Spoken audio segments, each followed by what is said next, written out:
Hello, hello, hello, hello, hello, hello. Okay, I think that's enough time spent only listening to music. So, where is it? Oh, yay, yay, yes, I am here, Blue. It's good to see you again. Yeah, yeah, oh yeah, do you want to hear about my day real quick? Let me turn down the music. Um, just turn the music down a little bit. Okay, so my day was fairly loaded. I'm gonna turn it down for myself as well because it's really loud. I'll turn it back up in a bit. But today, I had two finals for college. Yep, it's finals week. Like the final week of hell for college students everywhere, or at least in most places. I was anticipating just the one final today, and then I would figure out the next final. Only to realize, no, actually, fuck you, you have two finals. You are stuck having to do two damn finals, one of which you're not fully prepared for. The other one you're mostly prepped for. Within an hour of each other, and like a 10-minute walk of each other as well. So yeah, um, was did a fine. I think I did pretty good actually. Surprisingly enough, both of them actually, I think I did pretty well because though I was unprepared for the second one, I still had like the confidence and as well like as I looked at it, I was like, actually, I know most of this shit. I won't get my grades back till Saturday, so here's hoping Saturday comes well. Good. Earned gay confidence. Oh fuck yes, girl. Girl, damn. I have earned the gay confidence. I went into the finals feeling cool as a damn cucumber and left only mildly unnerved, but fairly motivated. So, yeah, the finals went pretty good. I think they went decently at least. I know that I did enough on both of them that I am able to pass both of the exams and the classes because both of the classes were hell. But but this exam made it feel like hell light. It's up to it's up to Saturday when stuff comes around and I know exactly what they were. Here's hoping that I get at least somewhat better than a C. I need at least a C to pass both of the classes, like on this last final. And then I have one more final on Friday, which I will have plenty of time to prepare for, along with an art project final that's due on Thursday. Which I'm actually like I you see my physical media. I'm not worried about how well I'll do on the art final. I'm enjoying every fucking minute of drawing. I just need to go to the campus, find a decent spot to sit, draw, and I gotta remember to bring a big ass cup of water. Cause otherwise like and actually I need to A, remember to bring a big ass cup of water, and B, drink the fucking thing. Because yes, I do forget to drink water when I get into the zone. It happened. It happened a lot. But that's what it be. Anyways, seeing as my PC's been throwing fits lately, we're not going to be playing anything super resource intensive. At least until I can afford to replace the parts and figure out what the diagnosis is. Believe in you. Absolutely love your stuff. Don't know what much of actual art theory, but it's not art theory. It's just drawing. It's like literally just like how to draw is what we're learning. And I came into how to draw with a skill level of 7.5 out of 10. At least I would say about 7.5 out of 10. And I think I'm going to be leaving with a skill level of 11.2 out of 10.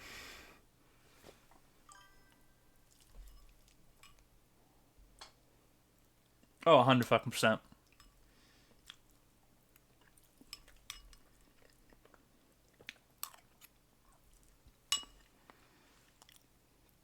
I have the confidence, I have the drive, and I have the power.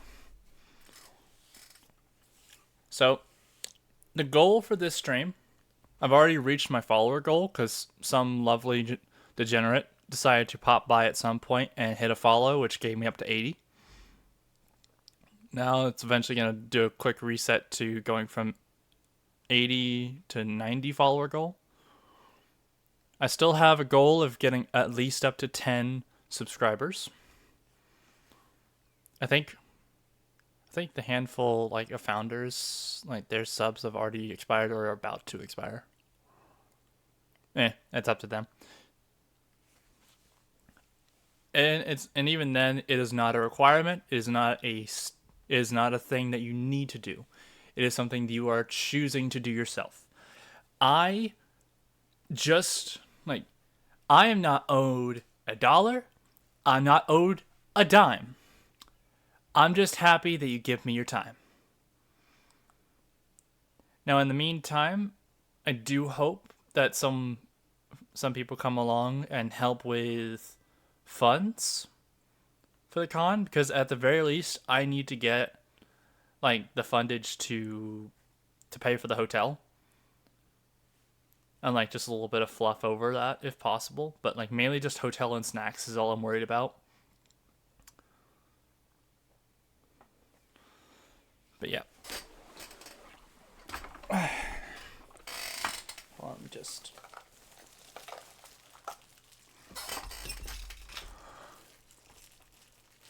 Okay. This is gonna sound really weird. I have not had a shift in the security job yet. For a specific reason. Not because they aren't scheduling me. They just can't at the moment. I have to finish something in HR before I can actually start shifts. It hasn't been a massive issue because I'm usually very good with saving money. So like the amount that is in my bank account has not fallen below any specific threshold, which is good. But that's why funding going towards the con from here is incredibly important right now, because at the moment I can't do shifts with security until I finish something with HR, and I can't do that until tomorrow. So I plan to get that done. Yeah. They aren't doing it maliciously. I do have small paychecks coming in, but yeah, I should be able to get it done tomorrow and then take a shift, at least 1 or 2 shifts for this week. That should bring me up to like $200 from one paycheck. I love Daisies. This fucking song's amazing. Leave a pretty legacy to leave behind. Stop and smell the roses while you got the time. Pretty soon you'll be pushing up daisies where the sun don't shine. Yeah. But a little bit of money. A little bit of money goes a long way right now. Like, I'm like, as well, I've had the opportunity to get hired by a different restaurant, but also I feel very tired of the restaurant industry as of right now. Like I'm kind of done with their bullshit, and that's something that I will have to pick up at a later time if I am truly desperate. You know? Oh, Oh yeah, I turned it down a little bit on my own. Let me turn it up.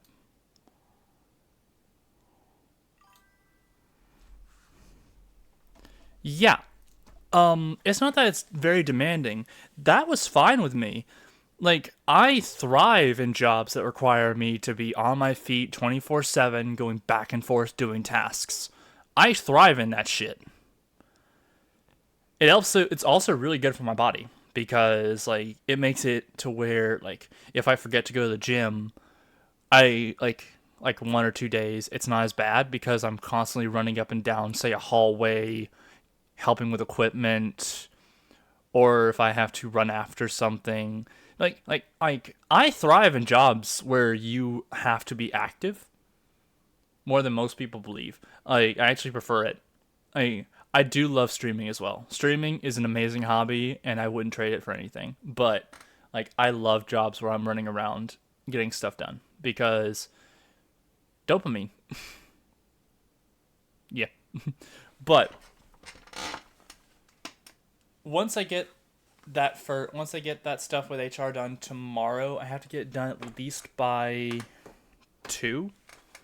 But I have a free day tomorrow cuz I don't have any official classes tomorrow.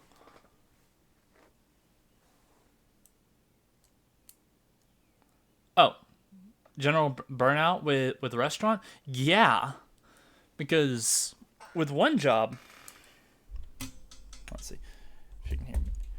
With one job, the money was great until I stopped getting hours. The moment I stopped getting any hours, I was barely bringing in $100 every 2 weeks or even a week, and that's not on. Um, and like the manager's reasons for not giving me any semblance of good hours were some very bullshit reasons. Like oh, your heart's not in it, or you're not going as fast as everyone else. Like legitimately, I had like my fucking food manager over here, like like he was an absolute jerk of an like he was an asshole, and like I still remember one of my last shifts with this guy, and like the way he acted was appalling, to say the least. The fact that he still has a job at that location is remarkable at best because he does nothing but harass the coworkers, telling them they're not doing a good enough job. It wasn't just me that he was focusing on. It was like every coworker. But for some reason he had some sort of beef with me because like I was the new guy and I hadn't gotten everything done in a certain way. And then of course I had a different manager who got onto me for not doing someone else's job when I was waiting for him to get done counting the fucking register. You'd think that it's amazing, but it's so fucking common and also incredibly frustrating. So, yeah, uh, it's just how it is. People suck, but like I still loved some of the people I worked with at both of the locations that I've left. Like when I left from the Cracker Barrel, I I still talk to one of my buddies who's a grill cook.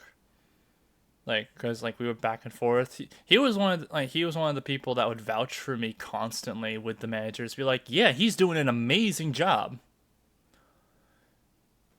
Cause he was actually like I worked with this guy the majority of the time that I worked at the location. Like, legitimately, I worked with him almost every single night. So if anyone's opinion of me mattered, well, when it came to working at this location, it was his because like he was in the dirt with me crawling to survive every shift, and he saw how much I was working and I saw how much he was working, like, but and it wasn't just him that was vouching for me, it was also like handfuls and handfuls of the waiters and waitresses that I worked with. The servers were amazing. The goes were usually cool. At least 2 of the managers had never had an issue with me.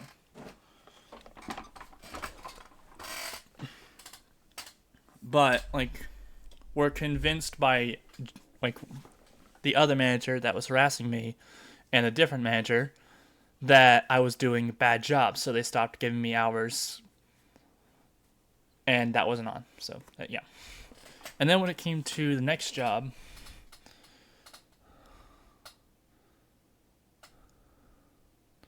yeah. Yeah, exactly what I'm talking about, Blue.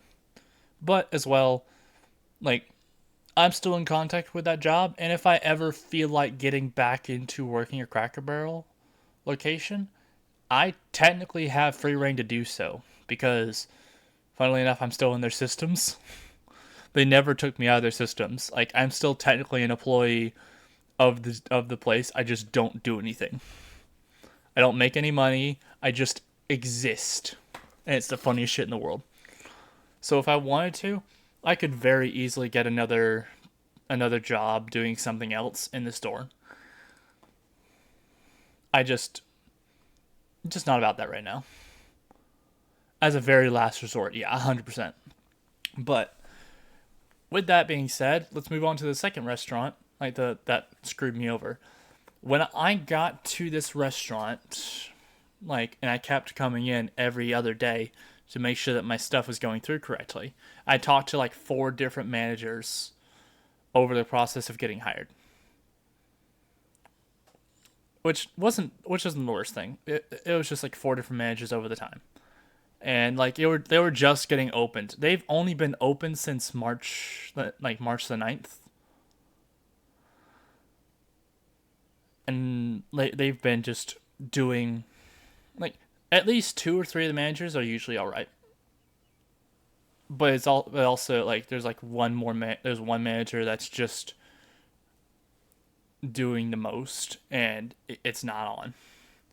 But yeah, I can tell you, like, I got hired somewhat quickly, like within 2 weeks of running back and forth to the restaurant, making sure that they actually were going to hire me, so that I could just quit from the other job about as seamlessly as possible and still have a paycheck.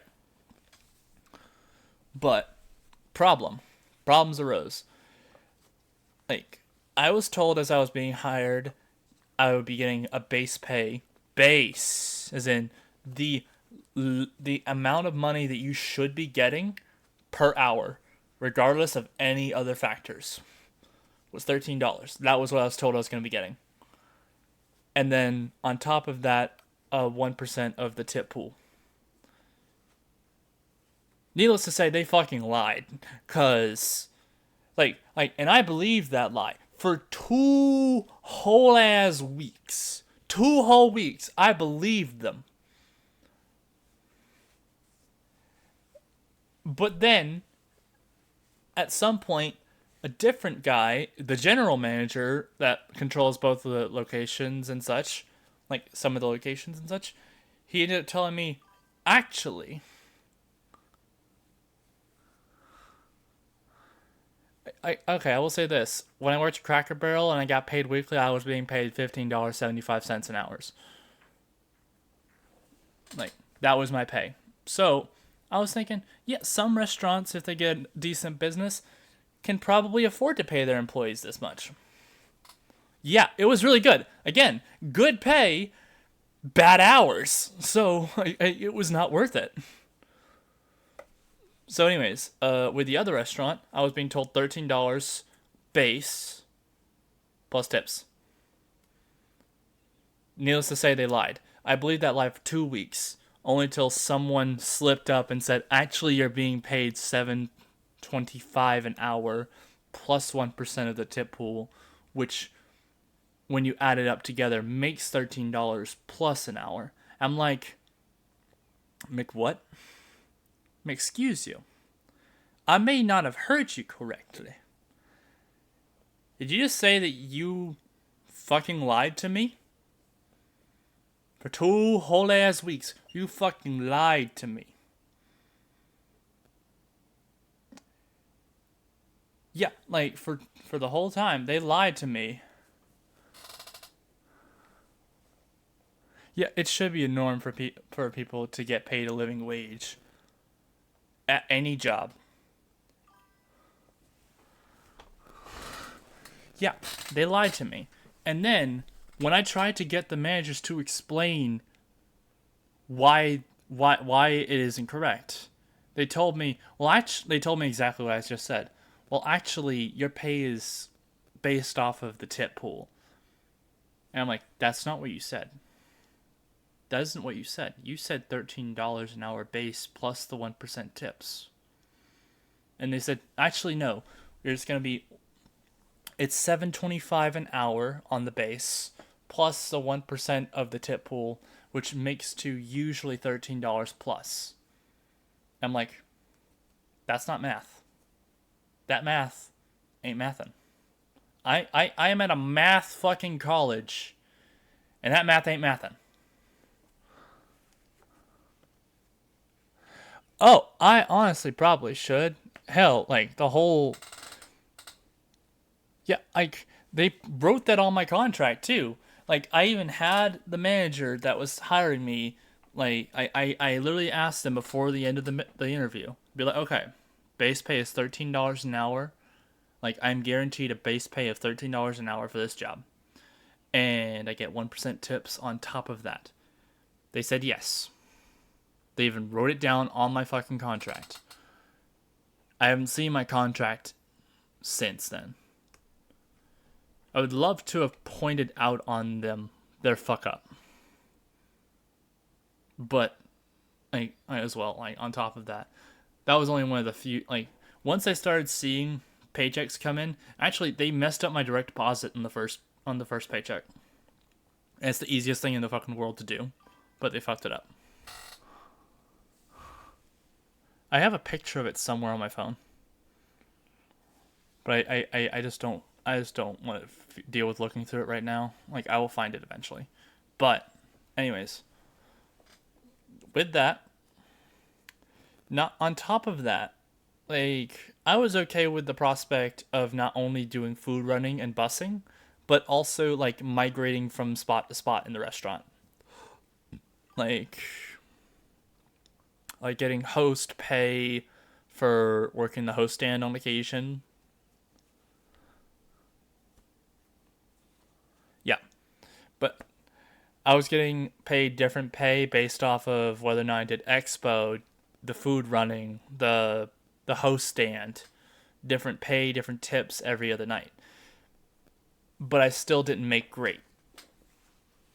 Actually, my last working week of that restaurant, I got a total of 4 hours. Four. My last amount of tips that I got like a day or two later was $11. And they owe me roughly $25 for that pay. Waiting for it to hit my direct deposit. It should be coming in on Wednesday or Thursday.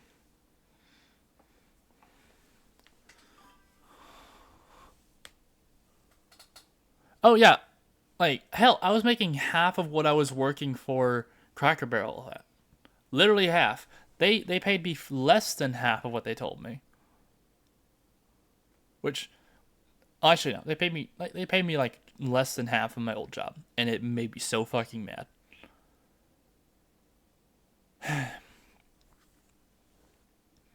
But that's not the worst of it. At least one or two of the managers were children. Not actually children, but they acted like literal children.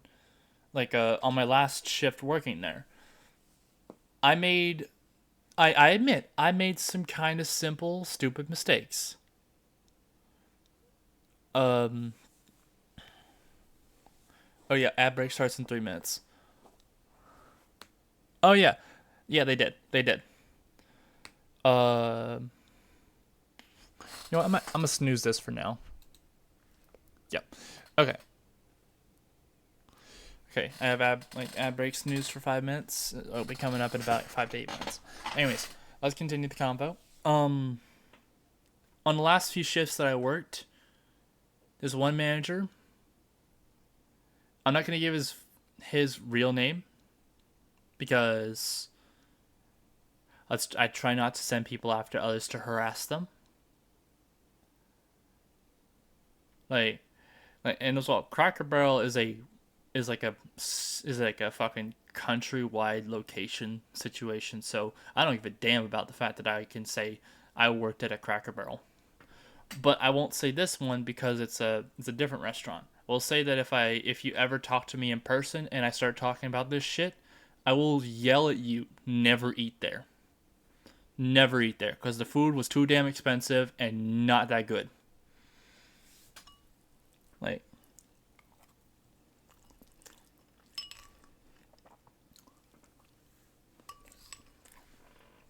but yeah.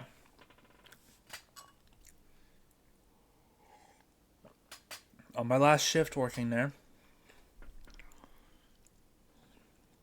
I had barely been on for about 3 hours. One manager, like, let's just call him Son. I don't fucking know. Not his real name, but yeah. Anyways, this dude, he got mad at me for touching my hair, which I will admit, it's a bad mistake to do when you work with food and you're running across and getting food to people. Don't touch your hair. I was like, yeah, that's my mistake. I want to wash my hair. So not my hair, my hands.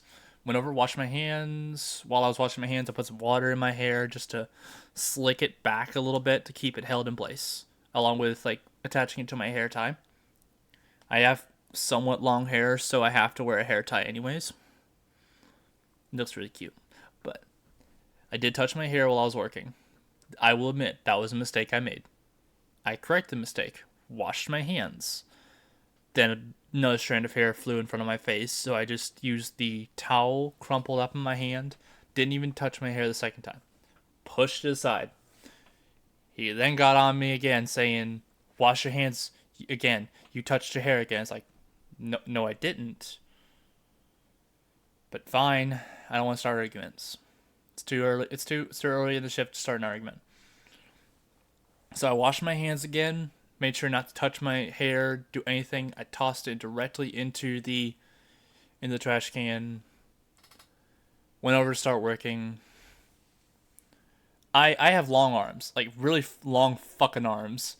So I'm one of the few people that can carry up to like 5 plates with effort.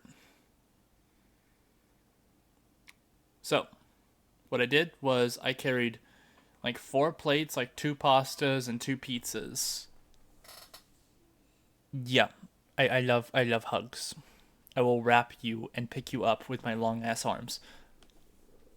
But yeah, I was running like 4 plates to do different tables. Got them over. No problem at all. Nothing slipped, nothing fell. Food made it to table, no issue at all. Went to grab the next set of plates. It was another 4 plate item. It was like 2 salads and 2 pizzas. So I grabbed the salads and the pizzas, balanced like 3 plates on the left arm, 1 plate on the right arm, the usual. Like none of the food's touching me or touching the plate in between. It's all above board. Everything's getting to where it should be and it's balanced perfectly. And I do have the chef and expo person like, are you in need of someone to walk with you? And it's like, nope, I got this. And like legitimately, like, are you sure? As I'm over here taking the other pizza from his hand while balancing 3 on my left arm, like I've got this. Flawlessly once again, walks over to the other table, sets down their pizzas, their salads in the correct order. My speech did slur a little bit. Like sometimes I'm like, "Hi, I'm here with your pizza," or something like that. I'm here with I. What I meant to say was, "Hi, I'm here with your pizza and salad." But sometimes my words get mixed up in my head, so I put salad, something like that. But aside from that, got food set down. I'm here with your pizzazz. Yeah, practically so. Said that, put the food down, had no issue. asked if they needed water, asked if they wanted cheese. They said yes. They said no to the water, yes to the cheese. I turned around. Literally the same motion. I have made this same motion from the table to the Gyrodon and back over 100 plus times while working there. And this time, for whatever reason, someone moved the other tables just far enough that when I turned around to go straight towards this Gyrodon and immediately stepped forward, I bumped into the table. Now, I did the correct thing of, like, I was incredibly apologetic. I did not mean to do this. I can be clumsy sometimes, but, like, I was, like, I was expressing sorry. I didn't mean for that. Are you okay? And the customers were like, yeah, we're fine. Like, oh, the guests. At a restaurant, you're supposed to call them guests. The guests were fine. I didn't spill anything on them. I didn't hurt anything. They didn't get hurt. They didn't fall. Nothing happened. Everything was fine. They were like, are you okay? And I'm like, yes, I'm fine. Are you okay? And they're like, yeah, we're fine. Someone was like, something that was weird. And I was like, yeah. Anyways, immediately as that happened, my brain, while in the background, was like, this looks wrong. Why are the tables moved too far? I even checked the table alignment schedule in the kitchen, and I'm like, yeah, these tables are like 3 inches pushed out from where they're supposed to be. Now, you wouldn't think 3 inches is a lot, but 3 inches is just enough that if you move the table and make the same motion that I did, you'd go from walking straight past to walking into it pretty damn easily. So, I asked them after I got the cheese, put it onto their plates. Yeah, that messes my muscle memory up. It was just enough to mess it up. After I got cheese to the table, I walked over to them and be like, hey, I am sorry to ask this, but also I want to look out for the next server that comes by here. Oh, I'm going to snooze this one more time. Yeah.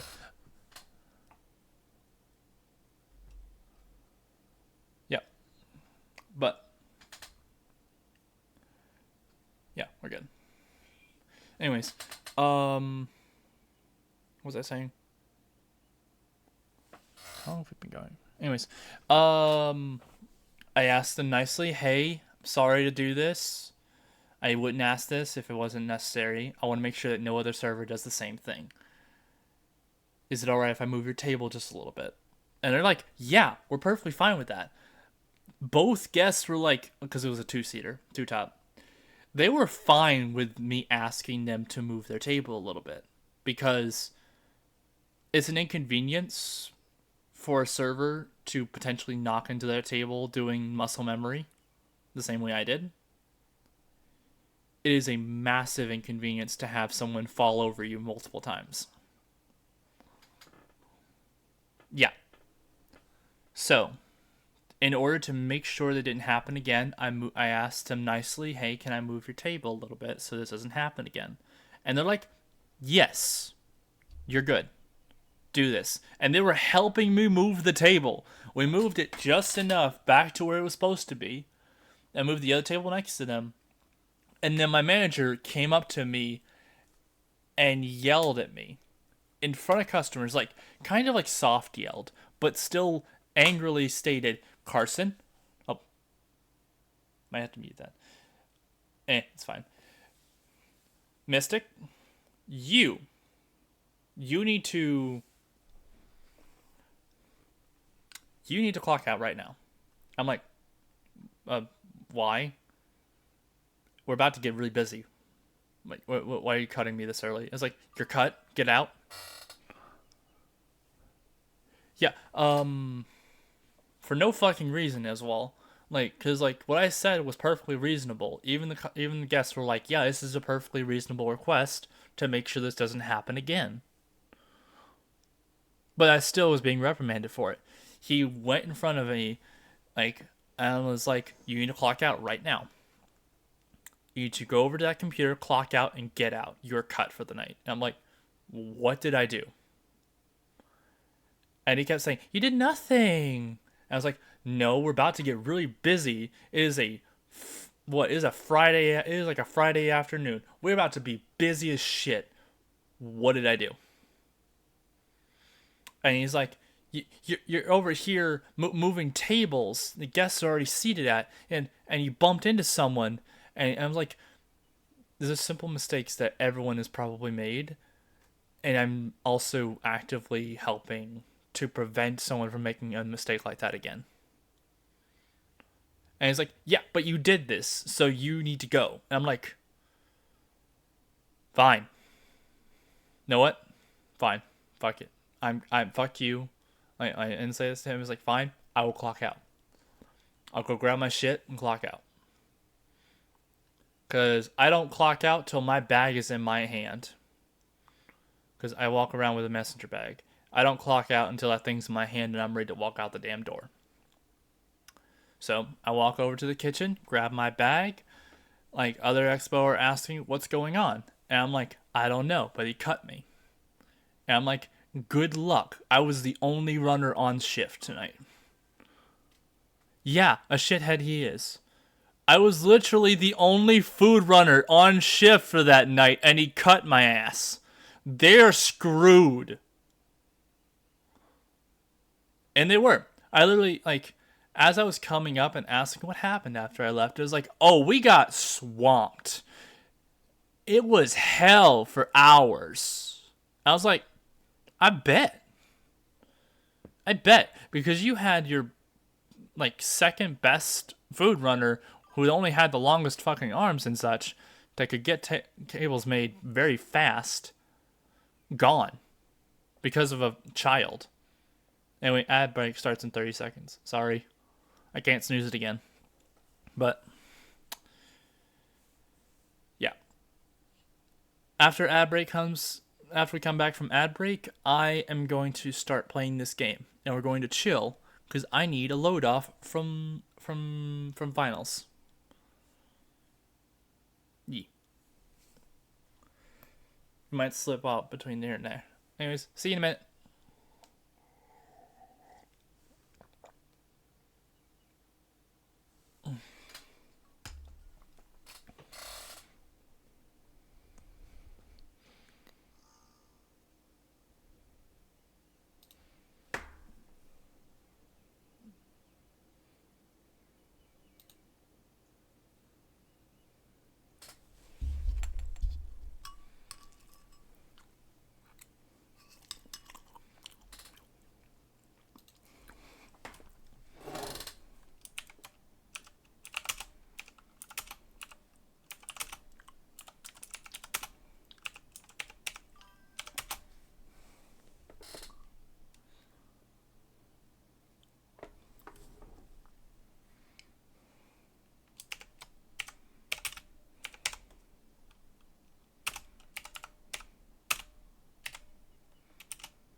Fucking Blue.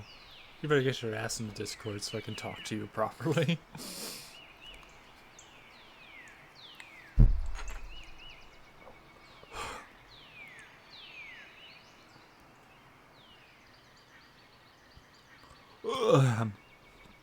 What was I doing?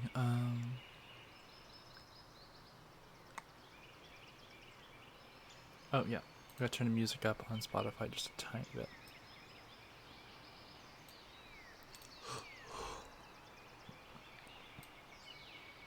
Mr. Blue Sky. Oh, we're back. Yep. Okay. Blue. You're funny for that. Alright, we can start talking about some shit that happened over the weekend as well if you want. When you get on voice call.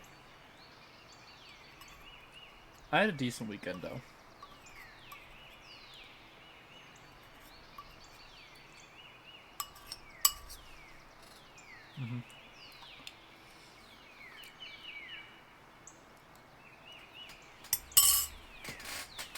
I have some good chicken enchiladas.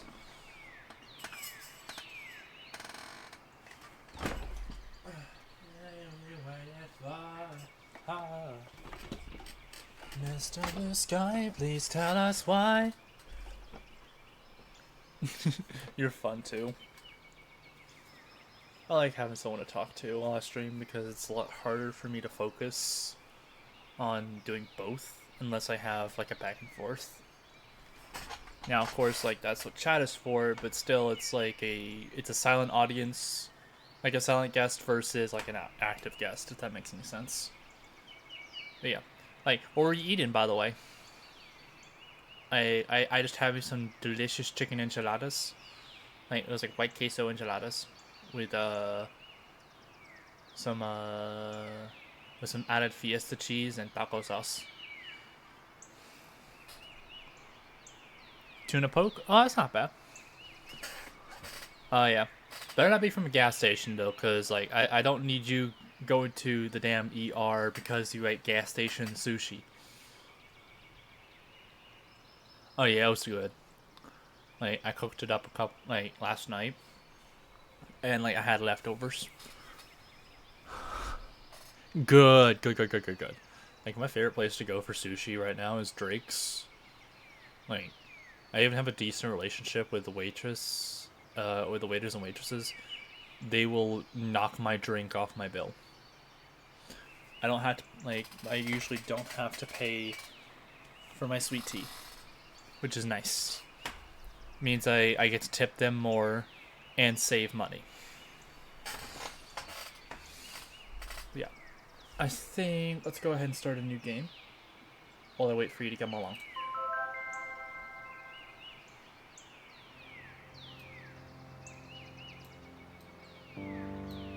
Welcome to Komorebi. Alright. You have chosen to take part in a personal experience. Sounds nice. In exchange for that, we have given you several options to use. Oh.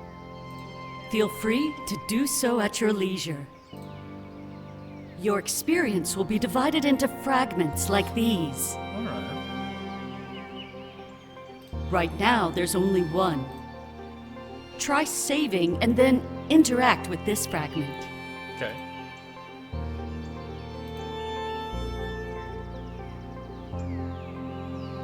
Alternatively, feel free to enjoy the view.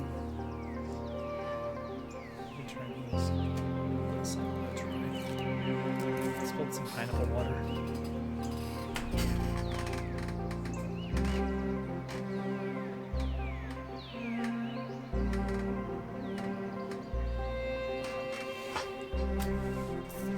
That's a little better. Okay. Experience opening fragment. A new beginning. Yes.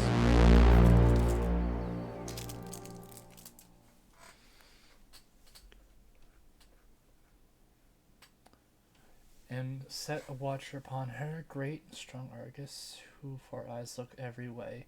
And the goddess stirred him unwary strength. Sleep never fell upon his eyes, but he kept sure watch always.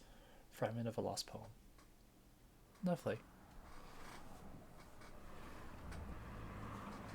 Sunday, December 15th.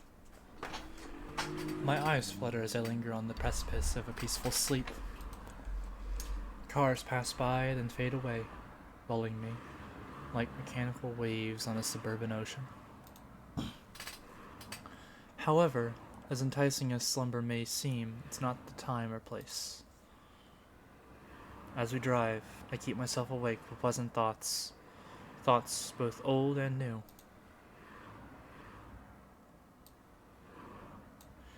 Those vehicles that passed by, where were they going? And where did they come from? I dig deeper, and I start to wonder who these people were, who they loved and held dear. Billions of people, all with lives fundamentally different from mine. It's a lot to take in. But is that difference a good thing, or a bad thing? I stop to think and can find no answer. As many people say, though, the unknown is alluring. That's why I'm sitting here right now. I feel a tap on my shoulder as I let out a loud yawn. Giving my friend a slight smile. It isn't long before I receive my return. At least we're both on the same page.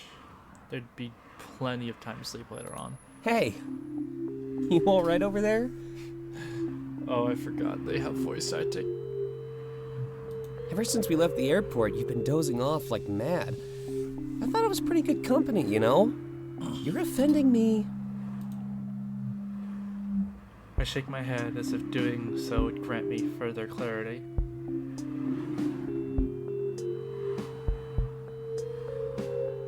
Boring, noise planet, Mark playing, return. I just think I can't wait. What things?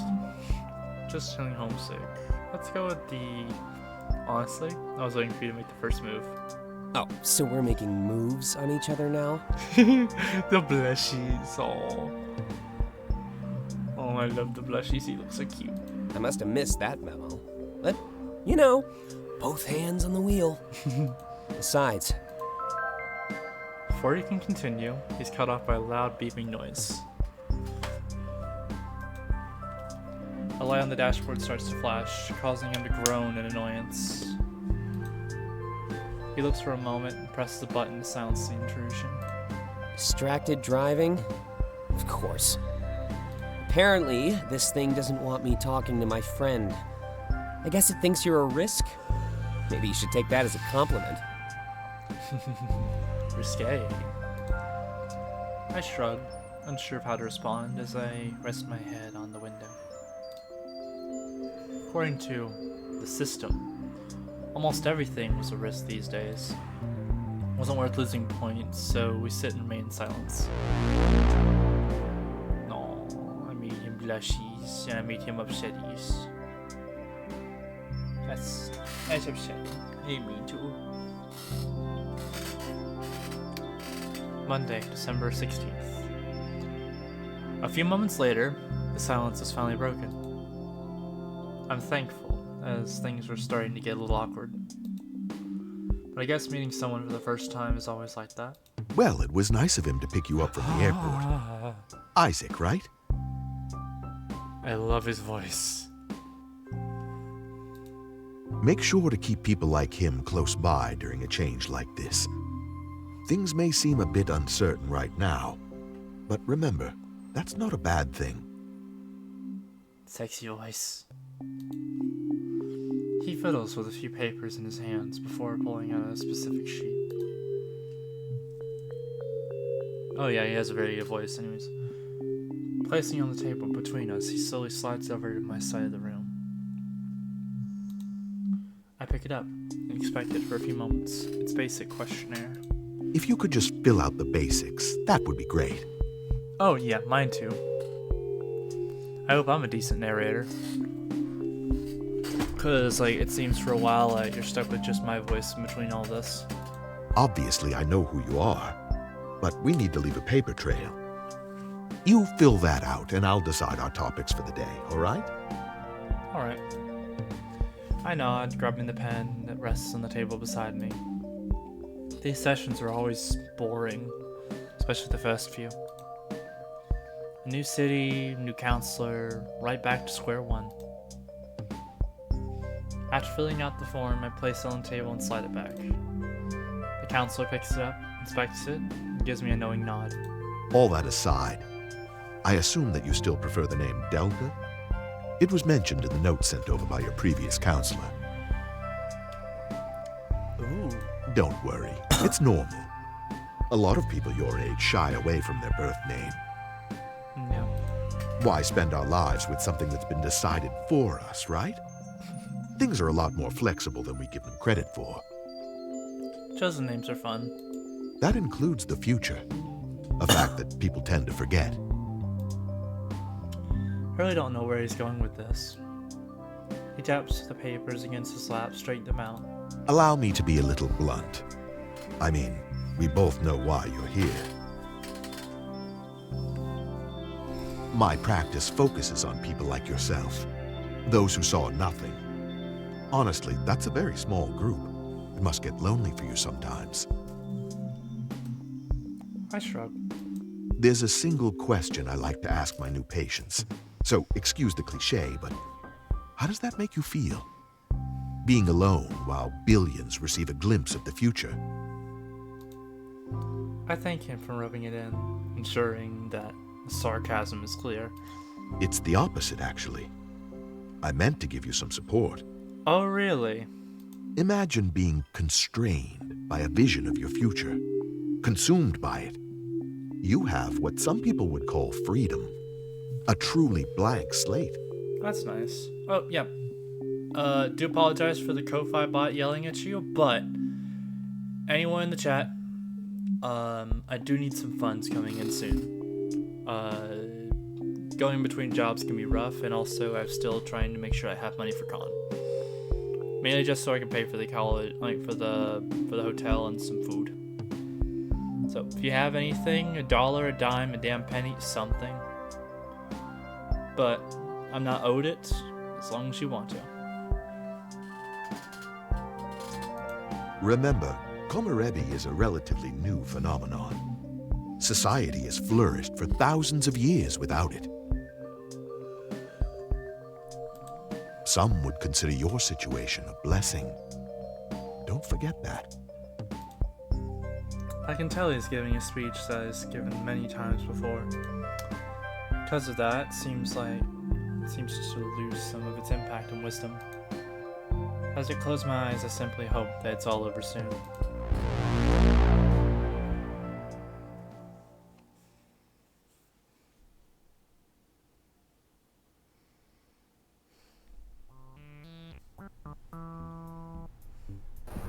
Oh, Panda! Hold on. Hi. Hold on. Hello. I can hear you now. Hello! How are you? I'm doing alright. I hope you don't mind still being on my head. Or would you like to be in the foreground? No, not at all. I like being up here. My cute little ice fox. Yes, you are the cute little ice fox that rests on my head. Yes. Okay. Just live. You Just sleep here. Yeah, you're cute. That should be the mute function. Like, if I mute you, you just kind of curl up. That would be amazing. Oh. I don't know how to do that though. You just have to make the panel for it. Like, you have to get a panel made for it so that I can add it to the website thing. Oh, that's really cool. Yep. Okay. I don't know if you probably do it as an animation, but I think it's just gonna be like a clip though, where it clips from standing to sleeping. That's fine. I am gonna ask That's the the artist. the Aru to- or the carver. I was going to ask somebody else. Dad, actually. They good artist? Yeah. I actually just combed her for uh, a picture of Adav. Adav. Yeah. Send me their work. I might want to take a look at them. I like being able to broaden who I ask for commissions from. Oh yeah, of course. Yep. She hasn't taken commissions in a long while, so Fair enough. she's like a friend of mine. I'll ask her if you'll allow friend to panda some artwork. Figure it out, I'm addicted your moves. Then you think you were up, me I 2 steps in front. See, this is my special move. I put myself in your shoes. Detective. I like these songs. I'm glad you like my music taste though. Yeah, of course. I mean, it's a lot of very fun music. Yep. What are your thoughts on my narrating voice? My normal voice. I like it. Yeah, I like it. It's pretty nice. I could start doing my radio voice though. I do like your voice in general, so Thank you. it's kind of biased. Here, let me just read a couple lines in my radio voice, just for fun. The TV report continues as I open my eyes with slight hesitation. I should wait. Ooh, I can do a reporter voice. I didn't realize this. I haven't played this game in ages. Okay. Hush. Everybody, shut up. The TV report continues, and I open my eyes with slight hesitation. I've only been here for a few days, and the rest is almost impossible to find. New star for your life is always stressful. After all, at least I have the friends. I can't believe they're making us watch this. Yeah, but you're cute. 100 years of visions? Nobody cares. Looks like Argus just wants to stroke their own ego. Probably so. Oh, his name is Dante. Dante leans forward, taking the opportunity to chime in. Yeah, this is more about the system Purple than anything fox. else. Maybe they should fix all the glitches purple, before purple, boasting. Purple fox. I love purple. What? I love purple. What do you think I mean by eye purple? It's perfectly valid. Yeah, It's my favorite color. I like blue. I don't know if you had plugged that in. I kind of figured. Watch. Soon it'll say talking over their propaganda is risky. They probably will. Isaac leans forward, whispering as if the topic is sensitive. You're not supposed to badmouth the system, Dante. As if my score could get any lower, man. Damn. The words of someone who truly does not give a fuck. Besides, Delta has definitely seen my true colors by now. I'm under no obligation to keep up the nice guy act. Yeah. Be as much of an asshole as you want. I don't care. As long as you're nice to me. Why does it have to be an act? Can't you just, you know, That, be that nice? doesn't really sound healthy. What? Oh. Like, okay. I mean, like, okay. What I mean is, be a sarcastic asshole. I like having friends who will tell me how it is. Okay, It's that better makes to sense. it's better to like, I will say this always. It is better to have a friend that will tell you how it is. No bullshit. Whether or not they agree with you or disagree with you as well. Like, they will tell you how it is, how they're feeling, how things are bullshit, how your stuff is right, wrong. I want to hear it because I prefer it to having yes men. Yes men get on my damn nerves. Yeah, I totally agree with that. That's not how that sounded, though. I guess fair enough. I could probably word better. Also, I do hope that you don't mind. Ooh, I love this. Fuck You by... What's this song by? Fuck You by Lily Allen. You should listen to this. But, anyways. But anyways, I prefer when I have friends that will actually be real with me as opposed to people who only want to agree or disagree with you. You know? Yeah, I share that actually, because I think that people who will always try to, I should mute the stream. I'm confusing myself. People who always try to like agree with you regardless of what they think, they tend to be very fake and flaky people, and it's Yeah. That's why I will always say that I've had the same best friend since high school. Like, ooh, really. yep. That's cool. My best girl, Busty, she has been with me since I was in sophomore year, nervous in a new school. We've been chatting back and forth. We always make sure to keep an eye on each other. Even if we go like, and you know that you're real best friends if you go months without talking at all, and then you start up again like nothing changed. Yeah, totally. That's what a real best friend is. I actually have a friend like that. I met him my first day of 9th grade. I had changed schools, and like it was like we really clicked from the very beginning. Yeah. And even to this day, we still like hang out sometimes. It's really cool. Yeah. Funniest thing in the world is the fact that going throughout high school, people thought me and her were dating. Oh, Man, well, that makes sense. we would sit together at lunch all the time. Like, even if we had different periods and such, like we would always try to make sure that we were like around each other. Mhm. So I guess from that perspective it makes sense. But if you know me, you'd realize just how much of a fruit basket I am.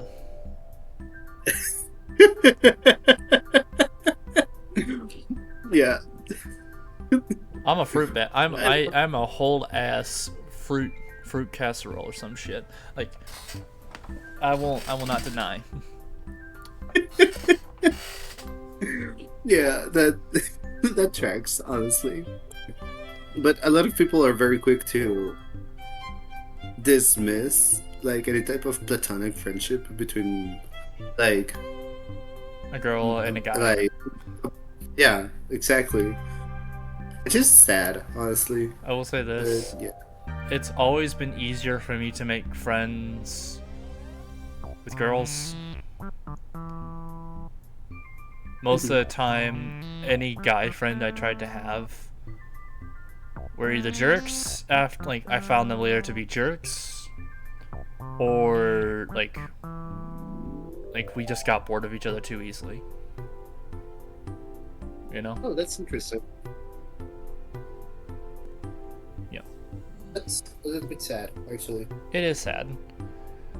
So far, like, you aren't like that, Hooters not like that, a lot of people that I've met lately aren't like that anymore. Maybe it was just high school politics. It'd be like that. Maybe. Sometimes also you just don't really click with people. Yeah. Like, it doesn't matter, you're just not like meant for each other platonically. So Yeah. kinda happens. I don't know why, but I was looking through my my old school almanac, my yearbook, whatever you call it. I was like, alright, I forget how these people look. Also, I found my senior year picture. I was like, I looked like that? God damn, I look way fucking different. I don't look like that anymore. I haven't looked like that in years. Because, like, it's one thing to remember that you were, like, one way. It's another way to actually see a picture of yourself from back then and be like, I looked like that? Well, yeah, because like in the memory, the context that you have is that, oh, this is just how I look.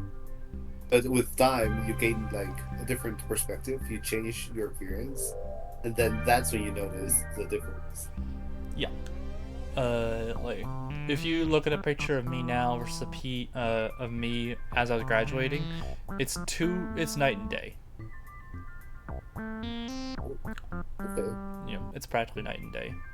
I But actually don't have an image in my head of how you look. oh, Like, I mean, like, the only image that y'all seen is the drawn image that I put into the art channel. I don't remember that, honestly. Like, But take when I think of you, I just think of your son. you think of this sweet little this sweet dire fox, like this dire wolf. Yes. Yes, very much so. Yeah. Sweet and cute. Like you. Tinkies. Anyways. Oh yeah. Also, I hope you don't mind me like occasionally like when I announce the Ko-Fi is there, like I try not to sound like I'm begging for money, but also it's there. No. That, like, you do you. Like, I don't. why wanna would I s- mind? I don't want to sound selfish or some shit. That's not selfish. Like, if people give you money, it's because they want to. Yeah. It'd be selfish if you were, like, forcing them to, but Oh. you're not. No, that's like I abhor forcing people to do that stuff. I made it optional for a reason. Yeah, exactly. So, Like, it's fine. It really is. yeah. I will say this, like, someone puts enough money into the chat, into the Ko-Fi, soon enough, I will start singing, "I'm a dirty money slut, doo-dah, doo-dah. I'll do it if you pay enough. Oh, the doo-dah day." I That is amazing. will genuinely do that. I will make a whole ass. I will have someone or make one myself of an animation of this character just going, "I'm a dirty money slut, doo-dah, doo-dah. I'll do it if you pay enough. Oh, the doo-dah day." Do I have ad break going? That is really good. I need to make sure ads. I didn't see it. No. You don't see ad break? Okay. No. Okay. I'm gonna try and continue with the story. Hold on. Dante scoffs. Also, Too much what effort, is this not game? enough I've never caffeine. seen it. Huh? What is this game? This game's called Komorebi. It's a it's mainly just like a live 2D type dating style game. Oh, make sure that you have streamer mode on. There's a streamer mode? Let me see. Probably. I don't know. And Just you know don't the show system is naked messed, pictures. Isaac. We're all on a It's not leash. wise. They just use Komorebi as an excuse to make it stay that way. I think I can use config. There's not a streamer mode for this. Oh. Okay. Well then. Good luck.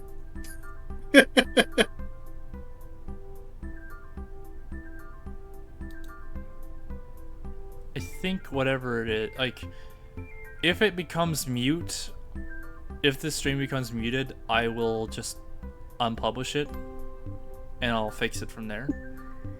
But I think it's fine. Okay. Can't argue with that one. Hey, Delta, didn't you have an appointment soon? Maybe I can use you as an excuse to stop watching this thing. And you're telling me to be nice. I laughed at the retort and leaned back in an attempt to relax. I let Isaac know that he was right, but my appointment wasn't for a while. Plenty of time to gather my thoughts and to continue watching this report. Yeah, I definitely need to gather my thoughts. There's a fog over my mind, and I feel so scatterbrained. Grounding myself in this new environment would definitely help.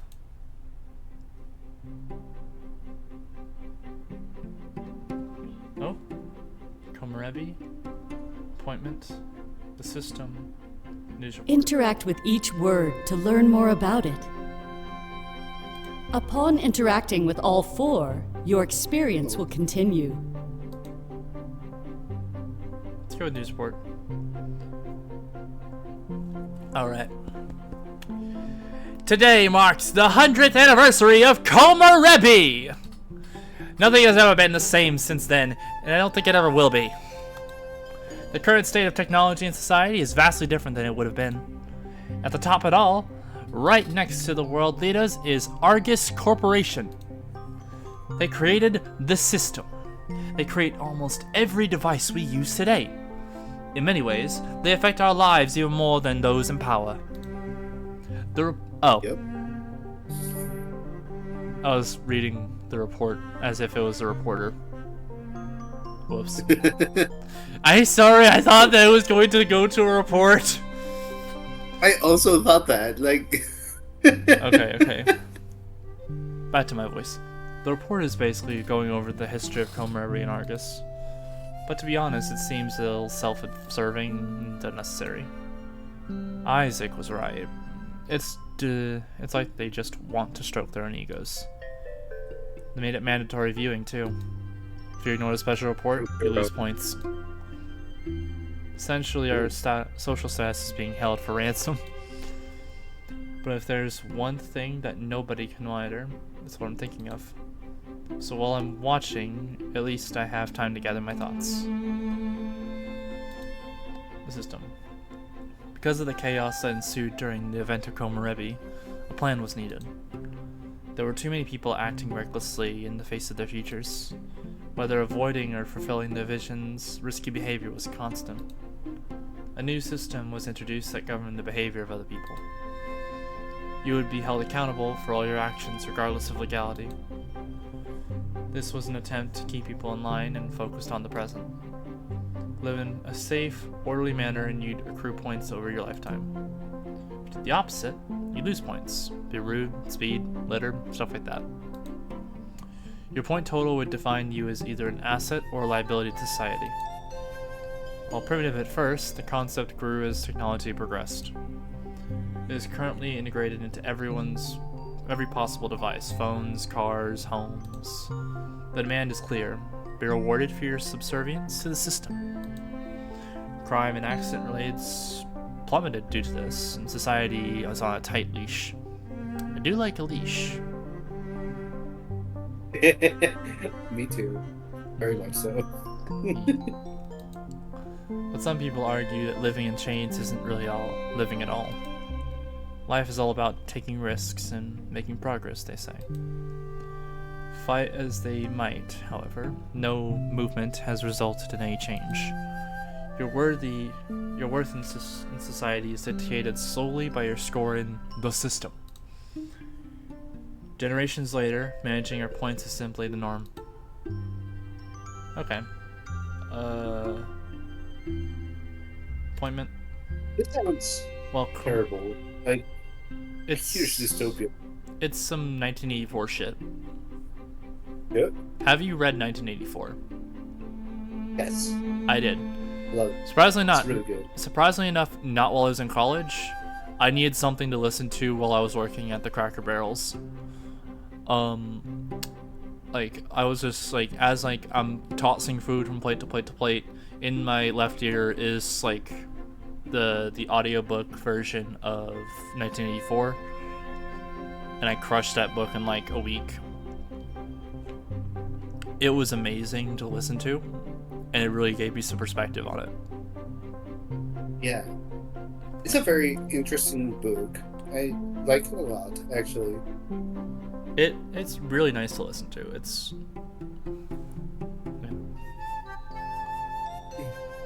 okay. While the Komorebi phenomenon was peculiar, there was also something else. Some people saw nothing, left completely in the dark, with no vision at all. Less than 1% of the world experienced this, a very small group, but it was still extremely worrying. What did seeing nothing mean? Were you dead? Nobody knew. Depression and suicidal ideation became commonplace among the group. They are assigned a counselor who meets with them on a regular basis. I am one of these people. I never experienced my own vision. People always worry for me and fear that I may do something rash. In reality, however, I'm fine. my lack of a vision has never defined me. Because I moved to a new city to live with friends, I was given a new counselor. It's kind of lame to start all over after spending so many years with the last one. But I'm told that this doctor is great, and I'll feel at home in just a few sessions. Now to Komorebi. One day, this world was changed forever. Billions of people experienced vivid visions of the future. These could not be mistaken for dreams. It seemed to be true precognition. The visions the people had would follow them for the rest of their lives, replaying at the worst possible times. It was almost like an intrusive thought. Whether positive or negative in nature, these visions still consumed lives. Nobody knew how or why this happened, but it was far too late. Chaos ensued. Those who saw personal success went to great lengths to fulfill their visions. Those who saw personal failures did anything they could to avoid them. It wasn't just a one-time event either. Komorebi overstayed its welcome. Children and grandchildren grew up alongside this odd phenomenon. They too experienced their own visions around the age of 13. Wow. Puberty. And you get to see a fucking vision of your entire life, or like what you're supposed to do in life. That's hell. That can be hell, because it means that you have to either you will live up to something that you had no idea you needed to do, or you will never live up to it. You'll never live up to what you want to do. Yeah. I think, I don't know, it can be helpful depending on your character. You know? I like the idea that I won't know the future. I know what I want to happen, but it's up to just how hard I work or what I end up doing in life. Being lucky with who I meet, or just existing. Yeah. I like the notion that I can choose to do stuff, like whatever I want. Yeah. But sometimes when I feel very anxious, the uncertainty is the thing that makes me feel the worst. Like not knowing what's going to happen, not knowing what decision's going to be better. I will say this, right? I can understand that as well. Not knowing what's going to happen is often scary, but sometimes knowing what's going to happen is even scarier. Because what if you feel like you can't live up to what you're supposed to do? What if everything you're told that you have to do in life, like of all of that, you can't, or just don't know how? So, yeah, I prefer not knowing. I get that, and I don't think, like, if I got the choice, I would want to know. Like everything? No. But when I feel the worst, it would be very comforting to know what's going to happen. I guess. But yeah. They too experienced their own visions around the age of 13. The world became obsessed with the future. Obsessed with Komorebi. It was a word describing sunlight that shines down through the trees. Can you hear me okay through the stream? I don't know. I'm muted. Oh, okay. Just gotta make sure, because I just realized there is background music in the game that's usually fine. I wonder if I can... Oh yeah, you sound fine. It's all good. It's all good. was a word describing sunlight that shines through the trees.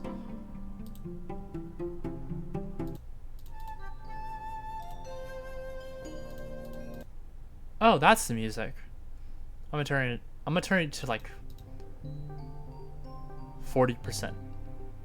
Just to be on the safe side.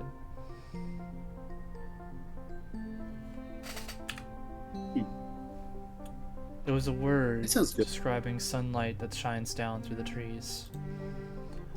A simple and poetic metaphor for the visions filtering into our world. However, it wasn't a series of visions, nor would they change over time. It was a vision of a single moment, and it would follow you for the rest of your life. For example, if your vision was horrible, you'd still be forced to live it almost every day. It seemed far from fair, and lives were defined by the moment present in people's visions. Okay, here we go. I let out a soft sigh, and everything suddenly feels better. It's crazy how much a quick mental breather can help. My last counselor is the one who taught me that. He told me that our mind is an office full of filing cabinets. We don't gather our thoughts, they just lay piling around. We need to set up some time aside to process and filter them. Sometimes a simple metaphor like that can really change the way you think.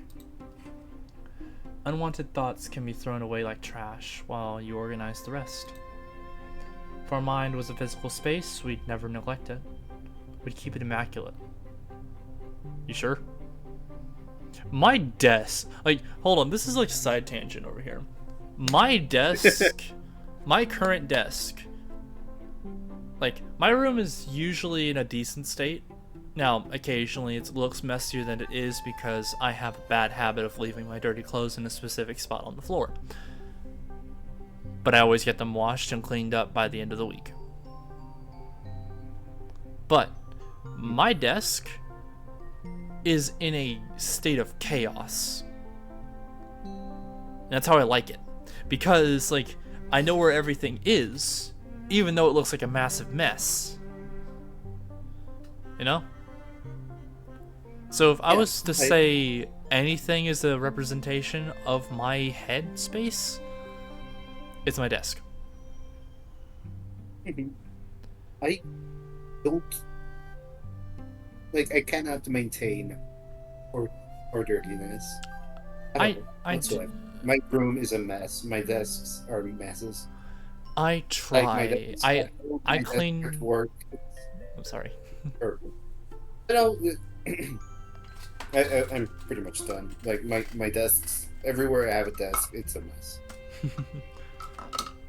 Like, I need to start keeping a trash can in my room, but I clean my desk at least once a week when I am feeling up to it.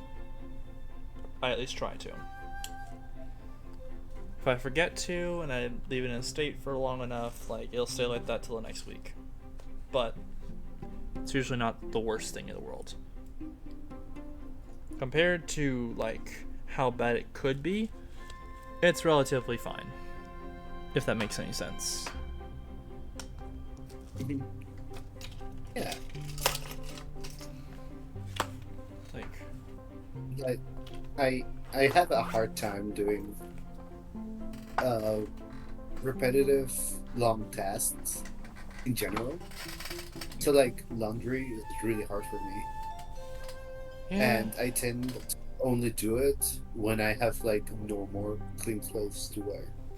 Again, that's how I am with my fucking laundry situation. And as well, I do have a clothes hamper. I do. But though it used to be the dirty clothes hamper, some point I tossed all of the dirty clothes into the washing machine, tossed in the wash from the dryer. Then when I got them out the dryer, I didn't have anywhere else to put them because I was too lazy to put them into the dresser again. So I just leave it in the hamper. So the dirty clothes hamper became the clean clothes hamper. And then the floor became the dirty clothes hamper again. Yep. That's how that works. that's how it be. And I am Yeah, trying to get out of that habit, but of course it happens. Yeah, and it's really hard because you never find the motivation to actually get around to it. I never have the motivation to actually want to fold my clothes. Yes, I don't either. I don't even put them away. They just live in the clean clothes like hamper thing to get it out of the dryer Da. until I use them, and then I throw it in the hamper. Yeah. Now, if I had like 2 different hampers with just enough room for both sets of dirty clothes, I would have a dirty clothes and a clean clothes hamper, and I would try my best to make that second hamper the dirty clothes hamper and keep it that way. But I'm also afraid that I will go back into the cycle and have 2 clean clothes hampers. Then you get a third one, and then it's impossible. Yeah, and then I just start cluttering my whole fucking room with clean clothes hampers. You have to buy more clothes to clean them to have the hampers. Yep.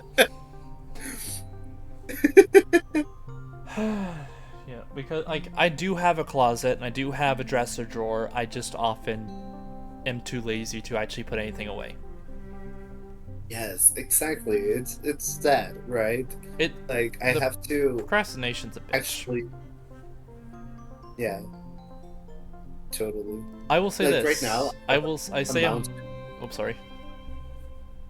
No, like I have a mountain of dirty clothes that I know I have to clean, and like I go to work in the morning. I get back at like 5 p.m. here, and then I'm just so exhausted and I don't want to do it. I have to study too, Yeah. so it's like it's the worst. Yeah. I mean, like, it's not that bad right now for me, at least. I do have a closet, and I do have the dresser. I actually do have things hanging up in the closet. Oh, The- that's good. The important clothes. The clothes that I never wear unless it's an event type stuff.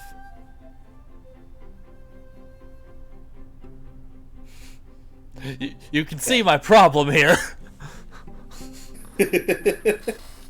I like the only clothes that I reliably clean are like the office wear, right? Like my shirts and my nice pants. And like a set of like underwear and socks and stuff like that, right? Like that's the one that I reliably clean because I need them every day. Yep. But beyond that, it's like, oh, I have other shirts, like other t-shirts, so it's fine to leave this one in the like dirty clothes pile. At For the now, very least, for now. at the very least, someone gets what I'm talking about. Oh, totally, yeah. Cause like again, my sister will constantly yell at me, "Why is your room a mess?" I'm like, "It's fine. I can walk It's in not my that room. It's not that bad. I know where stuff is. Everything okay? is in a It's spot. not a mess. The worst spots in my room are the specific spot in the floor where I put clothes when I need to go to the wash, and then my desk. And the reason why my desk is always messy is because I have a tendency to just put whatever's in my pockets on my desk. Oh yeah, that's a whole new thing. Like my desk. I used to keep a trash can. I don't have a trash can in my room anymore. I need to get a new one. Oof. Yeah. Yeah, I like studying, so like languages and stuff like that. So I have a tendency to go and get like, let's say, a book in French, and so I leave it on my desk to remember to read it, and then like I have a notebook and a pencil for it, and then like I get one in German, and then I get one in like in Chinese, right, and stuff like that. So, and also like history books and stuff. So I have like a pile of books and notebooks in my desk, like old and new, that it's just growing, and Like I try to work at it, but like it grows faster than I can read. So, like it's becoming a mess.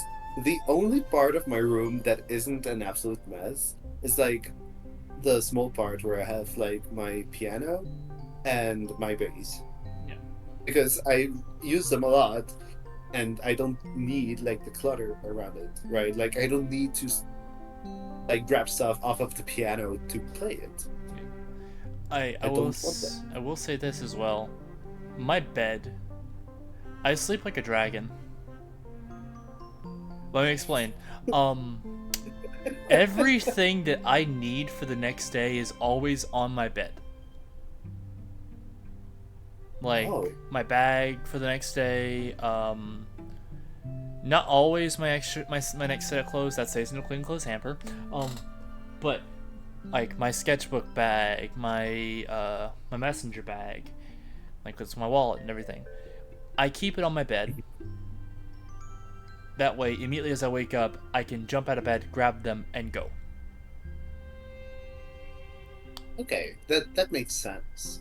I have like a dedicated corner in my room for that. It's like the reason why, like my room is pretty small, so and the reason why I keep everything on my bed is because I'd rather not leave them all on the floor, and like if it wasn't my bag, it would be my pile of plushies that's just in the corner of the closet. No, it's a neat pile of plushies, but it's a pile nonetheless. Yeah, for sure. So yeah, I like plushies. I love plushies. Like I just look over to the pile of plushies on a tote in my closet, just staring out at me like, "You love us, Father. Give us we give you entertainment by our presence alone. I adore you, Father." And like there are like one or two plushies that are on my bed at least at all times. Like I have a bunch of plushies. there's Oh, sorry. a plushie on my bed that's a raccoon log named Pedro. Oh, that's cool. Yep. Pedro is my sleeping buddy. Mm. Cause I have he's one of those. he's a very squeezable baby. So he's a very squeezable plush. So if I grab it and squeeze, I'm not worried about deforming it. My sleeping buddy is a seal plushie. It's like 3 feet long. That's cute. So like you get to hug it while you sleep, and it's so incredibly comfortable. I wish I Pedro was that absolutely- long. Pedro's only 2 feet long. Oh, okay. He's like a small huggable pillow. Yes, exactly. If my sister wouldn't have an absolute tantrum, I would have one of my body pillows like set up because like I do have a handful of Dakis, but they all have sexy men on them. And my sister, she while she does not object to who I am, she does not want to see a lot of it in her apartment. Oh, she's like a NIMBY type person. E. Not in my backyard. Not yeah. So like Yeah. the most that I have in my room that even remotely shows who I am is like this little set of pins that I have that's like hangs from my microphone. Like if I shake it, you can probably hear something. I have a set of pins that I keep attached to my microphone. I also have in the plushie corner there is at least 2 plushies that are Pride themed. Okay, that's really cool. Yeah, there's Pride pins and Pride plushies over in the corner. I also have an Angel Dust plushie, which is not currently in the corner of plushies. They are sitting in front of the TV. Okay, that's cool. He's just a sweet little Angel Dust plushie that I got from a local convention. I love him. Angel Dust is my favorite character from Hazbin Hotel. So I'm happy I have my own. Really cool. Yeah. My favorite one is Husk. You love But- Husk? Yes. It's like very fun character. Husker and Angel. Oh, you know the song Loser Baby? Yeah, of course I do. I can sing both parts of the song at the same time. Oh, that's really I have the cool. range. I don't really have the range to reach Angel Dust. I think my Husker impression for that song is fine. Like, Kinda what? mediocre, I but can fine. give like a quick introduction to it. It's like, so things are bad and your back's against the wall. Your whole existence seems fucking hopeless. You're feeling filthy as a dive bar bathroom stall. Can't face the world sober and hopeless. You've lost your way. You think your life is wrecked. Well, let me just say you're correct. Wait, what? You're a loser, baby, a loser, goddamn baby. You're a fucked up little whiny bitch. Hey, you're a loser just like me. Thanks, asshole. You're a screws loose boozer and only 1 star's reviewer. You're a power bottom, mad rock bottom. You got company. This supposed to make me feel any better? There was a time I thought that no one could relate to the gruesome ways in which I'm damaged. But letting walls down again, sometimes they used to raid. We're all living in the same shit sandwich. I sold my soul to a psychopathic freak. And you think that makes you unique? Get out of here, man. Like, what are your thoughts? It's really, really good. Like, it's no secret that I really enjoy hearing you sing. So this was just a treat. I'm a very musical pupper. Yeah. I like a lot singing, and well, I have the piano and the bass, so I've been playing music ever since I was in 9th grade. Mm. I'm not particularly good at it, but I like it. Neither am I. I am a decent drummer, but I am not the best at a You're a lot of good instruments. I think thank you for that. I love singing. Singing is my expression of living. I like singing a lot too. Like, if I enjoy a song, I will sing it, and I'll try my best. I don't know it's good, but it's my best.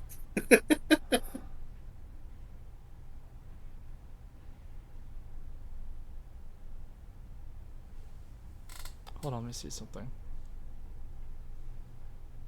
Actually, for Valentine's, I did a version of La Vie en Rose for Rosé, my partner, and I think it came out all right, especially for my first like recording of anything.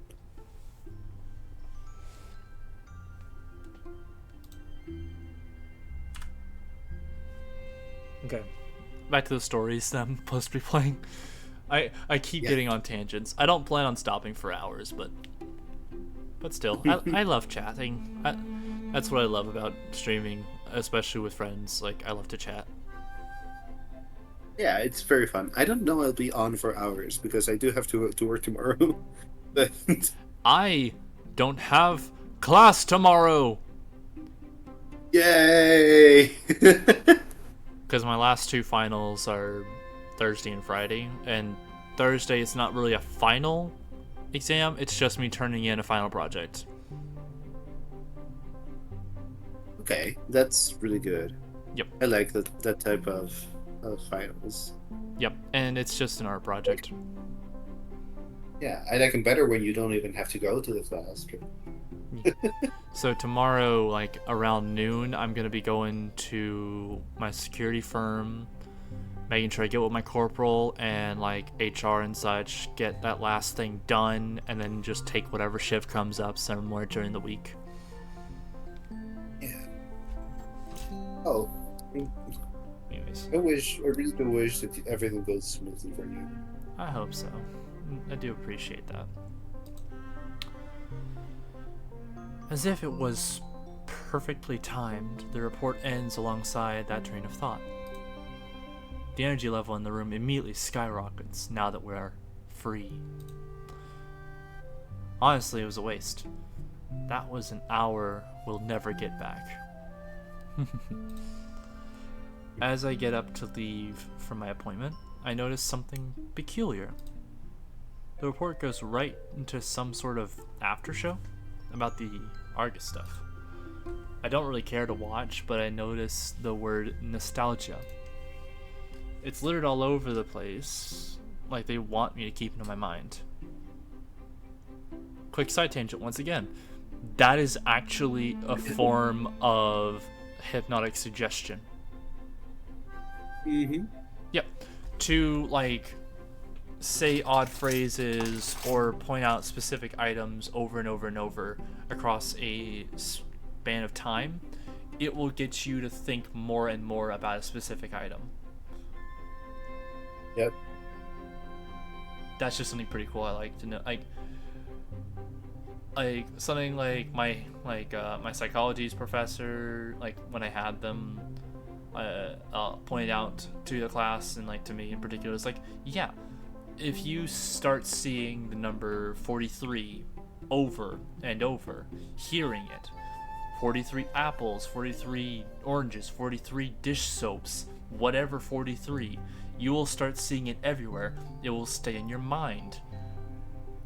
To the point where if someone tells you to say a number out loud, you will automatically say 43. Yeah. And also, when you notice it, you start to be more susceptible to noticing it more. Yeah. Right? Like, you start to have, like, a cognitive bias of, like, oh, I remember I saw 43, like, 3 times yesterday. So, as soon as you see 4 and 3, even if it's not the number 43, you go, like, oh, there it is again. Right? Like, oh, it can be, like, 1,243,000. And it's like, oh, 43. Right? Mm-hmm. It's really cool. Mm-hmm. Well, it's part of like what the brain was evolved to do, right? Pattern recognition. Yeah. And so like that's where that draws it from. Okay. Unfortunately for them, I'm not in a nostalgic mood right now. I leave the house looking towards my ever brighter future. After all, why look back when the alternative is so exciting?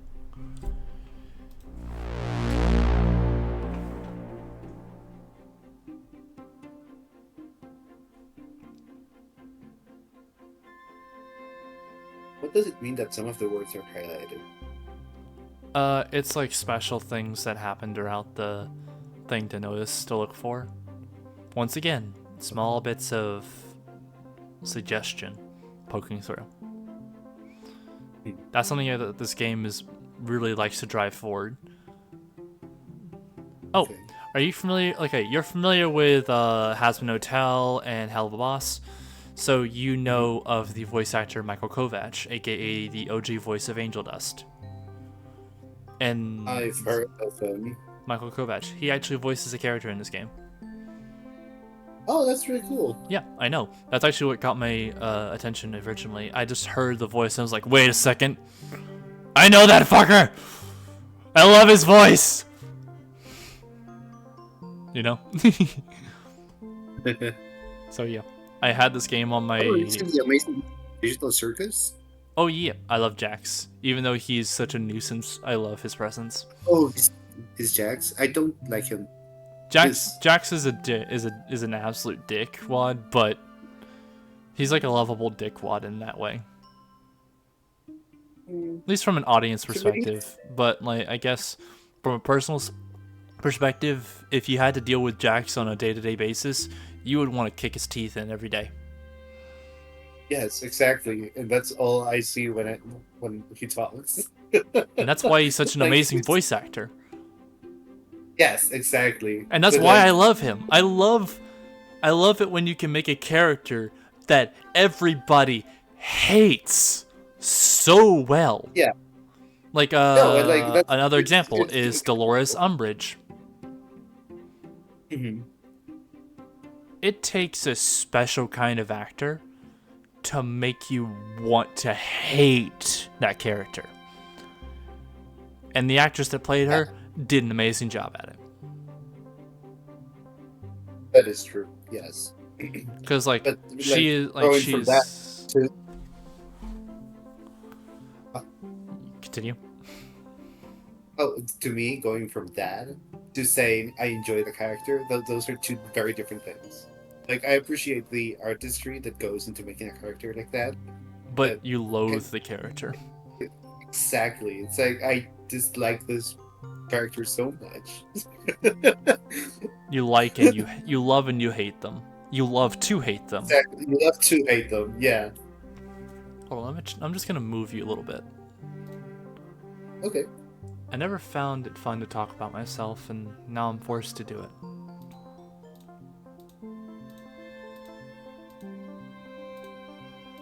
Just gonna move you over a tiny bit so that you're not just... Okay. Now you should be perfectly sitting on my head, no matter what position my head is. It's because I think your head moves a little too much Yeah. when, like, for you to have something on it when you speak. Yeah, so I have to have it somewhere in the middle to where it'll clip back and forth, and it's just like, oh. I can imagine, like, if it was, like, a animated item, you would just be fucking rocking back and forward every time I talked. And, like, Yeah. poor little Ice Fox up there would just be holding on for dear life. Getting whiplash every single stream. Yeah. But this should be a little bit better. Okay, back to what I was saying. I never found it fun to talk about myself, and now I'm forced to do it. Hopefully the notes my last counselor sent over will help him get up to speed. You know, you're something of an anomaly to me. Most people in your situation have less than stellar scores. But you seem to exist in the middle, a truly neutral ground. Neutral's good. A preliminary look at your risk profile shows me almost nothing. But on the other hand, you haven't done much to gain points either. Another ambiguous statement. I asked him if that was good or bad. I don't know, actually. I wouldn't be able to tell you. I love your face. I want to kiss your face. It's a little ironic, though, isn't it? In regards to the system, I mean. Your score is meant to He used define the you as a cursor person, on yet his snout. you elude that definition.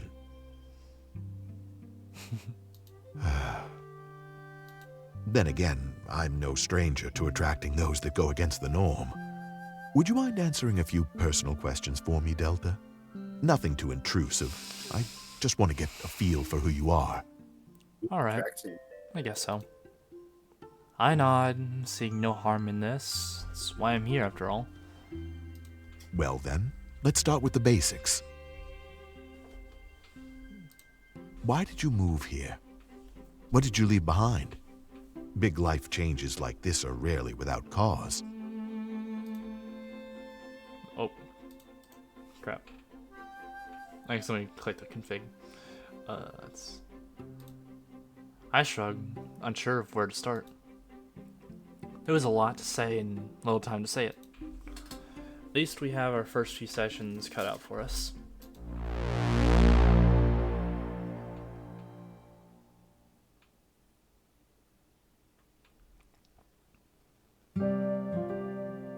Part 1. Those we love the most. I'm liking this game. It's very interesting. Welcome to the first of 4 fragment And a lot of very maps. cool world building. Yeah. This is how you will navigate through your personal experience. The top row is made up of pivotal fragments. Scene changes. You must complete all 6, but can complete them in any order. Okay. Upon completing all 6, you can interact with this arrow to move forward. Okay. You will witness a culmination of this fragment map before moving on to the next. The second row consists of personal heart-to-heart fragments. These are optional but highly recommended, as they are the key to forming bonds and relationships. Okay. Right now, you only have access to Isaac and Dante, but that will change in the next fragment map. Alright. The bottom row consists of supplemental fragments. Alright. These are skits based on exchanges made in your group's chat room. For your benefit, they will be portrayed just like any other fragment. Upon completing a pivotal fragment, you will unlock a journal entry. Okay. These explore Delta's personal thoughts as events slowly unfold. There will be 5 to unlock in each fragment map, and they unlock in a predetermined order. Okay. Should you wish, you can also toggle the nostalgia filter. This will apply a vintage look to your experience. I think I'm good. You are now ready to continue your journey unhindered. Check marks will appear beside completed fragments, so you can monitor your progress.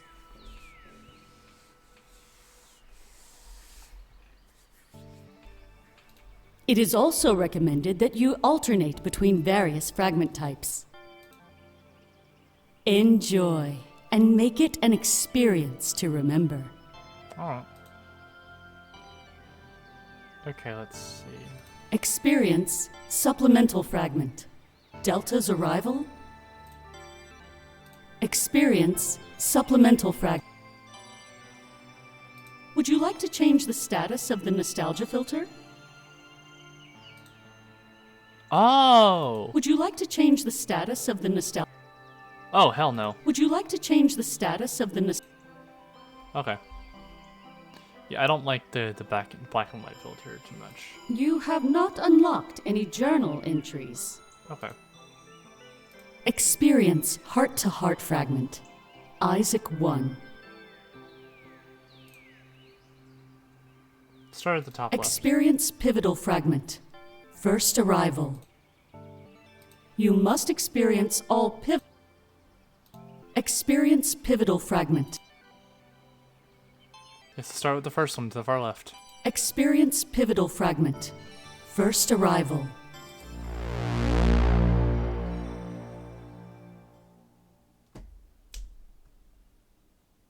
Don't cry for yesterday. Hope for tomorrow. Oh, Okay. that's a very nice sentence. I Wait, like hold that. on. Oh, okay. So it plays different scenes, like, cause this is we already played through Sunday, December 15th, but we are playing a different area that we didn't play before. The first thing was just an introduction. This is an actual fragment of something that we haven't seen yet. That's why I was trying to skip over it at first. Oh, okay. Okay, let's start with it. I grabbed my bags from the trunk, an easy task as I made sure to pack light. The point of this journey was to leave my baggage behind, not carry it with me. Isaac steps in to help out, and I turn to face the house. My new home. Well, what do you think? The pictures don't do it justice, do they? It has its quirks, but it served all of us just fine. It's beautiful. I'm glad to finally be here. They say it could be. It's beautiful. I'm glad to be here. It's better in the pictures. To be honest, I wish I had a place like this back home. It's great. Thanks, Jim. I'll go with this one. It's beautiful. I'm glad to be here. And we're glad to have you, Delta. I love his face. Blue, look at his cute face. Oh, Hey, Blushy. that's horrible. He's so cute and blushy. I just want to kiss him. Yeah, it's like boop the snoot, like fluff up the cheeks.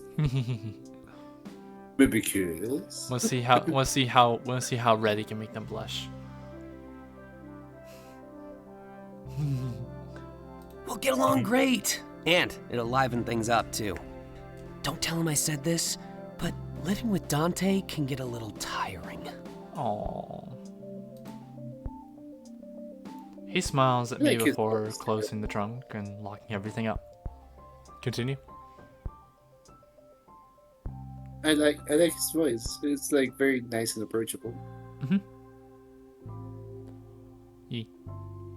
His voice is really nice and approachable. His character is very fun to look at. Look at that. Look at that face. You love that face. Everybody does. Yeah. I carry 2 of my bags while he carries the other 2. An equal team. We make our way to the front door and place everything down in sync. Hold on. He pulls out his phone and holds it up against the entry scanner. Oh, is his phone the key? That'll make it even bigger of a bitch if you lost your phone. It's like, well, now I no longer have access to my phone and I can't get in my house. Am I homeless now? I don't have a phone. Yeah. Yeah.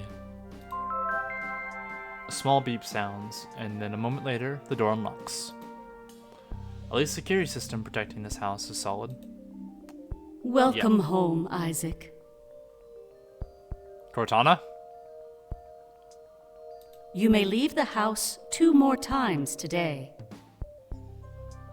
The hell? That I would not be able to handle. I like being able to walk in and out of the house anytime I damn well please. Yeah. It should be.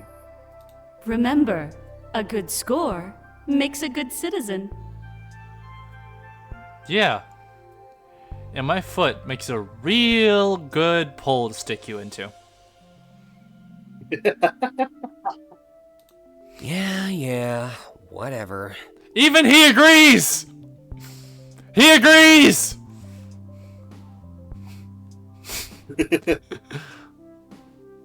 I definitely muted this stuff the other day. Dante must have freaked out and removed my mods. Again. That's true. Tampering with the system at home is a big deal. Was a big deal. I don't think Isaac was up to anything shady though. He probably just liked silence. Typically people would mess with the system when they had something worth hiding. Well, let's get you settled. Yeah, of course. People do that all the time. Like when they break the law. Or when you just don't want to tell your parents something or your flatmates or whatever. Yeah. It's that too. it is healthy to have secrets from people. Oh, Because totally. Yeah. it's healthy. I will say this. Quick side tangent once again. I think it's healthy that nobody knows 100% of you. Now, I may be an open book, but I do have my secrets. I'm like an open book, and the secrets tab is locked behind a specific key. If you're my friend and I've known you and trust you, then you get access to the key. Everyone else just gets a face value shit. No, but that makes sense. Like, you get to choose how much of yourself you want to share with other people, right? Yeah. Like, otherwise, you're You become emotionally vulnerable. If that not makes any just sense. that. Like, it invites a lot of problems, right? Like, you will overshare. People will like you, stuff like that. Yeah. But yeah. With how tired you were in the car, I guess you deserve a nap. But don't mess up your sleep schedule. You gotta watch that report tomorrow. I nod, and now that door is open. Now that the door's open, I pick everything up. Use his shoulder to nudge the door open. We slowly enter the house. I've seen so many pictures of this place, but seeing it for real was incredible. Okay. The living room is incredibly spacious. It looked smaller when I saw it online. One thing that stands out to me, however, is the lack of integrated technology. Looks like a living room frozen in time around 30 years ago. Interesting. I like that. Yeah, especially in this like world where everything is not only technological but also judging you. Yeah, so like having a slightly low-tech kind of living space is cozy. Like, the most high-tech space in my room is my desk, once again. And even then, like, it's kind of cozy in the way it is. That's how I like it. Yeah, my room isn't like tech. Yeah, there's nothing tech in my room. Like sometimes I leave my laptop in my room, but that barely counts. Yep. For my phone. I have my PC in the corner along with like 2 monitors and like a keyboard and a half keyboard, along with a decent mouse and microphone attached. And then past that, you got like a little shelf full of books and such. And at the front of the room, I have my TV and like an Oculus stand to hold my headset. That's about it. I don't have any fancy. I have an alarm clock, but it's like bare bones shit that does what it's supposed to. And that's about it. Yeah, the fanciest like tech thing I have in my room are like my piano and the bass amplifier. That's it. Well, on my phone, but of course. But yeah, like a room does not have to be loaded to the nines with tech. Just comfy. Exactly, especially if you're gonna sleep in Yeah. Once again, I'm a dragon when I sleep. it. I hoard all of my stuffies and my bag for the next day just on my bed as I take a nap. I guess it's a good thing you didn't start hoarding technology then, because that's significantly less comfier. Yes. Yep, exactly. There's this spot on my PC that I just love to nap on. Yep. Like...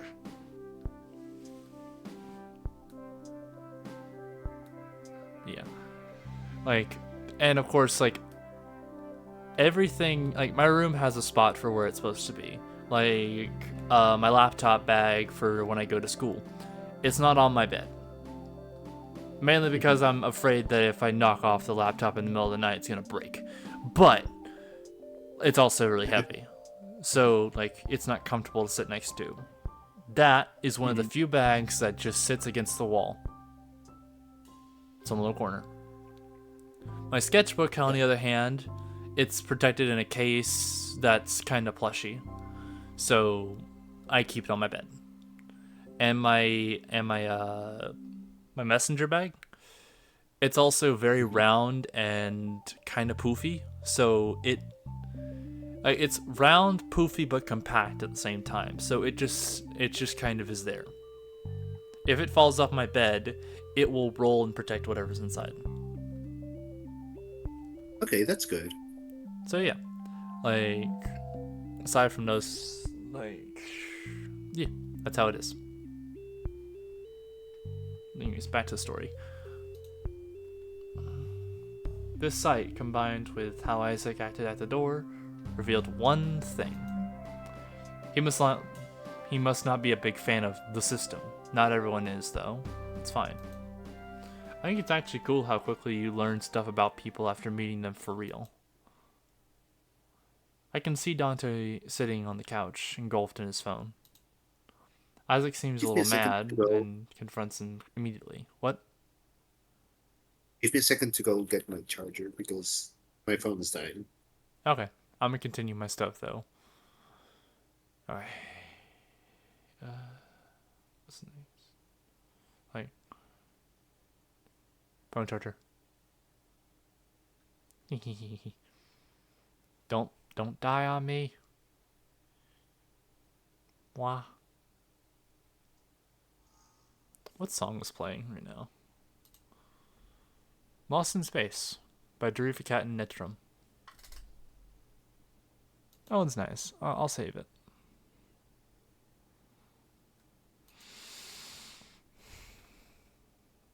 Blue is the muted. Okay. I'm gonna go back to narrating until he gets back. Hey, Dante, did you mess with those changes I made the other day? I thought I told you to play along with those. I do it for a reason. Dante's ears perk up, and he immediately rises from the couch. I can tell he let his guard down, but was eagerly awaiting our entrance. Whatever kind of first impression he was planning, his lack of awareness destroyed it. Man, can't you see that I'm looking out for you? If they found out about your tinkering, they'd dock you points. Or worse. I'm sure Delta has my back here. Messing with Argus just isn't worth it. I guess so. Putting me on the spot for a second after... Putting me on the spot the second after you meet me? Nice. I scratch my head and Isaac looks at me, likely expecting my support.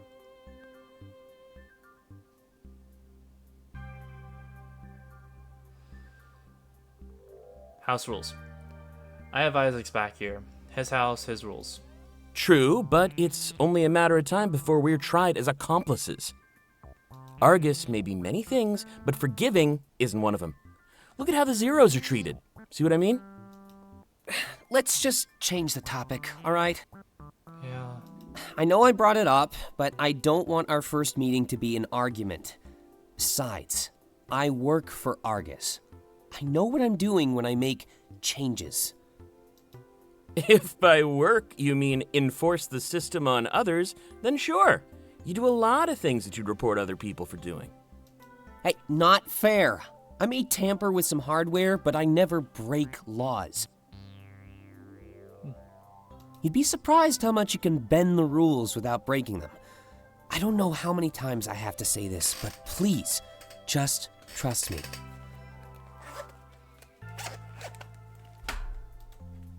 Dante shrugs. Fine. Still the best deal on housing I've come across. Fair enough. Can you at least tamper with the system and let us skip that report tomorrow? If you're gonna bend the rules, might as well do something practical with it. That I agree with. Like, a mandatory stupid thing that you have to watch every day. That's quite annoying.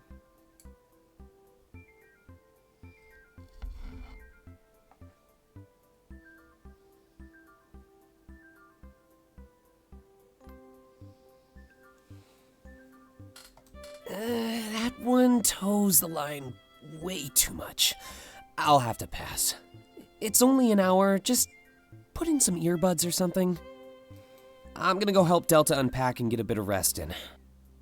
That'd be helpful. All right, fair enough.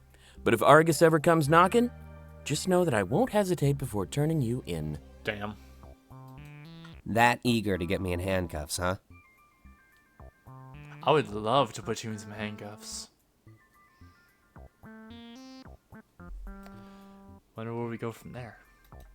It's all part of the plan. Dante steps forward with a laugh and holds out his hand. I was hoping to hang out for a bit, but I get that you're tired. If you want to bond or whatever, you know where to find me. Fair enough. I shake his hand and give him a soft nod. If we're gonna become roommates, it makes sense to bond. I'll let him know that I'll find him as soon as I get some shut-eye. Perfect. And make sure to prod Isaac for me. He's way too tight-lipped about the nightclub outing this weekend. Ooh. Hey! Thanks for ruining the surprise! Oh.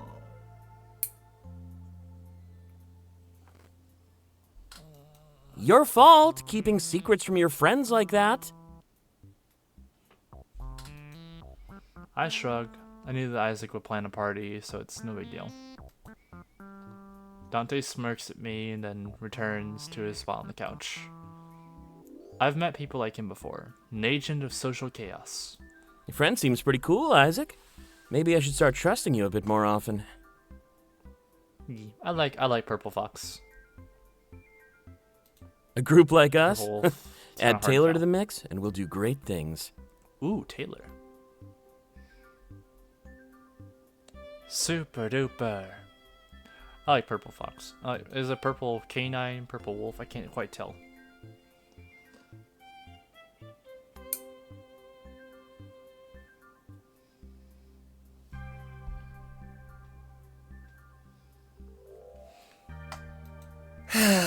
Head always in the clouds, that one. Almost prefer when he locks himself in his room to write. Oh, nice. Before we pick up your luggage, though, hold on a sec. This has been a long time coming, and I never got a chance to at the airport. Oh. He steps forward and wraps his arms around me. I do the same and we stand here for a few moments in a tight embrace. Huggies! I have no idea why this is the first time I felt it, but really was the fresh start I wanted. Welcome home, Delta. And just like Dante said, great things.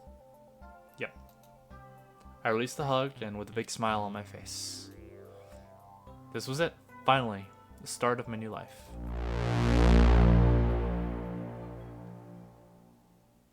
Blue. I'm back. Yay! Yes. Yay! I just finished up the scene. I got to hug the blue doggo. Ooh, nice.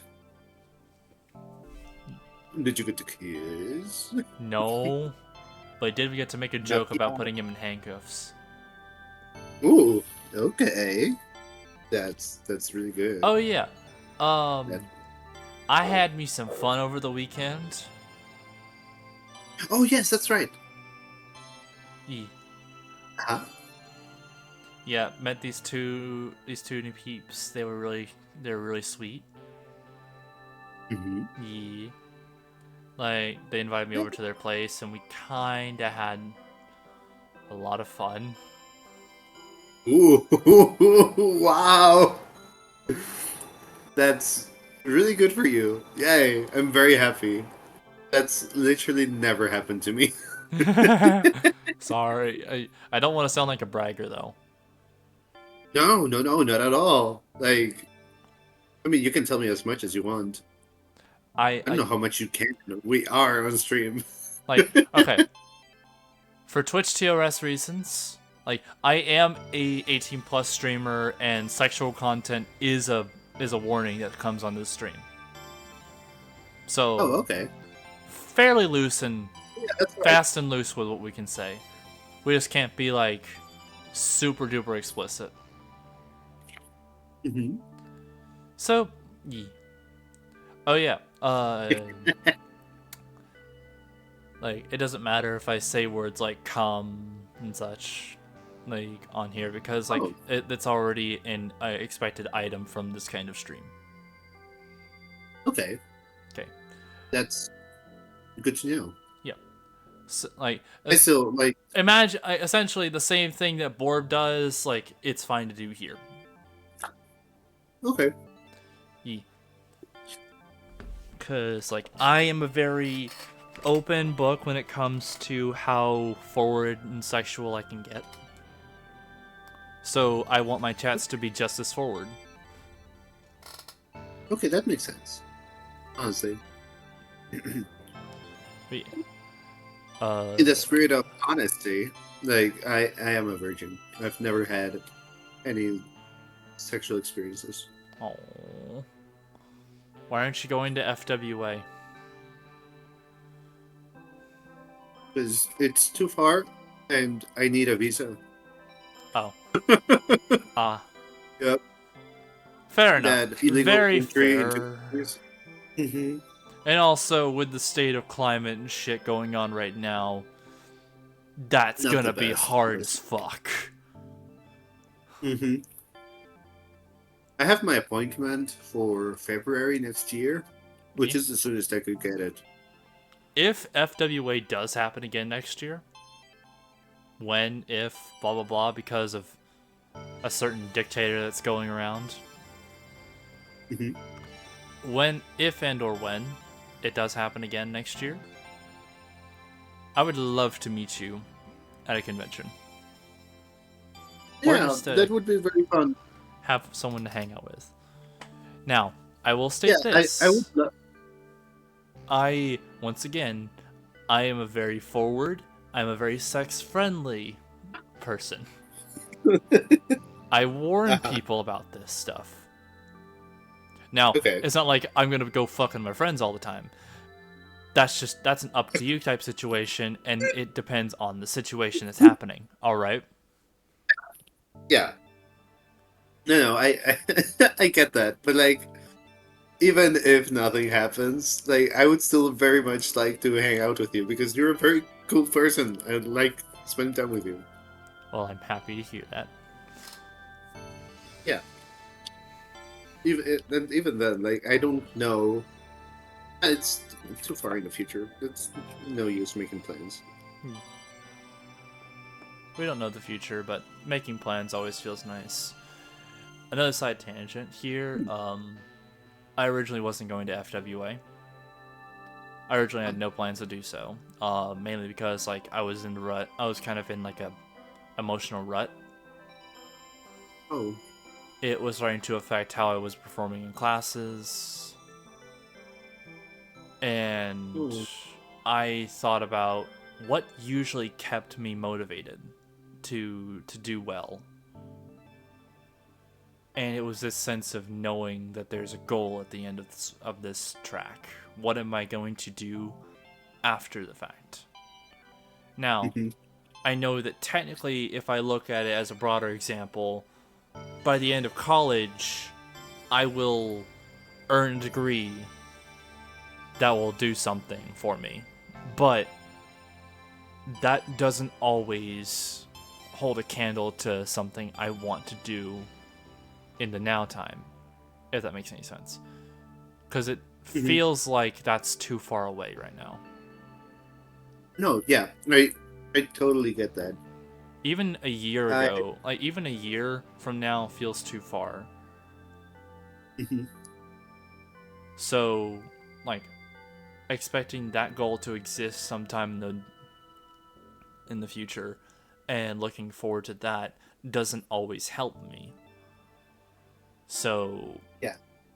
I looked at the last time that I was starting to do really well, and that was the last few times that I was looking forward to a convention at the end of a semester.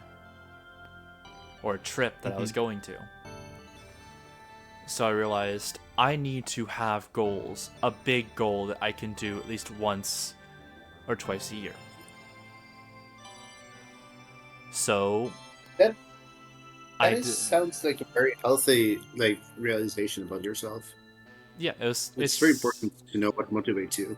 It motivates me to do better and like helps me to like I'm still gonna have the lulls in the middle of the time, but like knowing that something is coming up fairly quick that I can work towards and be excited about, Mhm.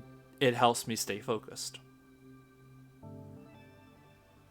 Yeah, it's um Helps me stay grounded. like if yeah, it's like to me when that happens to me, it's like a payment, right? So, oh, now I'm doing this, so later I can like uh get like a return on investment, quote unquote. It's like, oh, I studied and I spent time doing boring stuff, so I could get to the fun part, Yeah. right?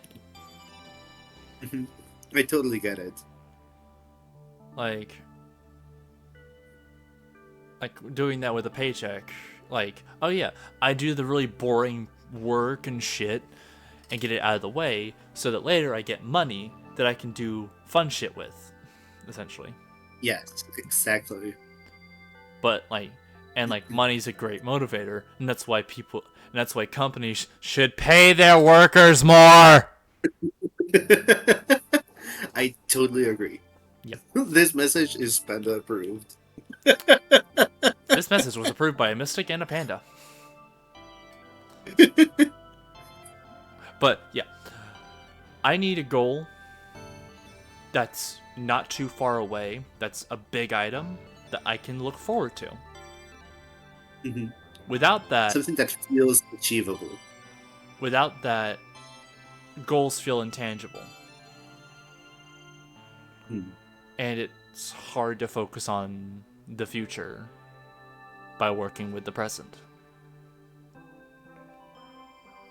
Because when the present feels Yeah. boring and the future is far away, what's left is a shell of what you don't know how to do with. Mhm. To me, like I think I was speaking with my therapist like a time, and one of the things that she told me is that View journal entry 1. the way I speak and the way it sounds like I feel about stuff about big accomplishments is like it's not a big deal, right? Because it isn't to me. Um, when I graduated from my bachelor's degree, Mhm. it's like, oh, yeah, it's like my graduation, and that's just a while I spent in the theater, and then I left. And that's it. Like it's not like a big deal, right? It's not a big deal. My birthday, it's not a big deal when I graduated high school and stuff like that, because of the way that I perceive the world. So like those small goals that you're speaking of, like they are like much sweeter to me, right? Because it's like, oh, this is a special thing I get to do and look forward to. And it's not just another thing that happens. Yeah, exactly. Oh, looks like the Borb is live. Oh yeah, it's been live for a while. Oh, An hour and 42 minutes. I'm good to stay in my corner here for now, though. Me too. Like, little chats between us are fine. Let's see. Put this back. I'm still tuned into his stream though. I'm not losing my streak.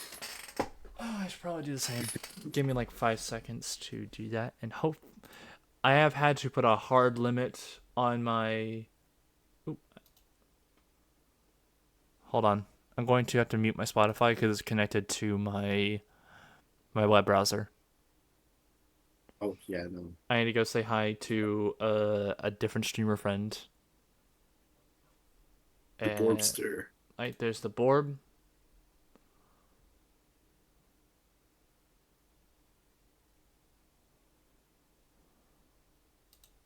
I try not to lose my streak.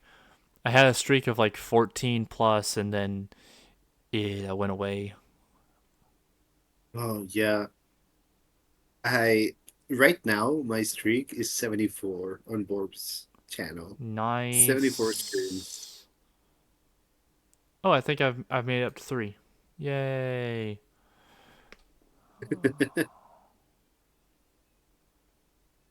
And I don't feel like doing a collab stream right now.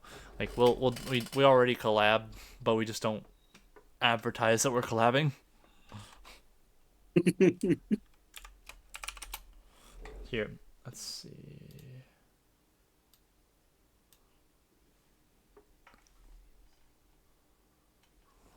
Yep. Ah, wah, wah, wah. Hey, Glass.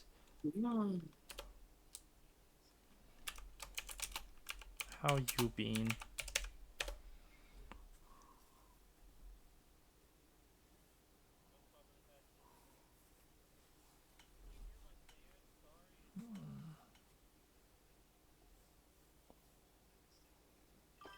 Oh, hello.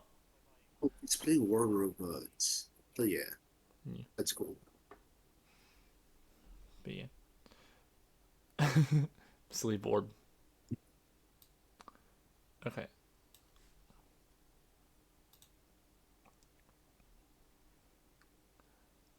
because I put like a hard limit on the amount of CPU usage on. Oh, hello, Fletch. What are you doing here? Also, nice to see you. Oh, hi. Someone has Thank you followed. for the follow. Thank you, thank you, thank you, thank Yay. you, thank you, thank you. It means very much. Right now, Mystic is aiming for a new follow goal, Of and 90 that's like follower, of 90 peeps. exactly. And we really appreciate the follow. Thank you very much.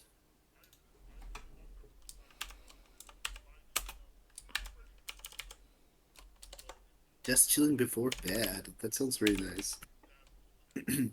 I should do that more. Usually, I just go to bed when I'm extremely exhausted. But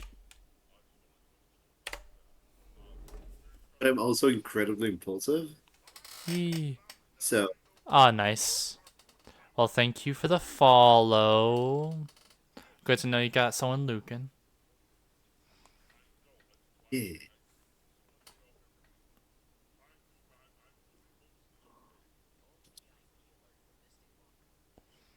Last of the golden days.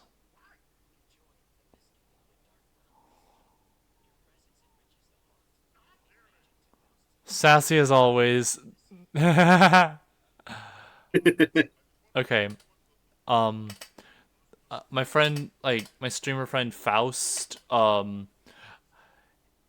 he has an AI that announces some users' presence. Like I'm gold VIP in his stream because I donated 10 subs during a hype train because I was feeling Oh, generous. that's cool. And hell yeah. Oh, and now goblin mode. Someone has activated goblin mode on the stream. Like, if y'all ever want to, like, I raid them a couple times when the board isn't live. Uh, go check out my friend Faust TTV. Like, he's very nice to watch, very fun to listen to. He streams really late, so like 11 p.m. my time to 5 or 6 a.m. my time. What time are you? Let's see. Currently, right now, it's 11:31. Oh, okay. You're central.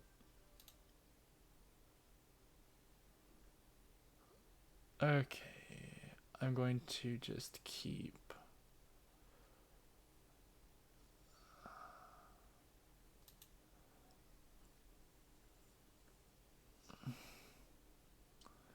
Okay. Yep. That's how it's meant to be.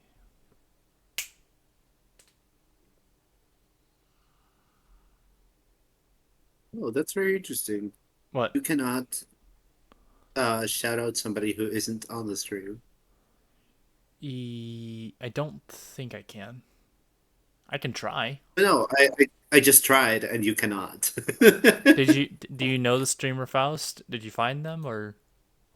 I found them. Yeah. Yep. Fausty TV. They're live right now, right? Yep. He's not in my.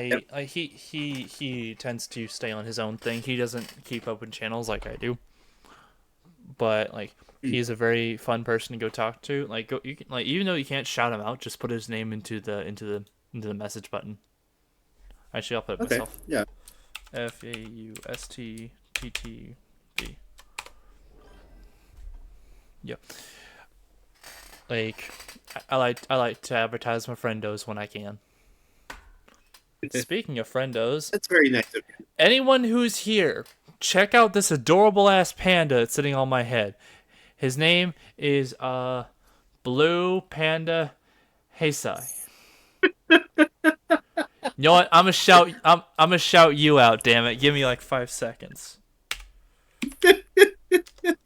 His name is Check's Notes. I'm sorry, I'm a bastard when it comes to exact names sometimes.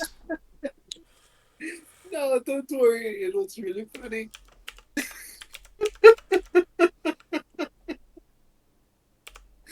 Oh my gosh. That was amazing. I love that. Let me see. I think Yay, I did it. Yay! But yeah, check out this adorable panda when you get the chance. Oh They're my they're gosh. very nice. Being their streams are very chill.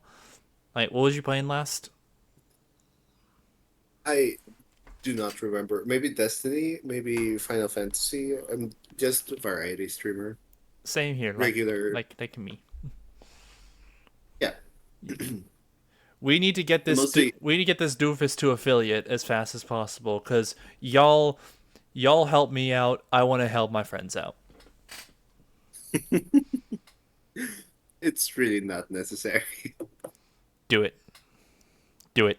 I've Do it. had a really hard time like actually getting to stream because I've been exhausted. Yeah. Oh, by the way, I should check my campus, my virtual campus, because I'm pretty sure I failed the classes by mistake. No, panda. Yep. Motivation is hard. Yeah, Damn right it is. Holy shit. really, really hard. Do you know how hard it is for me? How hard it was for me to stay motivated enough to do better in calculus this time around? Calculus is a bastard. Calculus? Yes, I had to take calculus. Oh, I thought you were in an art degree. My degree is computer science and entertainment. I may be changing it pending next yeah. coming semester because I found a different degree that fits what I want to do better, which is closer to graphic art. Okay, that's really cool. Yep. I like having like computer stuff and like the computer aspect because I am fascinated by game design. But I also hate math. I like to understand math and use math to my advantage, but I hate it so badly as a I hate math as a thing I have to do assignment wise because it is a bastard. Yes, it genuinely is really hard.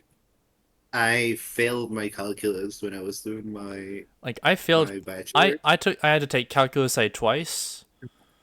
First time, I failed every exam except for like the online exams which I did decently on, but I failed them hard. The only class I failed in my whole bachelor's degree was calculus. Exactly. I passed every other single class, and calculus I couldn't. I And it's also I had okay, so I dropped out at the end of the first time doing calculus A and physics. My friend's is at the end of a computer science entertainment computing degree, and she is so sick of how university does it. Me too! Me fucking too! I just want to make fun game and cute art. And I want to do storytelling. I don't want to deal with this math shit. I was good at math. I was very good. I had all A's in high school. The moment I stepped into college, I dropped my average in math to a fucking D for like the first 2 weeks, and then I managed to crawl it back up to an A minus. It was hell. And then the second math class I took, which was like trigonometry, like pre-calc trigonometry, I hated that class because my teacher was a bastard. He didn't know how, he didn't have, it was an online class, and he didn't do like live lectures. I know some people like after listening lectures, but I prefer a live experience where I can make my own input and like talk to the teacher, like talk with like, cause like I prefer a conversation type, like teaching environment. All right. Mhm. Now, of course, like some teachers, even in that environment, are also assholes. because like they will act like your input into the situation is the most useless thing there is. Like actually, I had a teacher teaching my discrete structures, I think it was, or something like that. And I rightfully compared one of the pieces of work to a fractal. And I even double checked what I was saying. He was like, "Yeah, it's like a fractal." And then he was like, "What's that?" And I was like, "You don't know what a fractal is?" And he's like, "No, explain." And I was like, "And a fractal, it's a shape with an infinite perimeter." Huh? Dude has a math degree and a computing degree and doesn't know what a fractal is, or was making me out to be an idiot for comparing a computer science thing that acts like a fractal to a fractal. Man, some people just want to go on the hugest of power trips.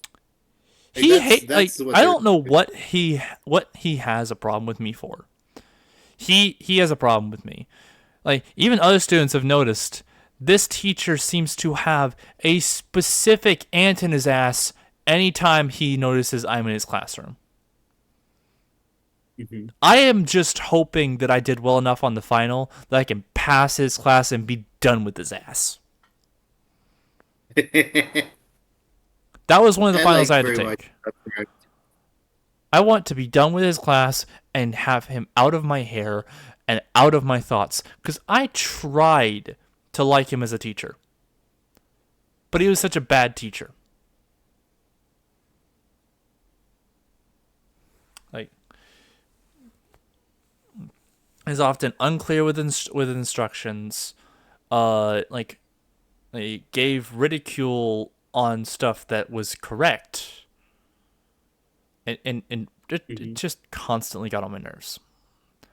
I will be done with him after the semester, and I just hope that I don't have to retake his class.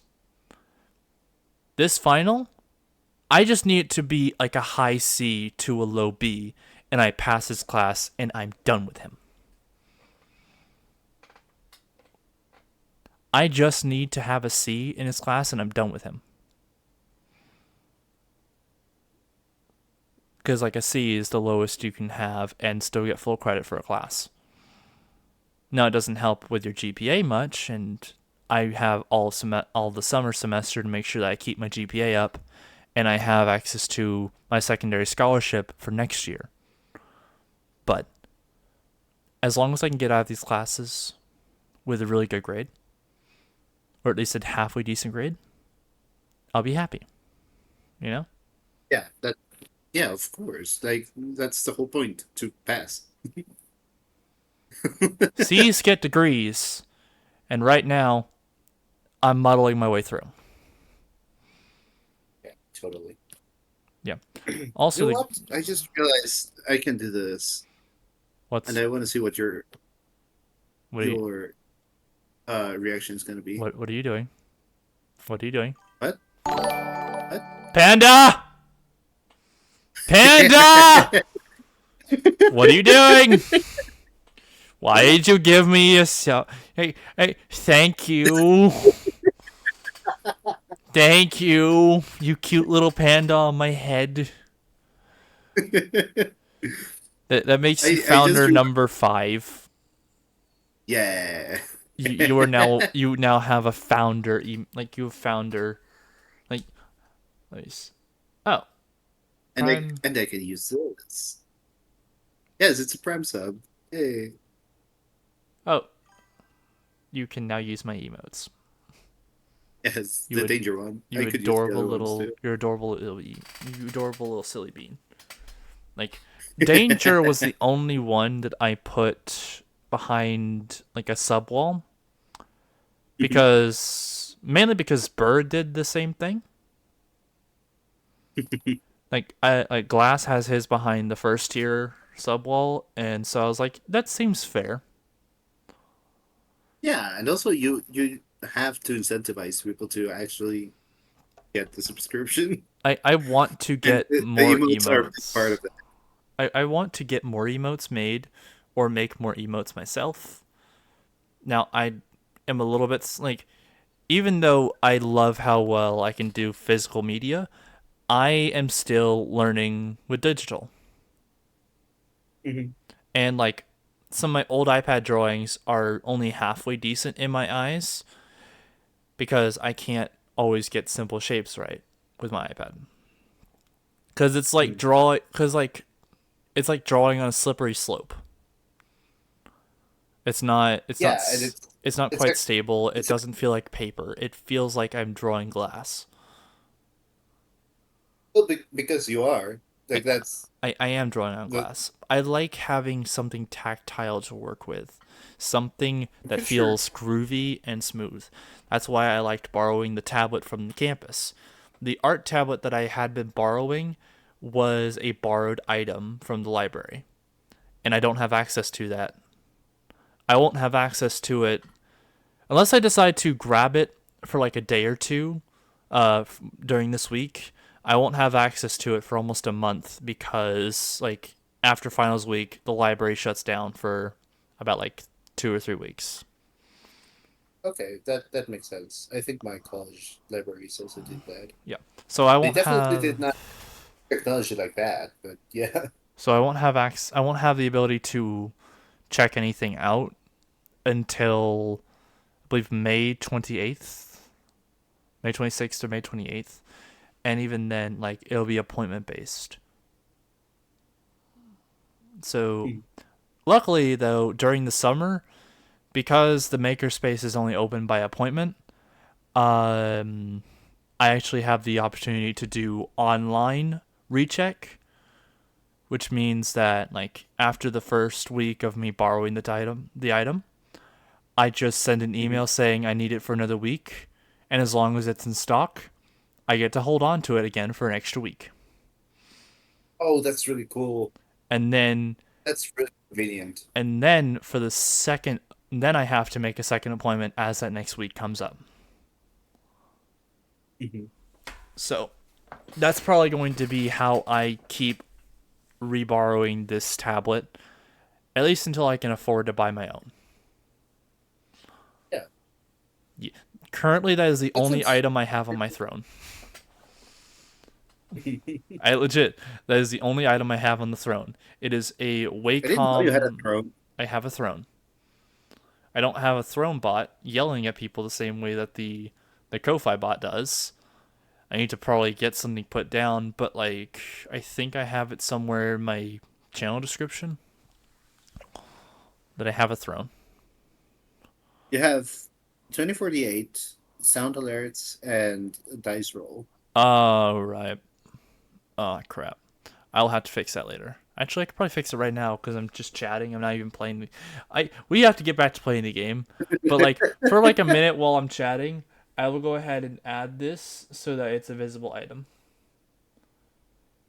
Sound alerts 2048.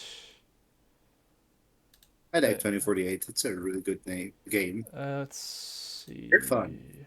View all extensions. Let me just go ahead and add that as an extension to find.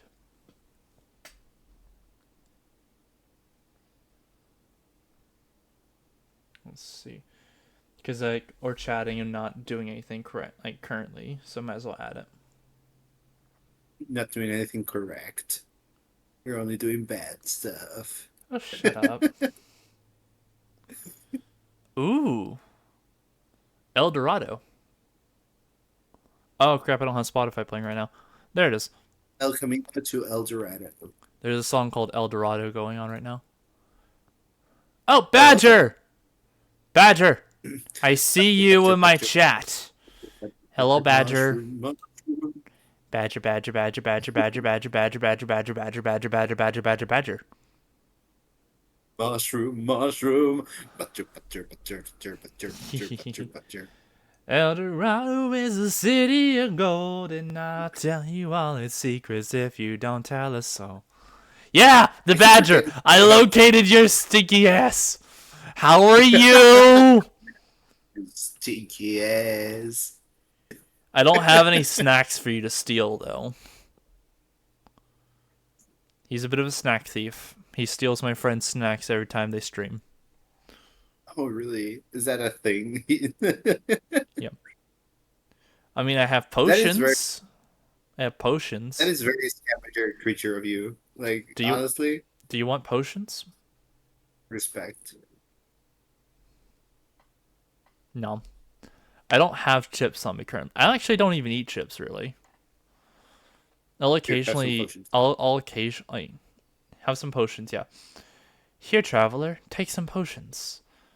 Actually, take I hope you can use take it in your one adventure. big ass chug jug of Sturgis. And here, we'll do it again. Take a big ass chug jug of health.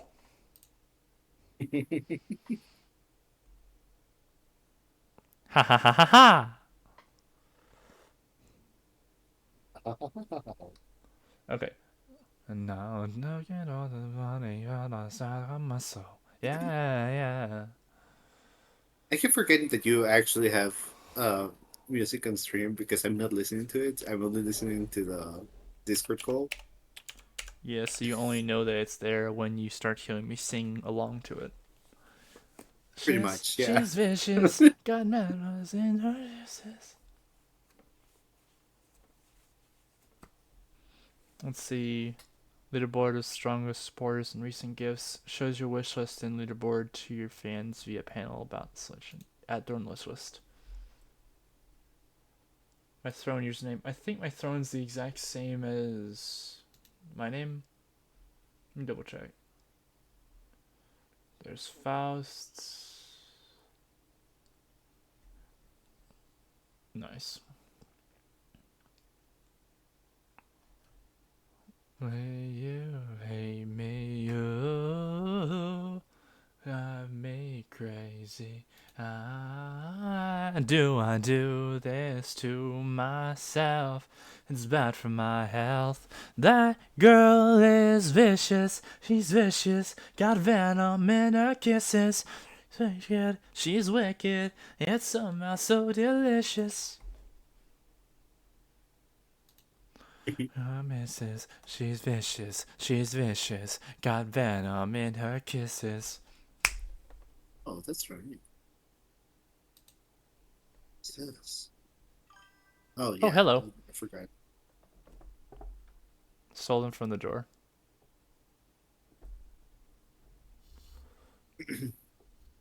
Oh, okay. Good. I still have my chips. That's nice. Yeah. Oh my goodness. Oh my goodness.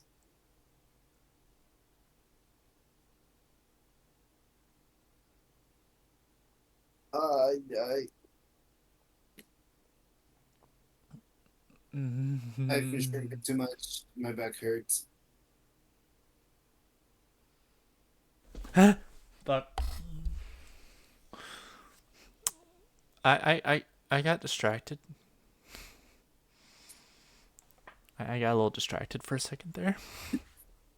You did? What distracted you? Okay, stream can't see this, but you can. Let me just open up our call. Share my screen. Oh, Go live. Here, okay. take a look at my browser. And you will see what distracted me. Oh, okay. That is very distracting, yes. I quite like that.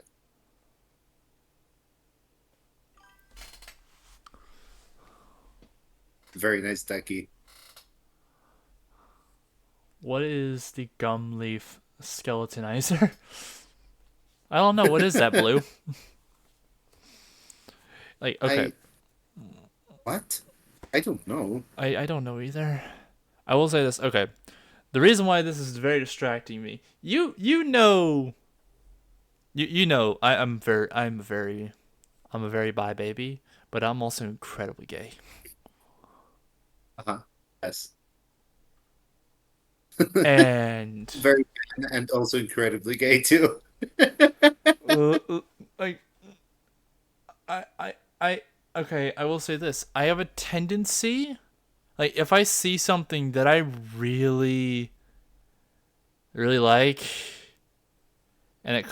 and that is very, very sexy. At least I find it sexy. I have a tendency to just stop, stare, and drool a bit. Oh, okay. So, so the moment this popped up on my screen, yeah, like my brain stopped for a moment, and all I could do was just drool. It's Can really well drawn. can you blame me though? Look at how sexy he is. Very much so. I want a piece of all of that. A piece. I want the whole thing. I want the whole damn cake. And like look at the cake on look at the cake on him too, like holy shit. Yeah. Can you blame That's the me? thing. Can you blame me? Not at all. Okay, what was I looking for? Oh yeah, I was looking for my throne. I have my Ko-Fi, Faust's Ko-Fi, Pycom. I need to open my throne again. Where is it? Well, my throne is open for anyone to look into, but I need to remember what my throne username is. Oh wait, I know what to do. I'm a goober. Impy Daddy. Oh, it's no longer like I've changed everything that I have to Mystic. Oh, okay, that's good. Yeah. Otherwise, it wouldn't be consistent. Mhm. Also, where does Pimpy Daddy come from?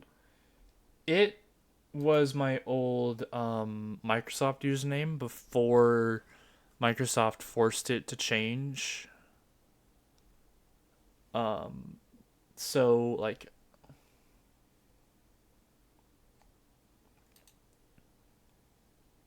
I won't say what the current one is because currently my brother uses it, and I don't want random people Oh, just okay. showing up and messing with my little brother. Mhm. Uh, Despite the fact that my little brother's a dumbass. I love my little That's brother, but kind of he is a dumbass. yeah, that's kind of what they do. Let's see where Like is I love my brother. I would give my life for him. I would also very much like to punch him in the face. Don't I have it I attached? just slap him a lot. It's very funny. Edit about info and links. I could have sworn I had linked it a while ago.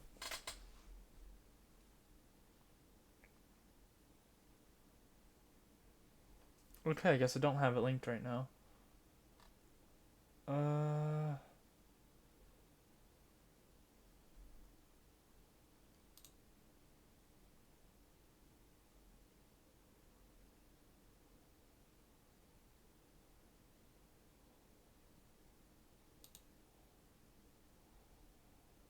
Configure. Okay, so throne username. I think it's just Wait, what? should just be the same thing as my username. Wait, what? It is. Yes, it is. At Mystic underscore blocker. Yep, you have successfully connected your wish list. If you go to your panels, you should now be able to see your wish list. Yep, Okay, let me refresh this. installed.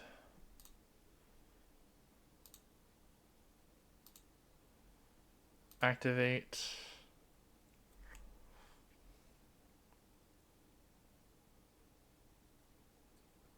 It's not there yet. I'm going to set it as. Should be able to. Okay. I should be able to to have it set as panel 1 without any issues with the sound alerts going off. Like, I'll even test it real quick just to make sure.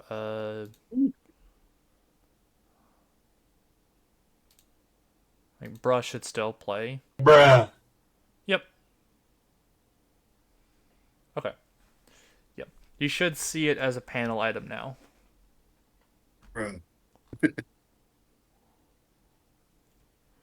Yes, it is. It is a panel item. Just found it. Bruh. Yeah.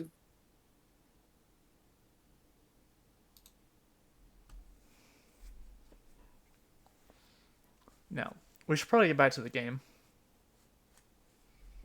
Most likely, yes. That would be a good idea. We've been doing nothing for however long You've talking. we've been doing nothing, but I should probably turn off this as well. Talking about everything and solving nothing. Stop streaming screen. Stop sharing screen. Now we're back to game. Oh, I was having fun looking at that. I know. He's very fucking hot. And This is really hot. like, okay. I've shown you my like, okay. Once again, we're going off tangents and we haven't even finished the next item of the game yet. But that's like that. This is why I love talking with you, because I can talk on stream for hours, even if I get nothing done. It's just fun to talk. Hey, thank you. I also am having a great time talking with you. Yeah. Okay. Have I showed you my current ref sheet? I don't think so, no. Okay. I guess I will rescreen. I'll just send it to you. Profile. Message. Let's see. Because I have. Oh yeah. I got your sketch mostly done, by the way. Ooh, that's really cool. Oh, Let me see if I can't find it. Should have put it under the name Blue Sketch. Crop Tails, Crop Sturgis.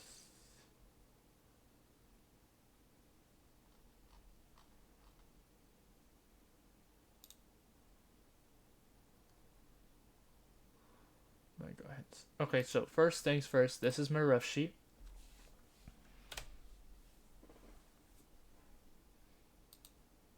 oh, I love him. And to be honest, if I were fluffier, I look exactly like he does. Okay. I have like I need kind to of say, you already look absolutely beautiful. Like, look at that smile. Yay. I want to have the amount of happiness that he does. Like actually as well, this is I think you've probably seen this in the chat at some point. This is one picture of me in Maxine's suit. Ooh. And like, of course, seeing as you know what Mystic looks like now, you can tell that this one is also me. Yeah. Oh. Is that your first suit? Yes. That's my first suit. That's Mystic. Oh, And here That's is so your cool. sketch, by the way. I hope you think it's good. I think I just sent it as a file. I don't think it's sent as the picture. oh, it's downloading. If this is a virus, I will be very mad. No, it opens as a Fire Alpaca item. I probably should just change it to a PNG. That's my bad.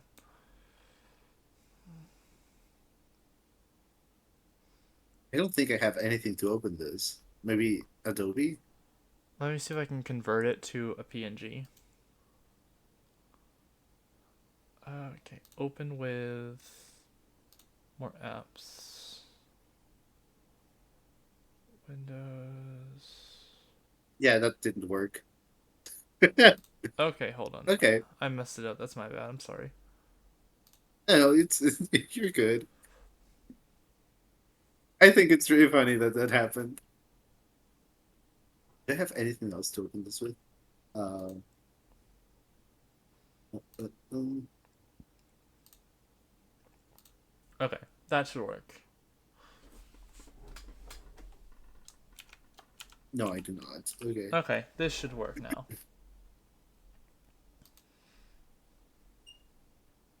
It was a quick sketch that I got done. I hope you don't hate it. I highly doubt that. Should be able to just open this as a picture. Yeah, there we go.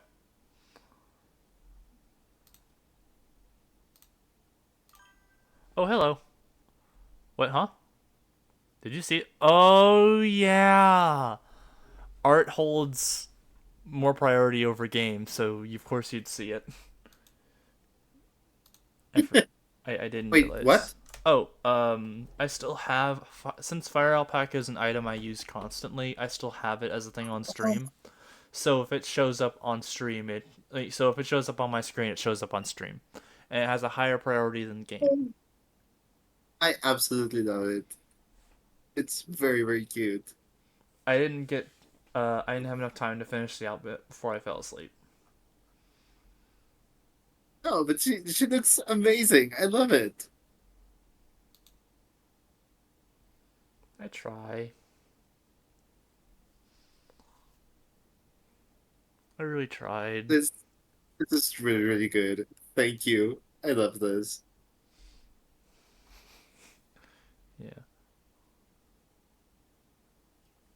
Okay, so. Okay. If you could see my face, I'm smiling so much. Me. Okay, let's actually get back to the game. Cause I need to. Now, back to the game. Oh, let's play. What song was this one? I recognize this one. I like it. Sirens by Bear Ghost. Oh, I love Bear Ghost. Experience Pivotal Fragment. Special Delivery. Yes. Back to the game we go. After Okay. After however long we've been talking.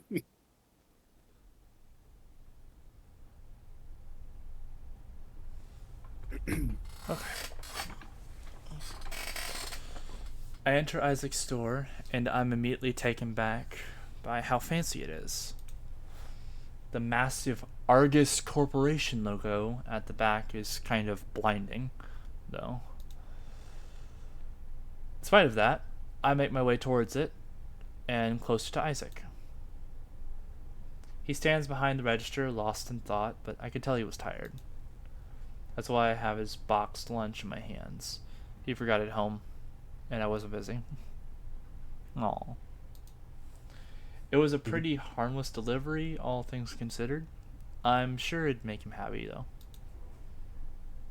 Upon seeing me, his ears immediately perk up, and the appearance of stress melts away. Aww. Delta! Oh, what a lifesaver you are! I loved seeing happy face. I want to boop it a snoot it. Boop. Ugh, the only thing worse than working is working on an empty stomach. I promise Oh, it this won't is happen again. really far I'm not behind. normally forgetful like this. I want to have a little bit of the music playing.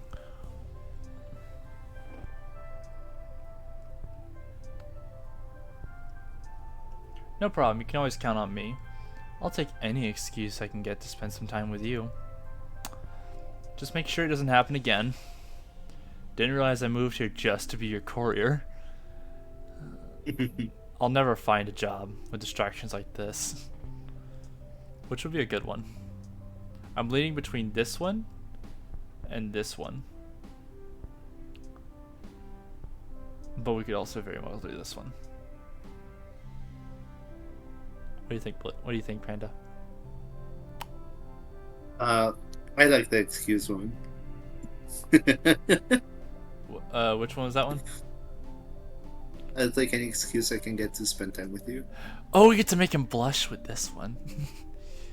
I'll take any excuse I can get to spend time with you. Whoa, subtle. I also really Dante like must him. be rubbing off on you. Yeah. I don't know if that's a good thing or a bad thing, but remember, don't flirt unless you plan to follow through with it. No one likes a tease. I like to tease people. Teasing is fun. It is very much. He gives me a I soft don't really smile. get to do it He gives very me... often, but sorry. Oh, you're fine. He gives me a soft smile and turns back towards his computer. Oh my goodness. Giggle. Yes.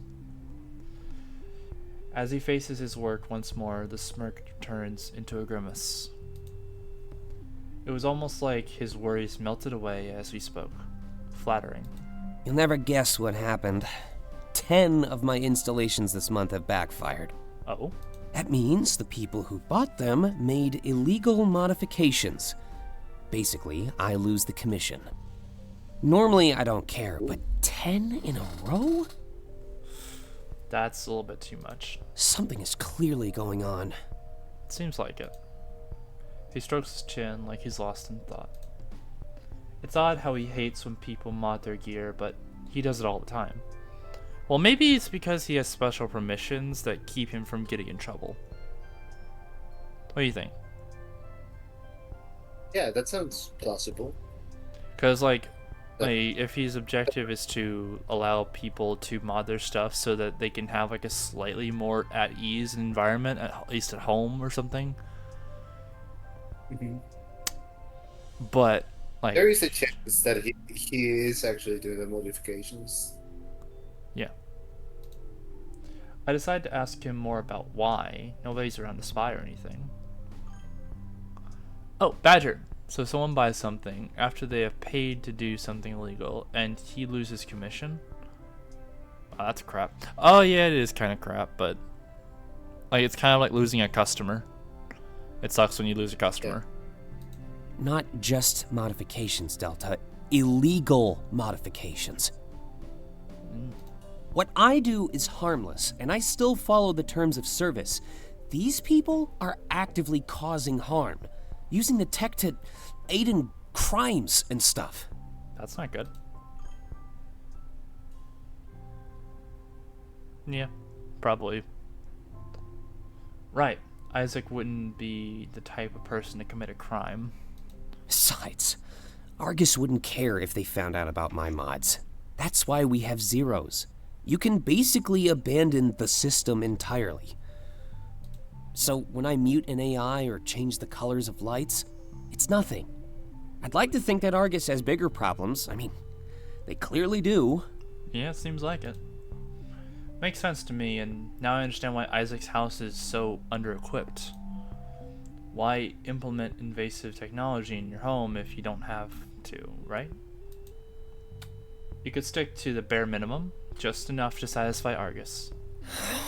I still feel like trash, though. It's my job to detect potential fraud.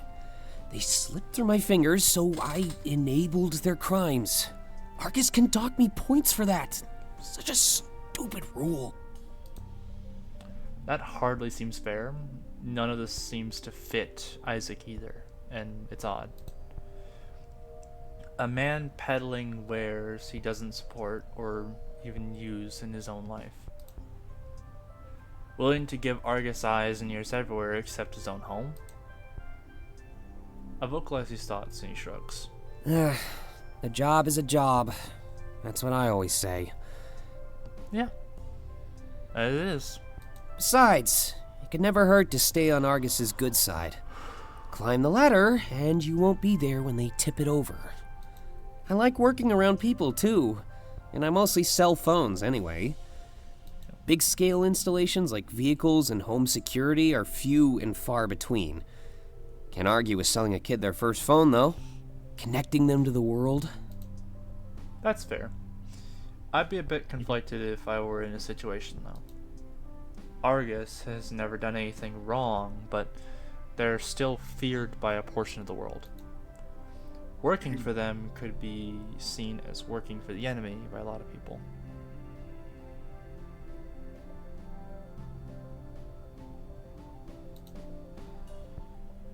Argus is so secretive about everything they do.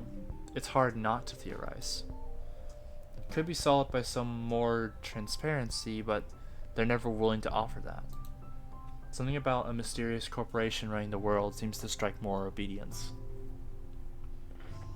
Again, I preface this. 1984! Literally. It's an interesting version of this though, because It's it not does as say- oppressive, though. I like. Yeah, well, not only is it not as oppressive, but it also highlights how there are a lot of benefits to having this system. There are like, in benefits general. and drawbacks. Yes, exactly, and the drawbacks are really, really big. But like, the society is at a point where they have become so used to the benefits that living without them is incredibly hard, and that's why the system keeps perpetuating itself. Yeah. Hey, Delta. Let me see your phone. Alright. Huh? Come on. I promise not to scroll through your gallery. I have nothing to hide. No one ever does. Seriously, though, phone up. I love his face. I love that face. The cheeky grin. Girl in Blue. Song playing in the background now is called Girl in Blue by Animal Sun. Listen, give him a listen. I shrug and hand him my phone. I'm glad that I upgraded last month. Isaac seems to notice my brand new model. He looks around the store to make sure no one's watching. A second later, he runs the phone along some sort of scanning device. Want to know what I just did? Sure. What did you do? He throws my phone back at me. Thankfully, I catch it. I just stole your identity. Make what? What? Rule number 1, never hand over your phone. That's a good rule to do. That's a good rule to live by. Even if it's someone you trust, it's just not worth Yep. it. One simple scan, and I can do almost anything I want. I could put your info on a new phone, impersonate you online. I could even overwrite the info on your current phone, change your identity. But I'd never do anything like that. Probably. Isaac. I'm gonna cuddle you. Before I can do anything, he starts laughing. I'm just screwing with you, Delta. I'd never mess around with important stuff like that. Oh, I did a few things that might help you out while you look for a job, though. Play along with what I'm about to say. I need an excuse for the computer. He clears his throat and starts using an acting voice like he's playing a part. Terribly sorry for the inconvenience. Argus values you more than that. The next 6 months of all Argus-related subscription services are on the house. And not only that, but all Argus-associated venues will be 20% off. Ooh, I like discounts. E. Is there anything else I can do for you at this juncture? He winks at me, and I'm not sure what to do or how to take what just happened. I appreciate the gesture, but there's no way what he just did was allowed. He said he'd never break the law, though. I trust him, despite the anxiety. There's no telling what may come from this. I just wanted to do a good deed, and now I feel immoral. Completing the opposite of what I desired, I leave Isaac with his meal. Maybe we'd have time to talk about this later.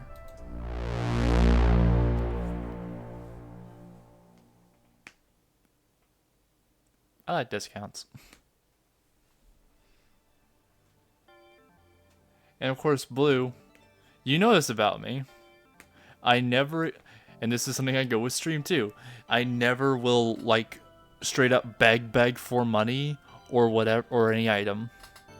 But if you're willing to hand it up, like that's up to you.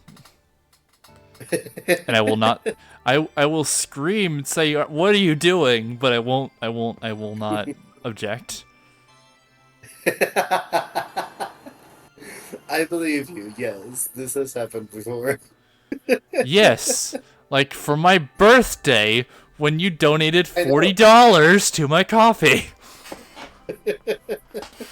I will. I know. Yes. Happy birthday.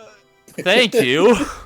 And also earlier when you decided to give me your Prime sub. Yes. That one is technically free, so. Well, I mean it's free Yeah. with the price of a Amazon subscription, but still. You only get one of those a month. Yeah. And you won't get another one until like what, May 28th or something? Around then, yeah, probably. So at the very least, it's still technically in low supply. And you decided to give it to me. Why? Yeah. Because you are a friend, a good entertainer, and I wasn't subscribed to you. Why? I like supporting my friends. Experience pivotal fragment. Meeting Taylor. Ooh. Time to meet Taylor. Isn't he the bunny? I forget. Someone out there wants to be you, just as much as you want to be others. Oh, Tuesday, December 17th. I sit at the table with Isaac and Dante, slowly chipping away at my dinner. Eating as a group isn't something we do every day, but today was special. I finally get to meet Taylor. He's pretty busy, so I've only seen him in the group chat. I know he's a streamer. Hi. And an internet personality, but I don't know much else. It's cool that someone popular like him was taking time to hang out with me, though. I've heard a lot about the guy, so I signed up for his group outing with no hesitation. I'm told this is the spot for a group. Whenever they want to hang out, it's usually here. Apparently they have the best hangover breakfast too. That's a good place to go if you like. Blue, quick question. Have you ever been drunk? Yes. What is your favorite hangover cheat meal? I don't really have like a go-to. It's just like what I feel in the moment. Okay, mine is wings. Wings, like bone-in wings are my guilty pleasure. Now, when I don't have access to that, Very interesting. when I don't have access to that, I will go to places like Waffle House or Domino's or somewhere I can get a cheap ass pizza or like something cheap and greasy. I don't indulge a lot in greasy foods because I'm trying to keep my weight down. In fact, my lowest weight was tonight at 202.9 pounds. Which is Oh, that's really good for I don't me. know how much that is, but that's really good. Yeah. Hold on, let me like, okay, you would know, like, let me see if I can translate to kilogram. It's 91. That's actually really, really good. Yeah, especially for my height, which is 6'4", or 198 centimeters. Or actually not 90, 194 centimeters. Ooh. That is. You're Very really good. tall. Gotta go to bed now. It was fun popping in. Thank you, Fletch. You get some Yes, good thank you, rest. Fletch. Get your eeps in. Have good dream. Have a good night. Have good nappos. I hope you have a great rest. Yep.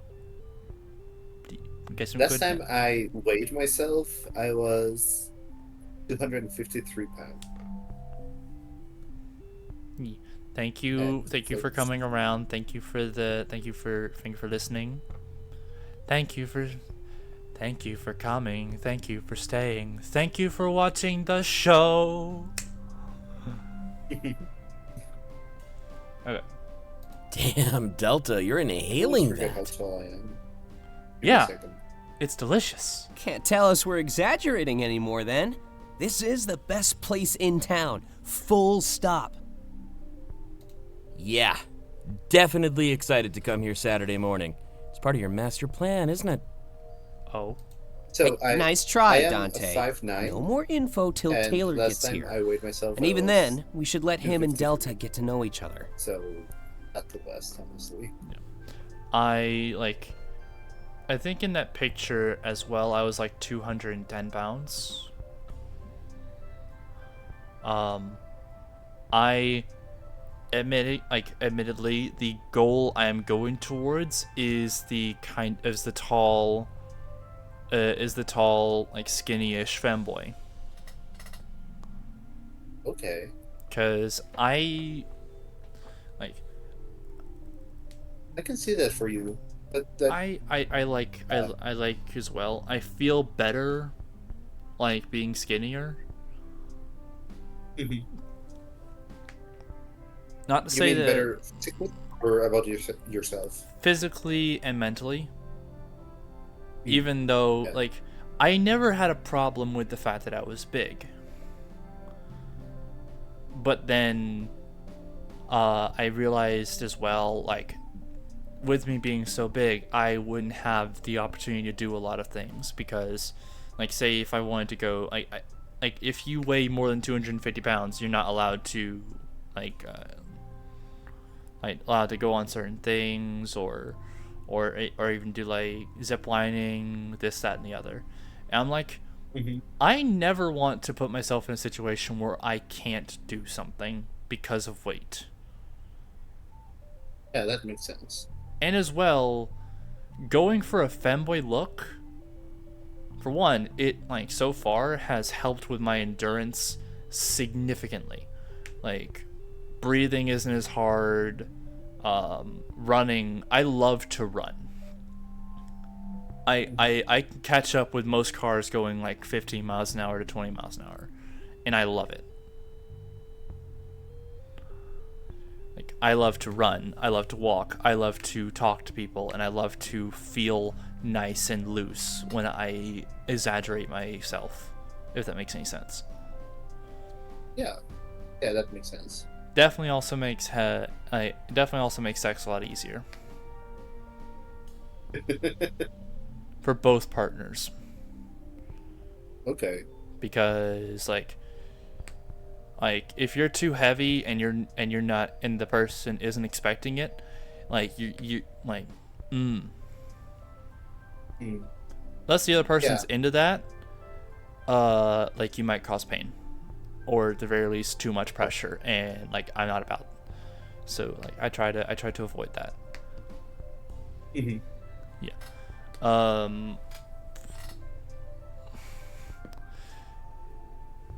I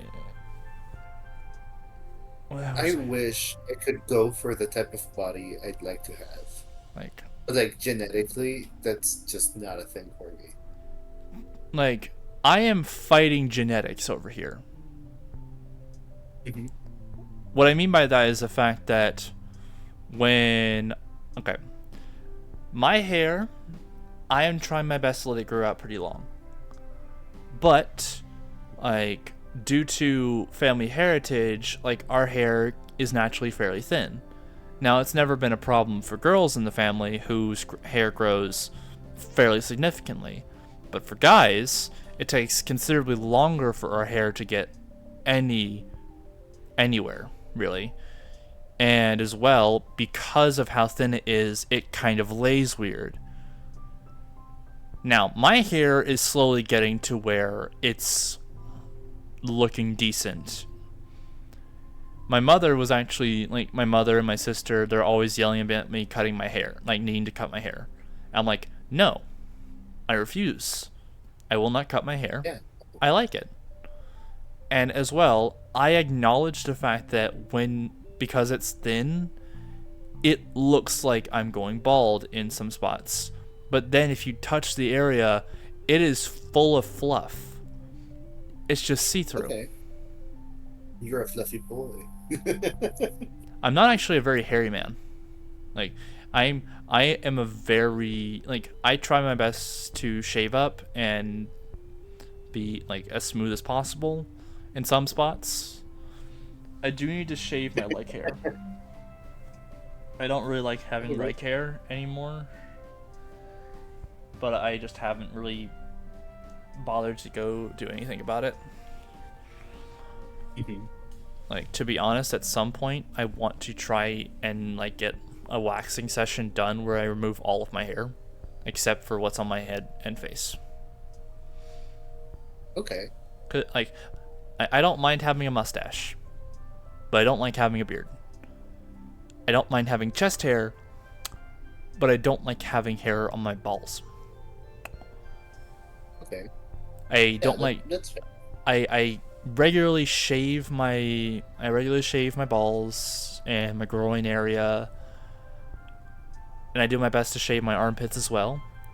One aspect of shaving your armpits is that sometimes it doesn't make you stink as easily. Like, you won't get nasty and stinky as easily.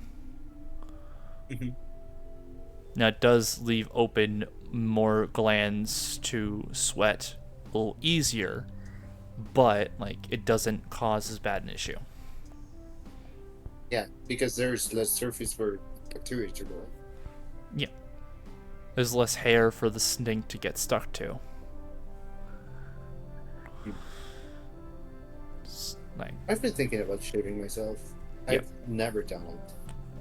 Like only my beard and the mustache. I think at some point I do have some hair removal cream that I'll probably use on my legs. Oh, really? Yeah.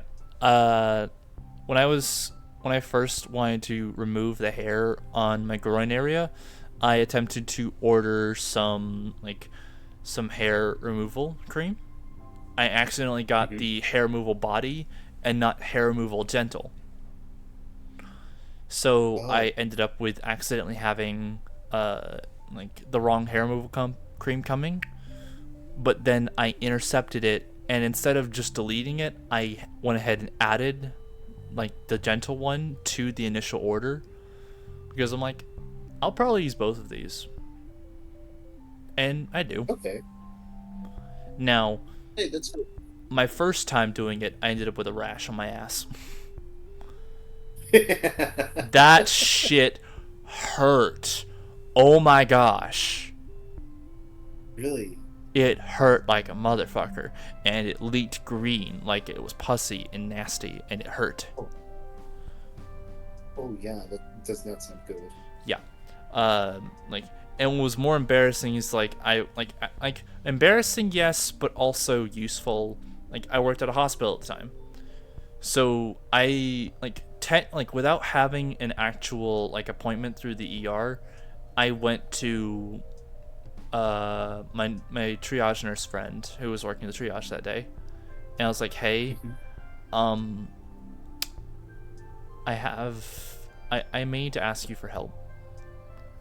I don't know if I can fully go through a system on shift, because it might cause issues with other things, and I don't want to do that. I have a rash from trying to use hair removal cream.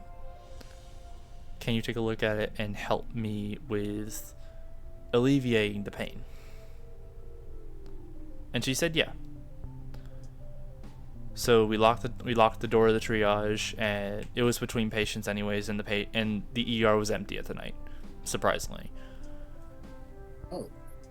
Yeah. That's really good. Yeah, so we locked the doors, pulled down pants. She saw us like, oh, that looks pretty bad. And I was like, yeah, it really hurts. And the only thing I can do to keep it from like drenching my underwear is put towels in there, but that also is very rough and hurts. Yeah. So she's like, yeah, you're going to need to put a cream there to alleviate this and help it heal. So I was like, what cream do I use? And like, I think it was like this dermatology cream. And it took like 2 weeks, and then finally it went back to normal. So I'm a lot warier about using hair removal cream on my backside like that. If I have someone to help me with it, then I'll be fine. But since I have no one to help me with doing so at the moment, I just use my clippers to carefully shave the hair. Mhm. And even though these clippers aren't very good. Why did that happen? Yeah. Like the reason why what happened is that the ass is very oily. Like the outer skin is both very sensitive and oily. So it's very easy for substances like liquids to get stuck and cling to it and stay there. Well, So when even though I thought I had removed all of it, I still had a little bit of the cream there, and it stayed on for just long enough that it started to do a chemical burn. oof. Yeah. Not to mention that I also did a stupid thing. I accidentally swallowed a very minuscule amount of the cream. Oh, Yeah. how did that happen? It landed on my lips. I had made the dumb mistake of brushing my wrist to my mouth and licking my lips. So a tiny amount of it got in my mouth, and my throat was in disarray for a week. It went back to normal, surprisingly enough. Didn't affect my singing ability, which I'm very happy That's for. good. But yeah, that was just some stupid things that I did when I was inexperienced. Mhm. Now, I still, I will only use the clippers on my backside, with, a safety guard to make sure I don't accidentally, nick myself as easily. But I don't use, but I will occasionally still use the hair removal cream on my balls area because I know how to get it off fast enough without causing an issue. Okay. But yeah, at some point I would like to go somewhere and get waxed to remove everything and not just have the hair removal cream, you know? Yeah. Have you thought about? Well, this is I think it's much more expensive. But if you had the money, would you? Oh, laser hair do- removal? If I had the money and the time set aside, I would absolutely get hair removal. Laser hair removal. I would absolutely do it. Remove the hair from my groin area completely. Please. It feels so much better when it's smooth. Also, it looks better on me. Now, I have shown pictures of my dick in the past, and some people like it with the fluff. I personally don't. I think it looks nasty and Well, dirty. it's your dick. You have to like it.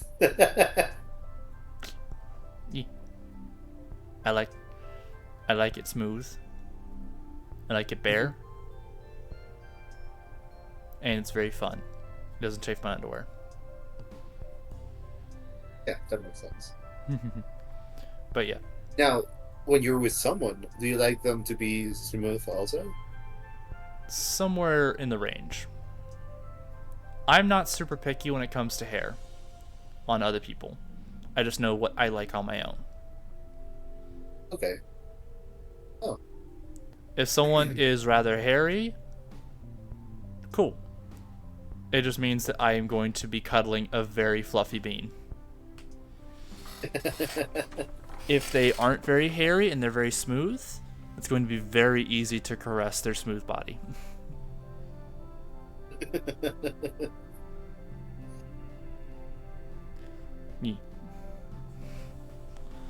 And yeah. Leading up to FWA as well. Okay. I will be very, very open at FWA. Okay. If anyone's in my Telegram, like, you'll see how open I am. But like, I think this is part that I can't really fully say. But yeah, very open being at FWA, very open to cuddles, very open to kisses, and very open to, well, the sex. Okay, hey, that's good. That's healthy. Well, as long as you use protection, that's healthy. I have prophylactics in the form of medications that keep me from catching the nasties. That's good. I don't like using condoms unless I have to. Okay. That is very valid, honestly. And I am very unlikely to get someone pregnant because I don't usually mess with girls. Don't really mess with women that much. You know? Like, Yeah, no, I get I do identify as bi, but I am very, very gay. Yeah, you have a male preference. I like balls and shaft. I like what it does. I have the almighty oral fixation. And I like Oh. trying to see how far I can push it down my throat. Okay. I as well I'm gonna be honest. have a massive a big fascination part- with big and long toys. Oh. The longer and the deeper it can go, the better. And the bigger and wider it is, oh, the more it feels good.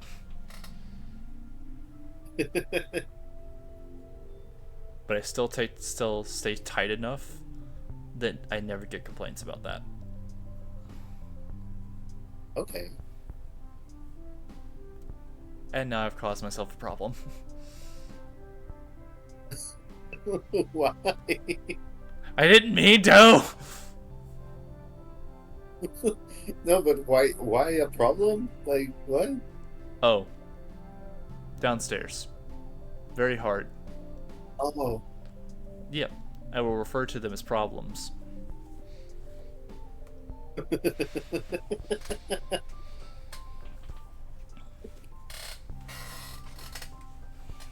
I like one of my one of the things I would really like to do is oral with someone who has a dick like that.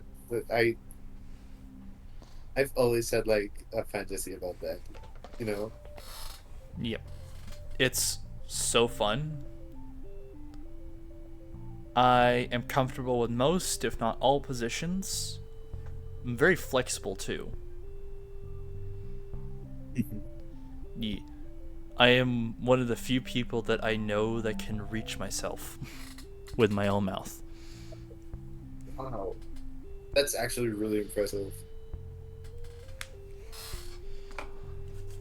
I've tried, but like this belly isn't doing me any favors. Yeah, that was also an extra side goal for losing weight. The less weight I had in front of me, the easier it was to reach. Wow. Okay. Don't you think the nightclub would be better for that? You know how Taylor I don't know gets if after a I couple would be able drinks. to do that. Why was that line perfectly placed? Did you realize that? Which line? The line, don't you think the nightclub would be better for that? That is bucket list item right there, though. That is bucket list item. Actually, technically, I have. Well, let's see. I've had fun at a bar, Oh. and it was a very inclusive bar for that. So Like in the bathroom or like in the bar? in the yard. There's Okay. if you go to soft shout out to a bar that I really like that's in Orlando, Florida, called Barcodes. They have decent drinks. They don't have a blender, so they don't have my cocktails. But they do have hard lemonade, and hard lemonade really hits well. Bum bum ba dum bum bum bum bum ba dum bum That bum is bum another one ba of da my ba ba fantasies. ba ba da Like ba. going Lone to, Digger like, by Caravan Palace. oh, that's a really good one. I love that song. I love that band in general. Go turn the music up for stream a little bit. Well, but like that's another one of my fantasies. Like, public sex, like in a bar or nightclub or somewhere like that. Like Yes. it's that. Yes.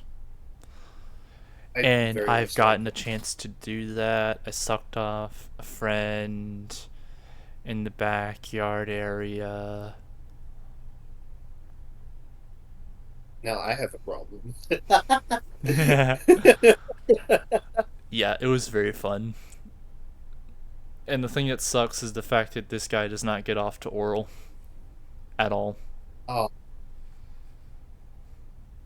that's sad. Yeah. He doesn't get off to oral. Like he has to be rubbing into something to go off, which does suck. Mm. But he's still he's still a fun person to hang with. Like, he was actually the first guy that I lost. He was the first guy that I had fun with, like that. Oh, Yeah. Back in 2023 was my first furry convention. And the sad thing is the fact that I will say this, preface this. The sad thing is that my sister and mother found out I was going to a furry convention and forced my sister to drag along with me. Which means I wasn't driving, I was riding with my sister. She didn't have a ticket to the convention, but she had to be there. Which meant that if she told me to, I had to leave the con. Bear in mind I was 20 years old at the time. This is literally 2 years ago. miserable for And both. on the Saturday of that Megaplex in 2023, I had the time because they were going to be at the Universal Park very late. And I was like, okay. And they even told me that I would probably have to take an Uber to get back to the hotel. I was like, I can do that. I had the address saved in my phone, and I'd be ready to do so. I had the extra money to get an Uber anyway, so I figured, why the hell not? So I went to one of those parties. That's another thing I'd like to do. And those sometime. parties are a lot of fun. But also, because I hadn't done anything up in that point, I was also very awkward and shy. Mhm. What can I say? I was a virgin puppy, and I hadn't done anything before. Yeah. So, I started off very slow, messing with toys in the middle of the room. Eventually, I migrated over to one of the beds. Eventually, I was messing around with someone's groin. Next thing you know, their groin was in my nose. Like, their groin was with my nose and in my mouth. That sounds like a really fun time. And eventually after that, like, and as well, the hard thing about it is he has what's called a Prince Albert piercing. So, and those are really hard to suck on, like, around, because like the way they rub against your, the way they would rub against you. Yeah. Mhm. So the first time he I can let imagine me that. take it off of him, so that it was easier. The second time, when I about tried to take it off him again, he said, "How about we do this instead?" Flipped me over and went to town on my rear. Ooh. the hottest shit I'd ever seen at that point. Any porn I had ever watched leading up to this point pales in comparison to that moment. I can imagine. Yep. And the drawbacks of a PA piercing when it comes to the mouth region versus the impact it has on your rear. Oh, yes. Like, I was dealing with this. So, this was very accurate at that point. Yeah. So yeah, that was how my first experience went. And it was ruined by my sister. Oh. Yeah, my first experience was cut very short by the fact that my sister was blowing the fuck up on my phone. And I had, like, once I had noticed, like, by the time I picked up my phone, it was like 1:30 in the morning. And there was like 42 missed calls, 57 missed messages. I'm like, oh shit, I gotta run. So here I am, having to say, sorry, I gotta go. And essentially, like, doing the run of shame down the hall after having to throw my suit and such back on. And, like, I even squished my tail in the door as I got into the car. And I really hated that.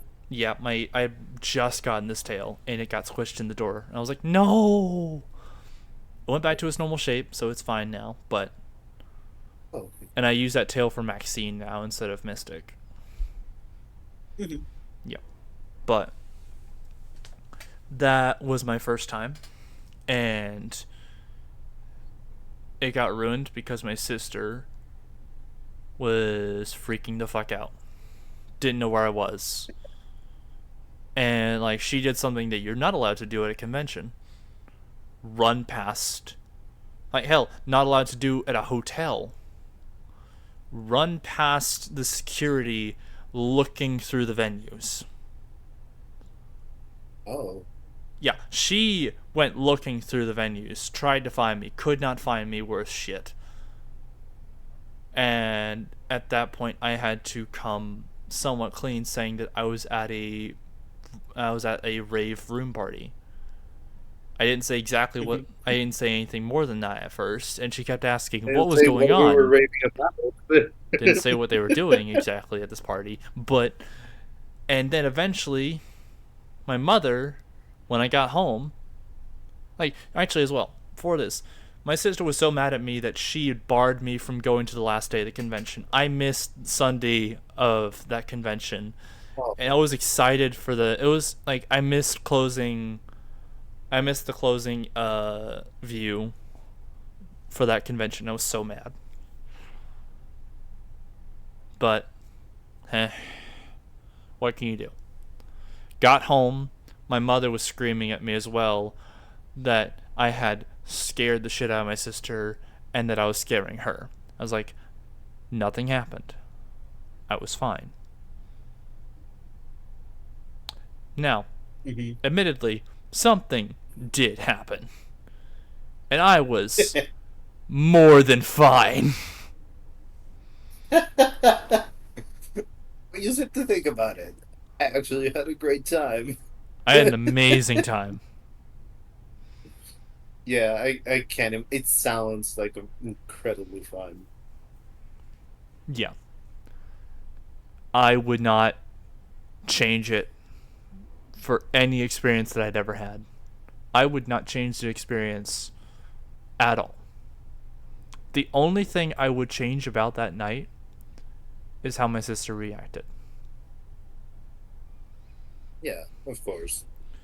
Because I did, It is one even time. though I was upset about the fact that she practically pulled me from the con so many times while I was still trying to have fun at the con, even when like hell, like one of my favorite like furry like artists, like music artists, is Whispers, WHSPRS. I love his music. Yeah. And I got to see him live at that convention, and I didn't even know he was actually going to that con. I just found is him in the cool. roster. I was like, I need to be at this. And then, of course, I'm literally in there 30 minutes into the concert, and my sister's like, hey, we'll be there in 15 minutes. Be at the door. I was like, no! Oh, man. My favorite music artist at this time is playing, and I didn't even know it. I got a ticket to the show, and I can't stay. I milked every minute waiting for them. And she was mad at me for making them wait any amount of time. I only got to see 3 songs of his entire set. His set went on for another hour, and I missed most of it. I was so mad. That is. But I was so happy I got to see him play. That is genuinely infuriating. And she was mad at me for making them wait. It was like, in all reality, this is my trip, and you drag yourself along. Pretty much, yeah. And you're mad at me? You're the one harshing the vibe. You're the one harshing my trip. Yeah, what I'm having a hard time understanding is why she's why she was so intense about it. Right? She's my Like, sister. she could have perfectly. And I know, but like this is not her trip. She can't go in the con and get bored, so she might as well just like do her let you own be. thing It's and like, let me have my fun. exactly. It's like, oh, hey, it's midnight. Maybe send him a text and see if he's okay. But like, She not should. worry It about should it. have ended there. It should Yeah, have ended exactly. with a single text message at 12:30 at night, saying, "Hey, how you doing? Like, I'm letting you know I'm at the hotel." Yeah, it's like, you need Just, help? just something like that. Exactly. But Like, no, oh, instead I have my sister bawling like crazy yeah. and that's freaking out that I'm not coming to the car when they say, even though they're the one who hijacked my trip. mhm. So that's something I will always be upset about, that my first trip was ruined via the fact that someone else was dragged along with me. Yeah. Not by my choice. Hell, I was like, I was willing to abide by the fact that my mom wanted me to have a friend with me so that we could keep each other in check. Yeah.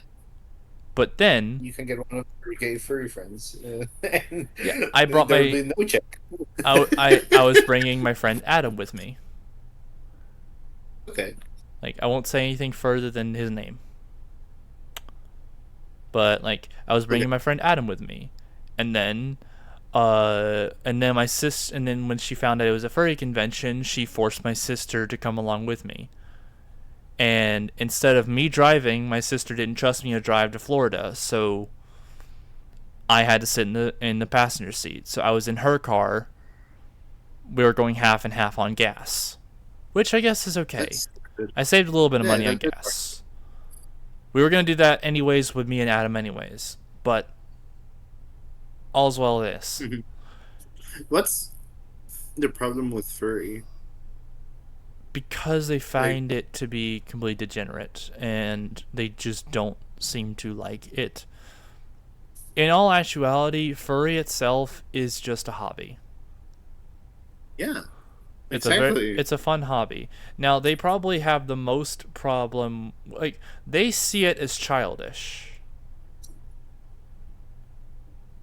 I would love to explain to them that this is just a simple hobby that more than kids do and full degenerates do.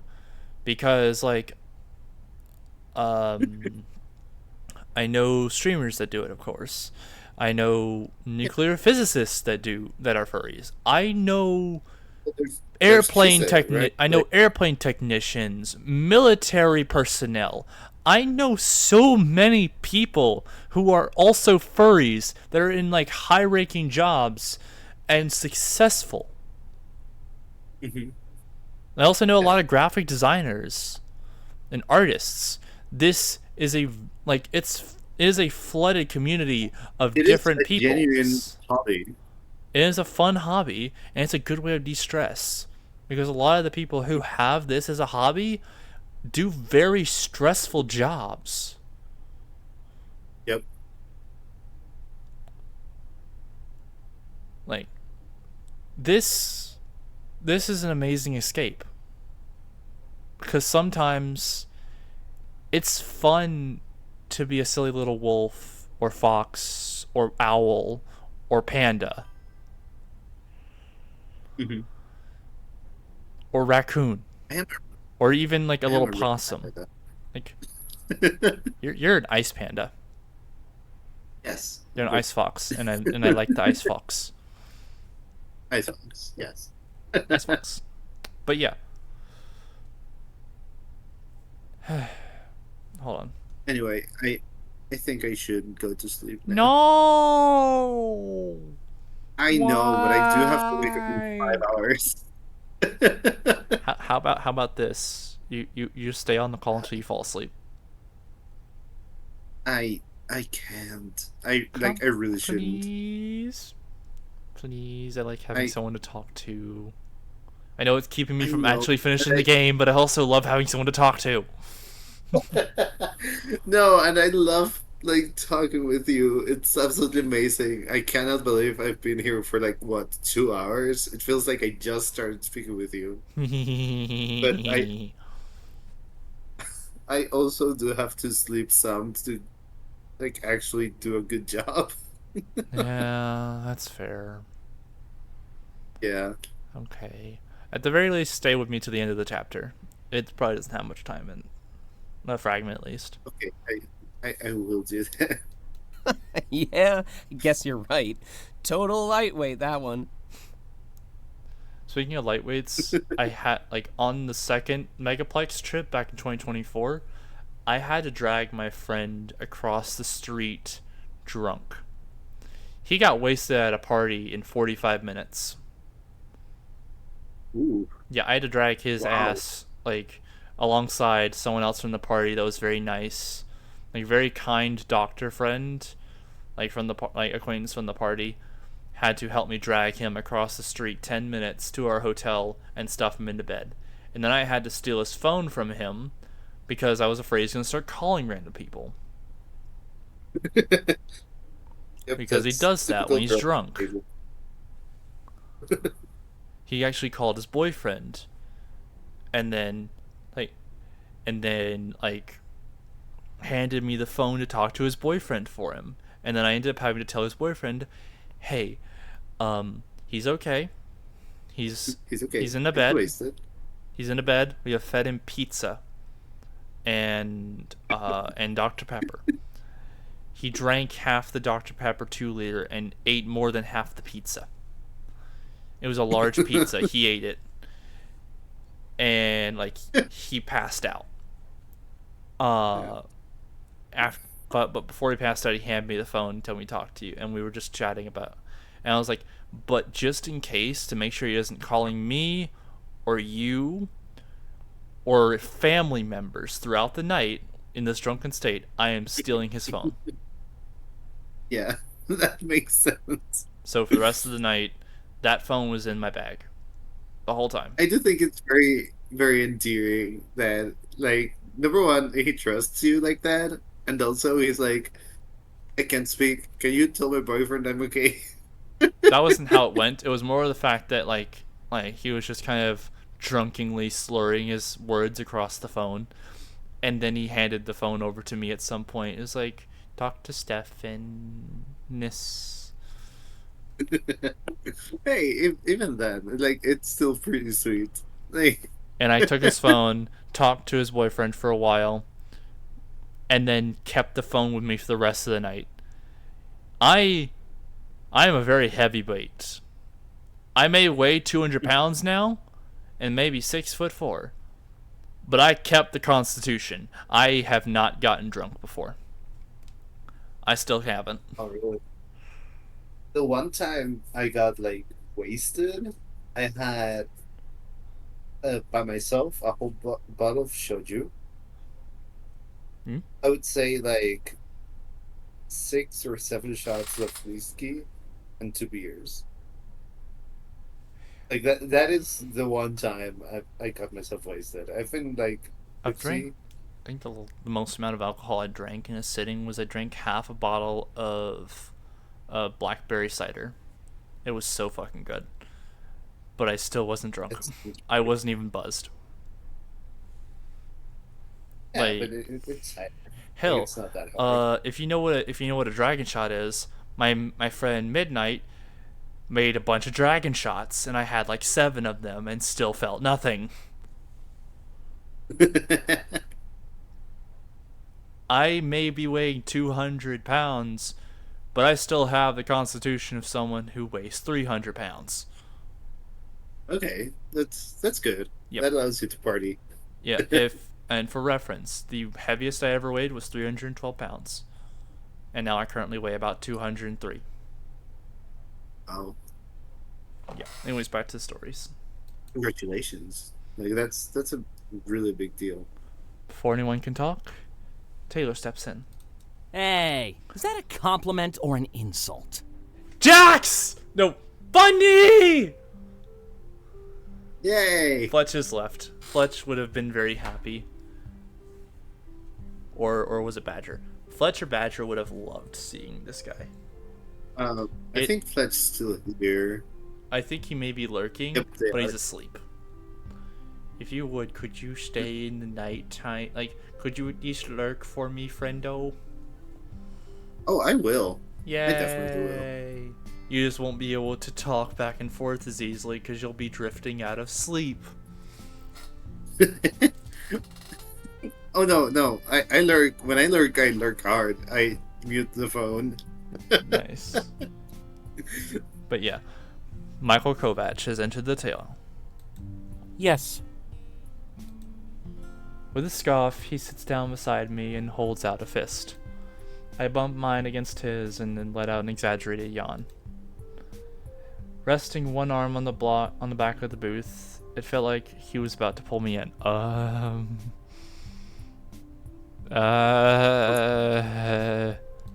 This is fine. Nice to meet you, Delta. This is Even fine. prettier in person. I'm pretty? What? Oh, okay.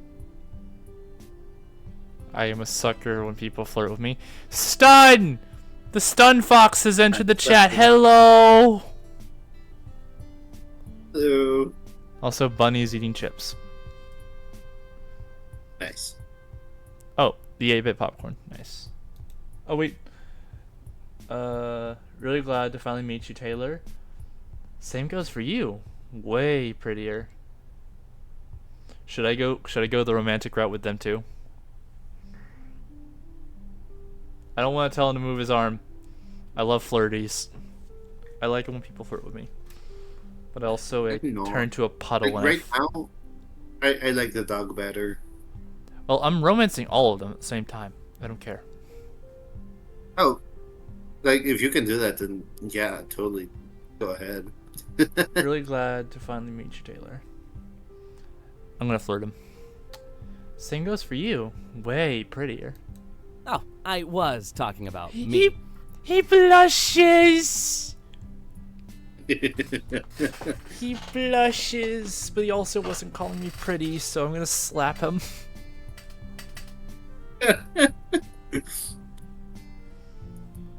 I guess you look pretty good as well. I'm kidding. You're a knockout. Don't forget it. Oh, ah. Ah. I like being called cute and adorable and pretty. I You are cute and adorable. Like, I don't like being called handsome or rugged or hunky. Leave those to the hunks that I want to riz up, or fail to riz up, and then end up rizzing me up harder. Yeah. Did you see what Sun just said? I don't know, maybe. I'm a very promiscuous wolfo. I'm a very promiscuous wolfy bean, and I'm a very, very promiscuous fox. Hi, I'm cutie. I like yeah. Yum. Yum, yum, yum, yum, yum. And also, that preference makes total sense for a femboy. Ah. Still your goal to flirt with all my friends, I see. Oh, I hope I didn't make him upset. I'm getting pretty good at it too. Oh, he's talking to him. He moves his arm from where it was and points at the table. No! Give me your arm and cuddle me. Give it. Oh yeah, Michael Kovac is going to FWA too, and they'll be there with Ashley Nicholas Arts. Another person I'm very excited to meet. Hey, yeah. I'm really cool. going to get their autograph if I can get it. I don't have Oh, anything good for luck them. with that. I don't have anything for them to autograph, but I will try. Can you work my butt cheek? Probably won't do that. I'm not much into body art, to be honest. I like the pens and such. I might keep a tally mark, but I'm not much into like having words and shit wrote all over me. You know? I was just joking, but yeah, that makes sense. I do have an Angel Dust plushie. Should I get them to sign that? It isn't official merch though, but I also don't care. Yeah. Weirdly enough, actually, Like, quick side tangent once again. I met the voice actress for Veronica Mayday ooh, way back in 2022. oh, Yep, 3 years ago, I met Veronica Mayday's voice actress. Once again, by complete accident. She voiced a different like I went to an anime convention. It was my first ever convention. It was an anime convention called KimetsuCon in Birmingham, Alabama. I went to that convention and I had a fucking blast with my best friend. And like the one I was talking to you a while ago about like my best friend from high school and such. Like we went to this convention. It was my first big convention, and I went fully broke because I bought swords. oh, that's so cool. I bought swords. They're in my closet. They're SAO swords. Actually, I can. Oh, okay. Let me send. I have the picture on my phone. Let me send it to you real quick. But yeah. let's continue the story. A pair of headphones rests in front of Dante. They get Taylor's attention. Oh, those the headphones my chat bought you? Oh, hello. Yes, I am a weeb. And Mr. and Oh, yeah. And he kept his end of the bargain, Isaac? No more loud music keeping you up at night? Aww. Surprisingly, he did. Perfect. No more fighting now, you hear me? Someone's got to keep you kids in line. Anyway, let's get down to business. This whole nightclub thing, I looked at their website and not a single special event is listed. Yeah, this is private. Just for us. That means the whole news thing probably won't happen. But the other plans haven't changed. We still have an open bar. Ooh. I like open bars.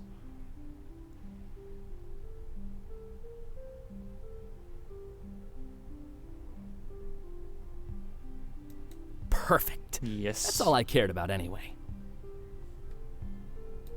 Wait, what happened? That's a pretty big change to gloss over, man. Why was the media even a possibility in the first place? Oh, right. My bad. They never announced the event, so nobody knows they canceled it. The plans that I have are still in full effect, though. You Don't still worry. here, Panda? Yeah. Okay. I'm trying to keep you I at did least, tell you I would stay until. at least till the end of I the did chapter. tell you I was going to stay until the end of the chapter. Yeah.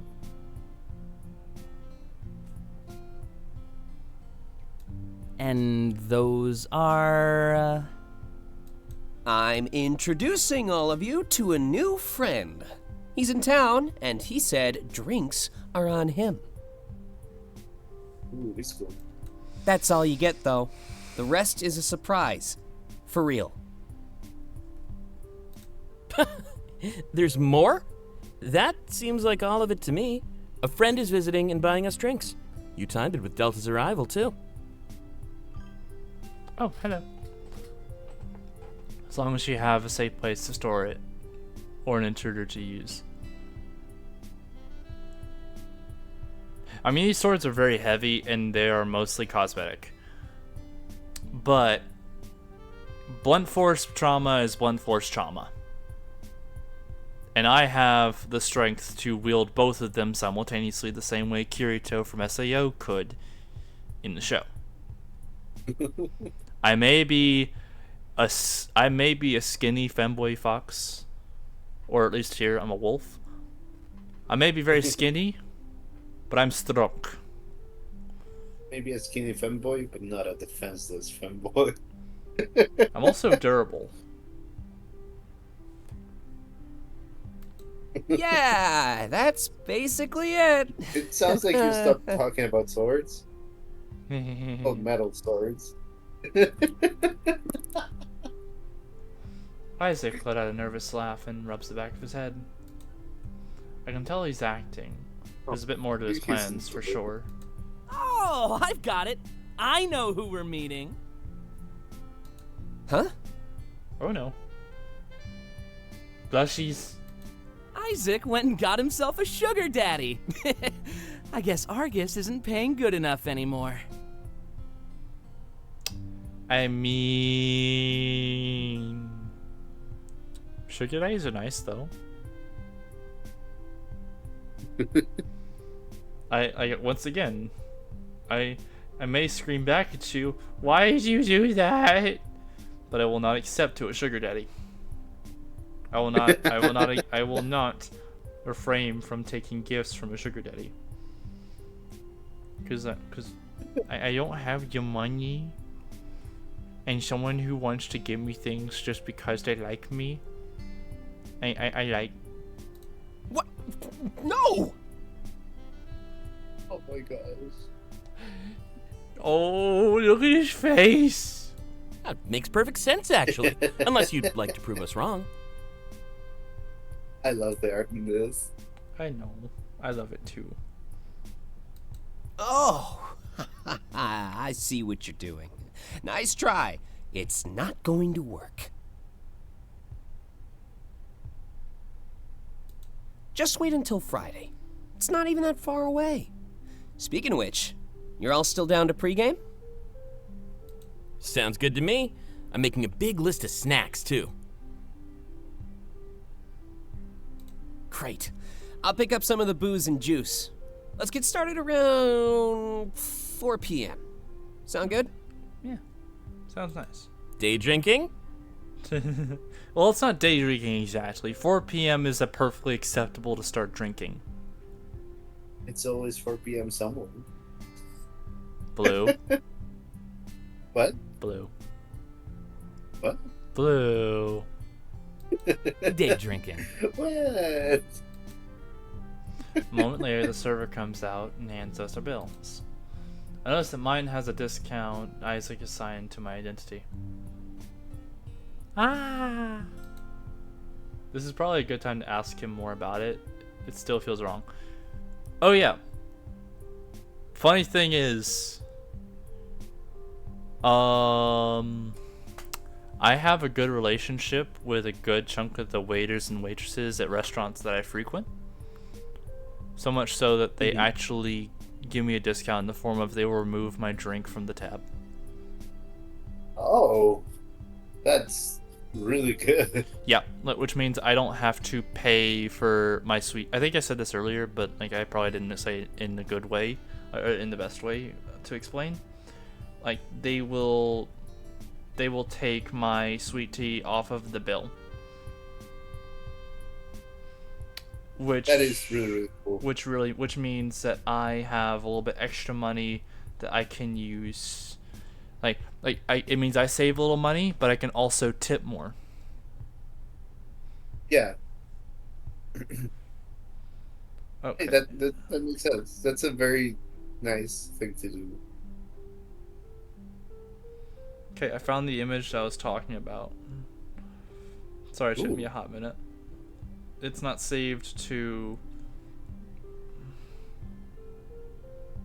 Oh crap, now I have to do it again.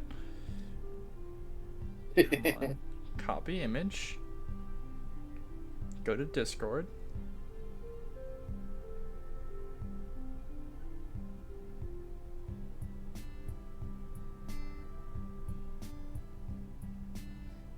Damn it, let me...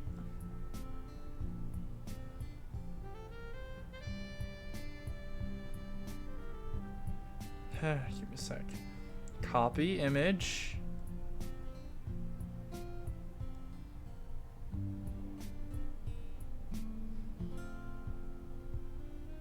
Won't let me do it. Okay, can I check all albums, collections?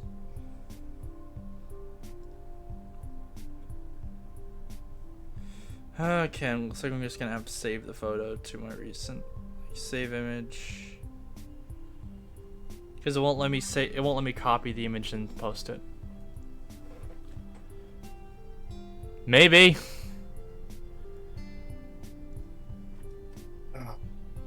There's a cute looking Protogen. That's Rael. Rael the Proto. Okay, I had to save the image so that I can send it, but it's fine.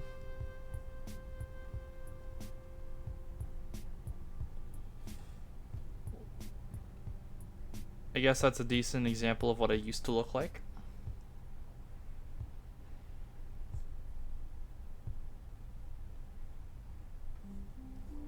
Blue. Oh, those are really cool swords. I know, I like them.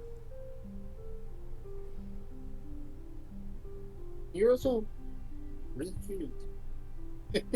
That was me back in 2022, around October.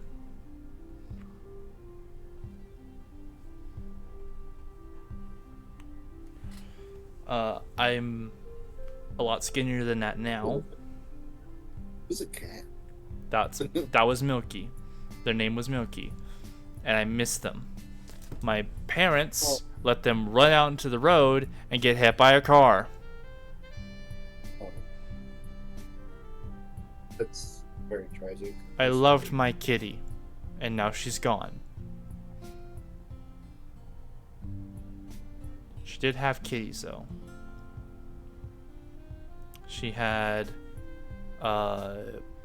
actually, I think, if I'm not mistaken, Mila is one of her kittens. Oh. Yeah. Anyways. Oh, that's he nice. did that to you as well? Ooh. He fooled me too, I gotta admit. All of that stuff is just taken out of his paycheck. And if it's not, he's just abusing his friends and family discount. He's definitely not as dark and brooding as you think. Thanks for ruining it, dude. I just wanted to be nice and impress Delta. Aw. Besides, it's a valid cover-up. Nobody really wants to accept pity money. Aw. The fact that I'm jobless is now more apparent than ever.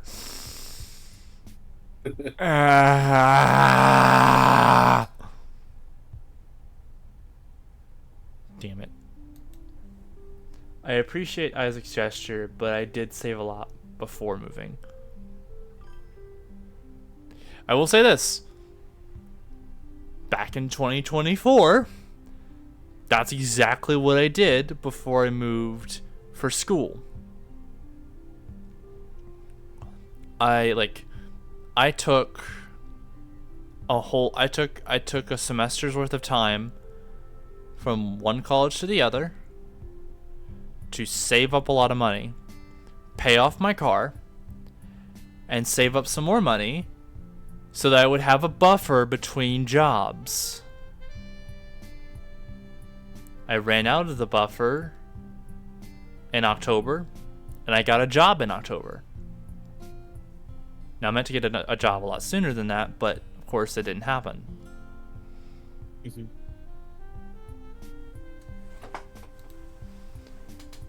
It'll help me out, but it wasn't necessary. I thank him just to clear the air. No problem. Glad to know you appreciate it.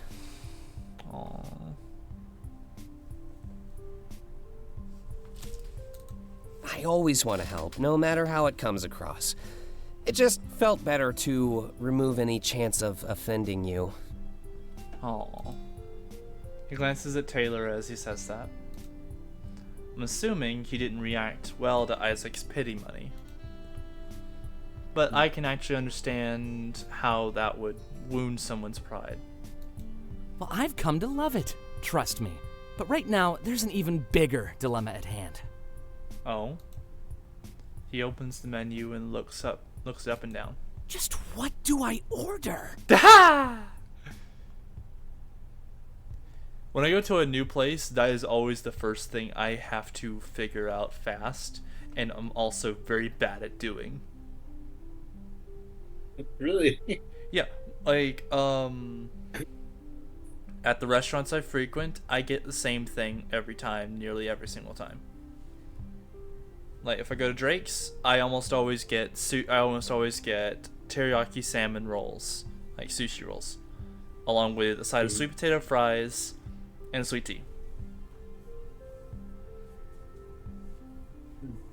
And like, I love their sushi. Tastes really good. I dip it in the soy sauce. I get honey mustard with my sweet potato fries. It's great. Occasionally, I also get a drink. I also get I have a special cocktail that I order from them. Every bartender makes it differently though. I've had it 2 different times, 2 different ways. One way was like sweeter than the other, and in a bigger glass, and the other way was in a bigger glass. They're roughly the same. I would say they probably had about the same amount of liquid in both of them, but they were made different ways.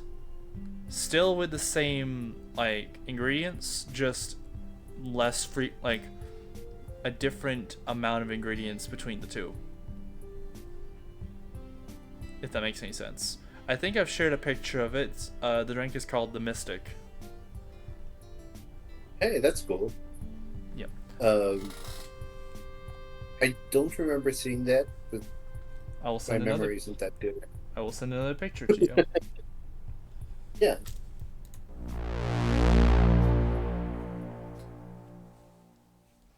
Like, if the end of the chapter hasn't happened, there's still 3 more bits to the chapter, so I got you awake for a little bit longer. Experience pivotal fragment. Locked out? Don't know how much longer I can wait. Okay, I will try and get these a little faster, but I'll try and also talk between them a little bit faster, I guess. The safety of the past is the greatest treasure that we can never possess. Wednesday, December 18th. We leave the grocery store, our hands full of bags. It was mostly booze and assorted junk food. You know, the usual. Took a couple of hours, but Isaac and Taylor were there to make it easier. That's everything, yeah?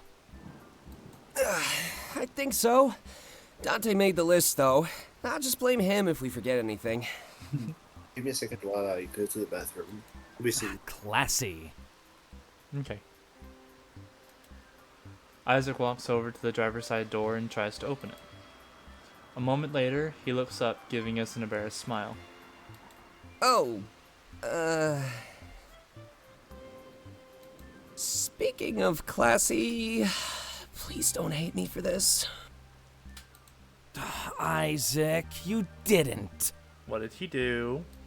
I did. Isaac! Taylor groans and places his bag on the ground. I'm a little confused, but I quickly realize what's going on. Isaac locked his keys in the car. I guess we're stuck. What, your phone opens your house, but it doesn't open your car? And you insisted on using this dated piece of junk. If you had more refined taste, you could just whip out your phone. Oh. So that is a thing that he can do. I do have refined taste, and it's not dated, it's vintage. I like old cars. Old cars are fucking awesome. It's sketchy, is what it is. You say that, but you'll thank me for having it one day. Oh, yes, of course. I'm so grateful that you stranded us in the middle of the city. That day is not today. Taylor sighs, his annoyance almost exaggerated. Well, looks like we're walking. This is Isaac's mess. Let him stay and fix it. Nah, I'm actually gonna walk with you. I'll have to grab some tools from my workshop. Thankfully, this isn't the first time I've locked myself out. Thankfully? Yeah, always makes a good story to tell. Why not just get a new car? You know, one that follows regulations. Because I'm just made of money. Damn.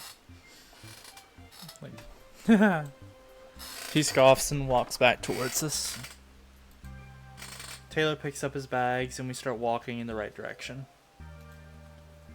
With all this added weight, it takes a couple hours to get back home. I guess I'm coming over to your place now.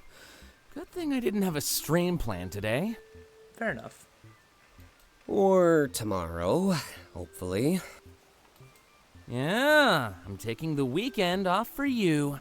Aww. I don't get to do that very often. It's costly. But in my heart, I know that this open bar is compensation enough. You get drunk after one cocktail. I like the fact that I can drink multiple shots and still feel nothing. It's almost the funniest thing in the world because I have a high constitution, but I don't have the body that matches said high constitution.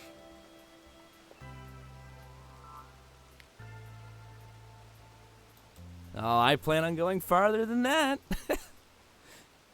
You wanted to make the night memorable, right? I think the marker of a memorable night is not remembering it at all. Damn. I like to remember the night. Gives for fun stories to tell later. Oh, so you're an alcoholic. I'm back. Says the guy who drinks beer at lunchtime. Hey, Blue. You back? Day drinking is better. Yay. Oh, I can't wait to hear the explanation on that one. Before they can continue talking, we almost bump into somebody. Quickly dodging to the side, we turn back and apologize. Oh, sorry about that. Don't worry about it. Who are you? Ooh. Hello. Say, that's a lot of food. I like your collar. I wish I had enough confidence to wear a collar all the time. That'd be really cool. Like, I do have a collar. If I can find another picture, I'll send it to you, Blue. Okay. You seem to like pictures, so it's not the worst. Yes, I love pictures. I never take pictures of suppose it myself, is. but I do have a habit of taking pictures. Well, are you gonna eat it all? That's It's what the you only do type with of food, visual yeah? art I actually do. Oh, Aww. His shoulders slump down. He looks defeated. The blue panda mute icon is almost becoming a sus icon if they close enough to the leaf. What do they mean? Mute yourself and take a quick look.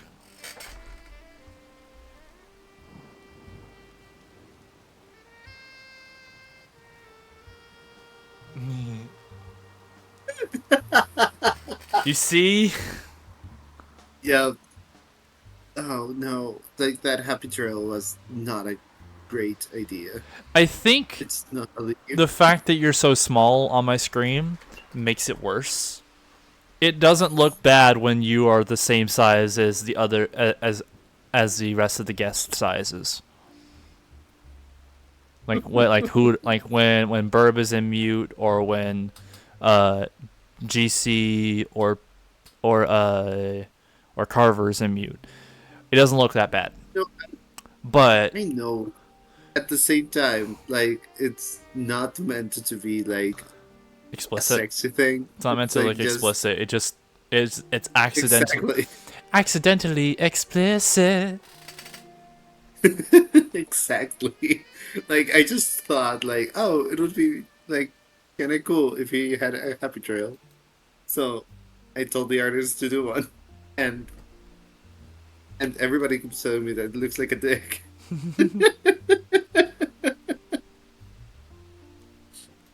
Hey, everything all right? Yeah, just really hungry. Aw. Can't you go buy some food for yourself?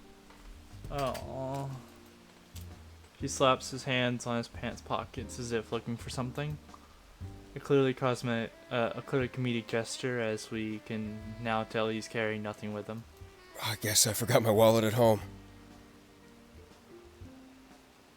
And what? Oh. Now I want to coddle him. Your phone, too? My what? What? We exchange glances once again as we start to understand. Oh, you're a Zero. That's a little mean. That's what they've been calling me, yeah. My friends are here to protest. I just wanted to see the city. Didn't pack enough, though, and now this walking has me starved.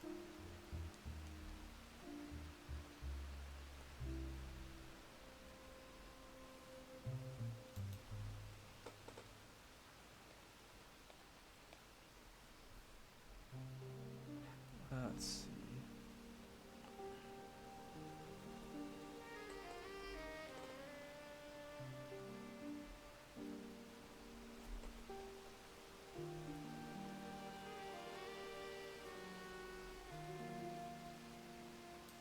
What do we do? Beats me. I've never met a Zero before. Hey, aren't we gonna lose points if we keep talking to him? Dude, he's a person, not a liability. It's a little mean. Of course, of course. It's really mean. I can hear you.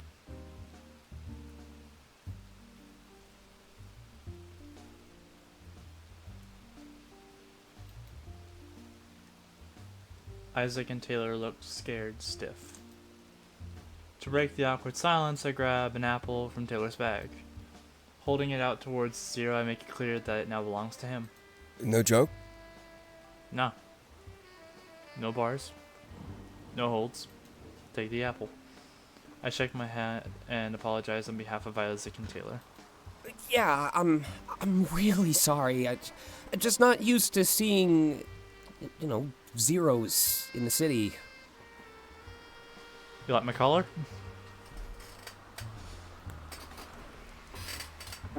I'd wear a blue one. This one's like a teal. I tried to get purple, Yeah. but they ran out of my color. But because it was the last one at the stall, I got it at a discount. Ooh, nice. That's always a plus. Plus, it matches I'd like purple to get pretty that. well. Yeah, I'd like to get like a navy blue one, kind of like the darker color of my tail. Nice. Or, Yeah. well, anywhere, for that matter. You and your friends are making history. Yeah, if you say so. He steps forward and grabs the apple out of my hand. What do they call you? I'm Delta. I tell him my name is Delta and introduce him to Isaac and Taylor. Delta, huh? So I guess you're the cool one. I'm cool. Words that seem to work on me. Cute. Adorable. Pretty. Cool. And cool. With a smile, he takes a bite of the apple and walks away. We wait until he's out of earshot before talking about what happened. I'm totally cool. What was he talking about? You're a jerk sometimes. Yeah, the definition of cool. Walking around in a jacket that's 3 sizes too big. I aside from my trench coat, I don't like wearing clothes that are bigger than me. I like after it got to a point where everything that was in my wardrobe practically looked like a dress on me, and not even a pretty dress. Like fucking I when I weighed 312 pounds, I had shirts that were as big as extra large, and they swallowed me now. Oh. So I got rid of like 85% of my entire wardrobe, unless it was like sentimental and stuff you couldn't get again, in which I just don't wear it anymore. It just sits in my closet or sits in a storage container. I am quite uncomfortable with clothes that are like tight. Now, I'm not like, I don't wear tight clothes. I do like comfortably tight underwear though. That's nice. Like I like my clothes to be small and form fit rather than loose and saggy, at least while I'm walking around. The only time that I will actually continue to wear a shirt like extra large is if it's a night shirt, like a sleeping shirt, and that's about it. Yep. I'm growing into I it. like my clothes to be slightly baggier. Ooh, gorillas. Feel Good Inc. Cool. He's pet. Oh, hello. I just wear like Adam Sandler. You do More you. like filling it out with all that junk food you've been eating. Anyway, let's keep going. Hopefully that was our only distraction. Aw. Wait, I'm actually kind of concerned. Trust me, Isaac, it's nothing to worry about. Totally normal to be concerned with your weight. I will say this, I don't like pushing weight stuff on other people. You are the weight that makes you happy. If you were telling me that you're wanting to lose weight, I will congratulate you when I notice that you have lost weight. Or at least congratulate the fact that you're trying. But but yeah. I will actively get offended if people attempt to call me fat. Though. Because like I just did try not- to steer. Oh, sorry. Like, unless I know how the person feels about their weight, and I have something positive, and I have something positive to say, I just don't even mention it because it's a very delicate, like, topic for most people. Yeah. So like, what's the point? I did not. Essentially, the way I look at it is like I did not lose over 100 pounds just to now be called fat. No, you idiot! It's the Zero! Yeah, that makes sense. He said he wanted to see the city. I have ears. Yeah, but that means he's never seen it before. He's one of the Zeros that was born on a colony. And? He never got a chance to say no to the system. He must have had ideals forced onto him by Mom and Dad. Oh, I see what you mean. At least we get to choose. Shouldn't he, too? You know what? Never mind. This is getting too deep for me. Yeah, sounds about right. You're more of a drinker than a thinker. Damn. Guess I have my work cut out for me then. He laughs and shakes his bag slightly. Bottles of alcohol shake around, knocking into one another. As we make our way home, I can't help but feel sorry for that Zero, too. Everybody should get a chance to start fresh, just like I did.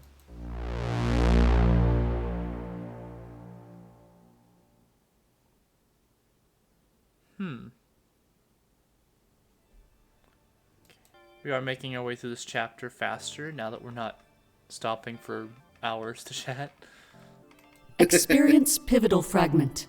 Another session. Here we go. I'm assuming that each fraction set is a week's time.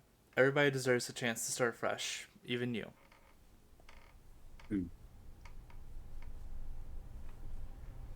Thursday, December 19th. The counselor stares at me like he's unsure of what to say. A few sheets of paper in his hands sporadically divert his attention. I can tell he's reading the notes from our previous sessions, our first session. We didn't get to cover much ground, but it was still a nice experience. I was worried he wouldn't get along, and we wouldn't get along, and that was a bit of a stressor. He seems nice though, and a lot of my worries have dwindled. Terribly sorry about last time. I hate cutting things short. But when our safety is on the line, I have to make some tough calls. That protest seemed pretty heated. I hope they didn't give you any trouble. No. I shake my head. I had no issues getting home. I don't think the protesters wanted to hurt anybody. They wanted a change. Obviously, some would fight for that change, but no hands have been forced yet. Interesting times we live in, Exactly. Pay a group no mind, and eventually it'll grow unchecked. At this rate, the heads of August might have to get involved. But let's not worry about that right now. We're on the clock. There's a couple of things I wanted to ask you last time, so let's start there. With how calm it is outside today, I don't think we'll have any issues. Giving him a nod, I lean in the chair.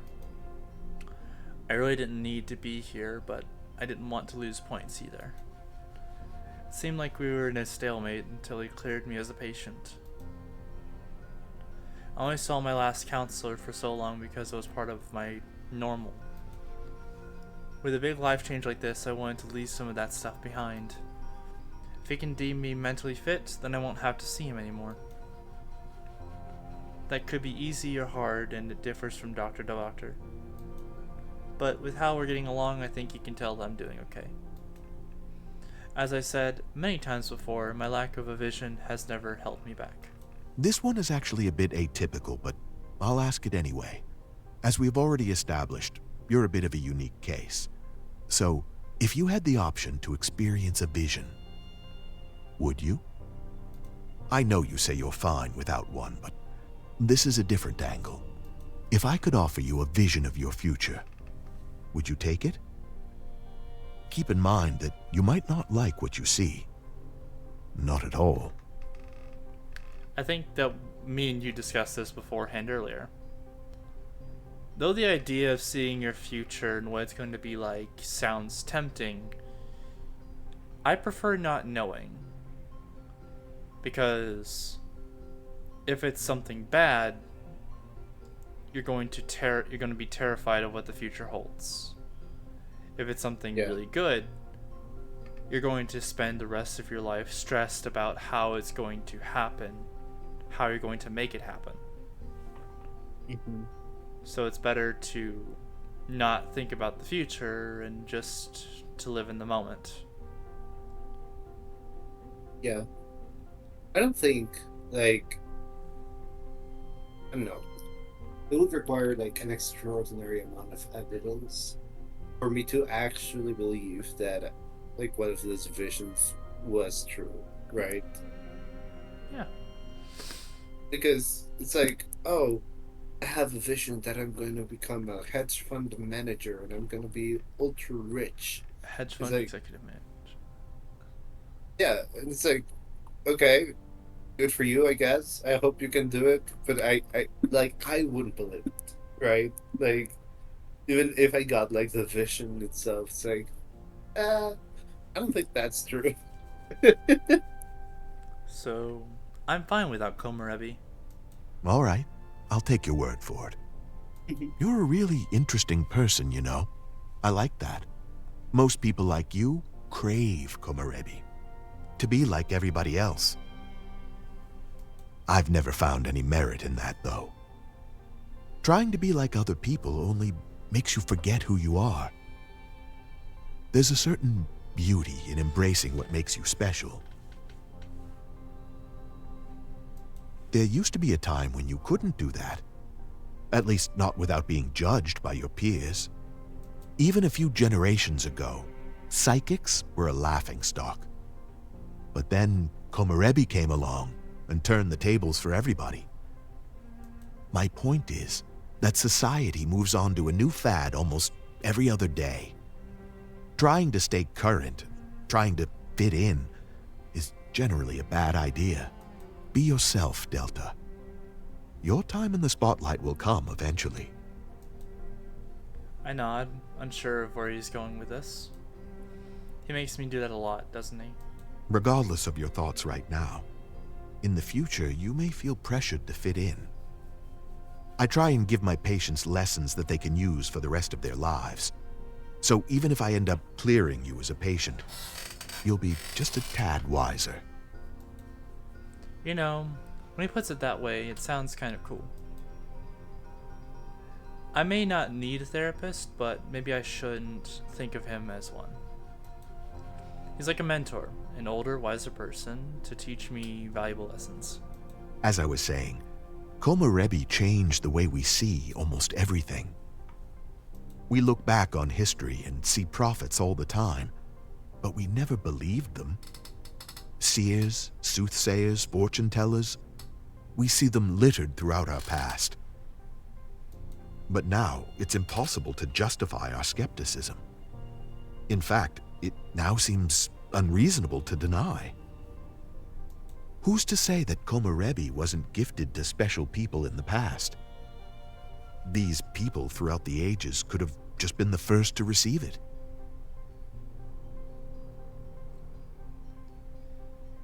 Maybe like a trial run before giving it to the world?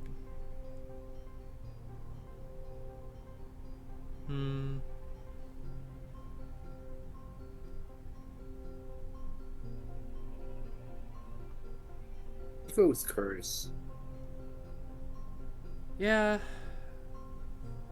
Seems more like a curse, actually. But then you have to ask, where did the Komorebi phenomenon come from? Is someone or something responsible? Or is it just random? The implications of these visions unsettled almost everybody.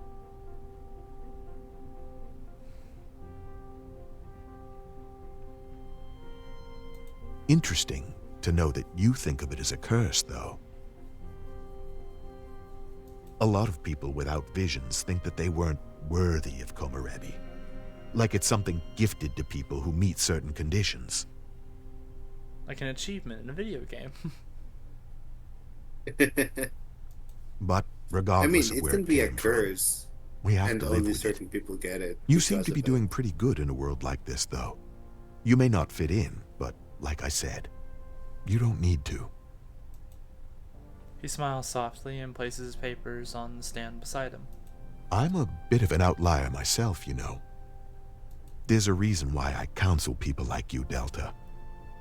So when I talk about not having visions, just know that I speak from the heart.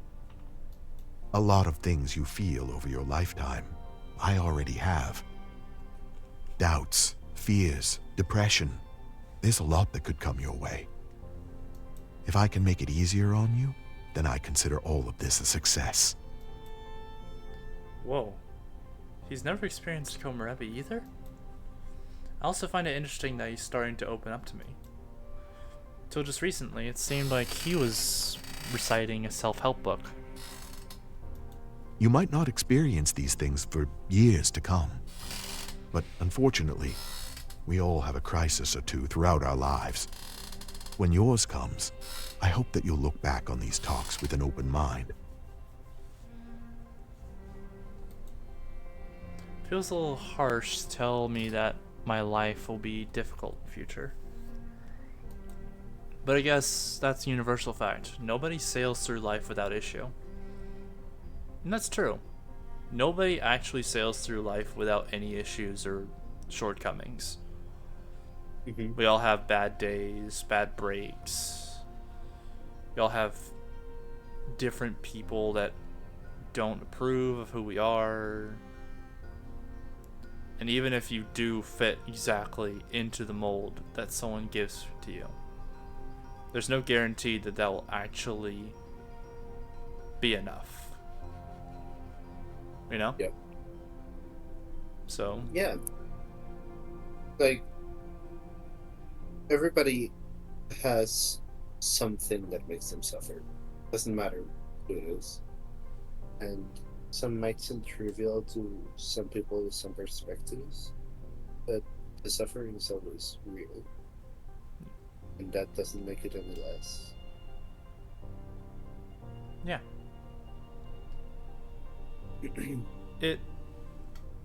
Yeah. I thank him for what he's told me, and especially for opening up to me. No worries, Delta. This is a two-way street. I may do most of the talking, but I try to mix it up. I want to talk to you, not at you.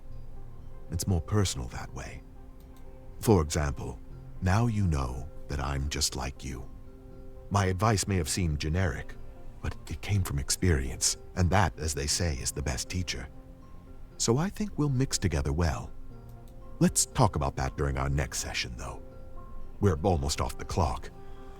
I'd hate to get cut off in the middle of something like we did last time. Just be careful out there when you leave. Could be another protest. Or even worse. I realize that he's right. The hour of our session is basically flown by. That's probably a good thing, though. Wouldn't want these meetings to drag on.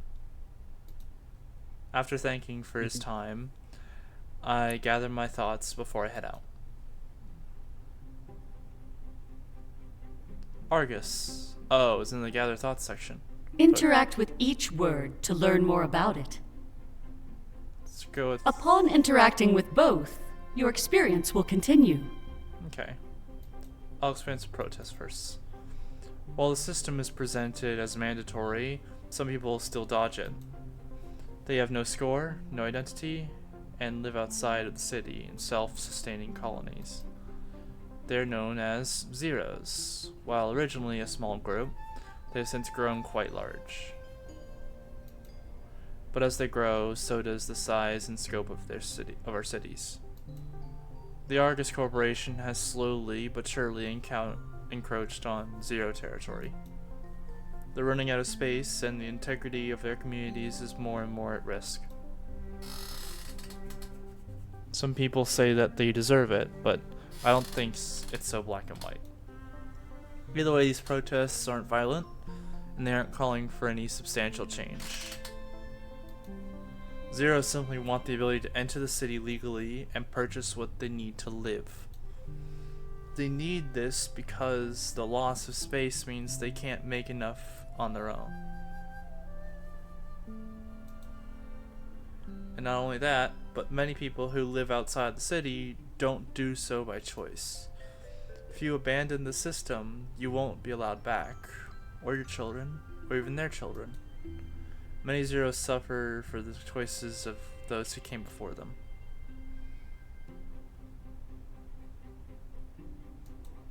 These protests could give them the chance to try their hands at life in the city. I'm sure they'll reach a mutual conclusion, but it's odd how involved Argus is. They have such a way with world powers, but I guess, as people say, they did save the world. Okay. This is my kind of like this kind of feels like it falls in line with the view I have with my parents. And I can summarize that into a golden ticket made of pyrite is both beautiful and fleeting. And in the end, is it even worth it? It's a very thoughtful metaphor. Essentially, like, the way that I see it is, like, my parents, they even explained it to me like this. I have college practically handed to me. I won't have to go through college paying through the teeth just to keep classes. But they also want to hold that over my head like it's something they can just take away from me. I may have a golden ticket, but the closer I look, it's riddled with flaws. It's made of pyrite. It's a fool's golden ticket. I may have the positives, but it comes with so many negatives.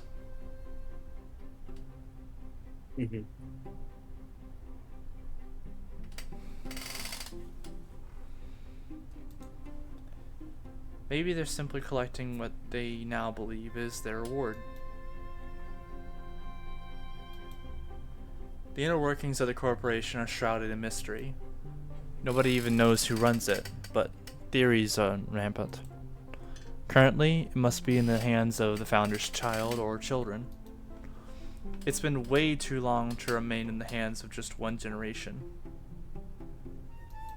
But no matter who runs it, their influence on society is clear. A world without the Argus Corporation would be awful. At least that's what we all think. All we can really do is speculate. Either way, the influence and power of this single corporation is immense. They have a monopoly on almost everything and use it to maintain order. Could be worse. They could use their power for nefarious purposes. What do you think they're doing? Not worth thinking about though, as there are far more real issues at hand.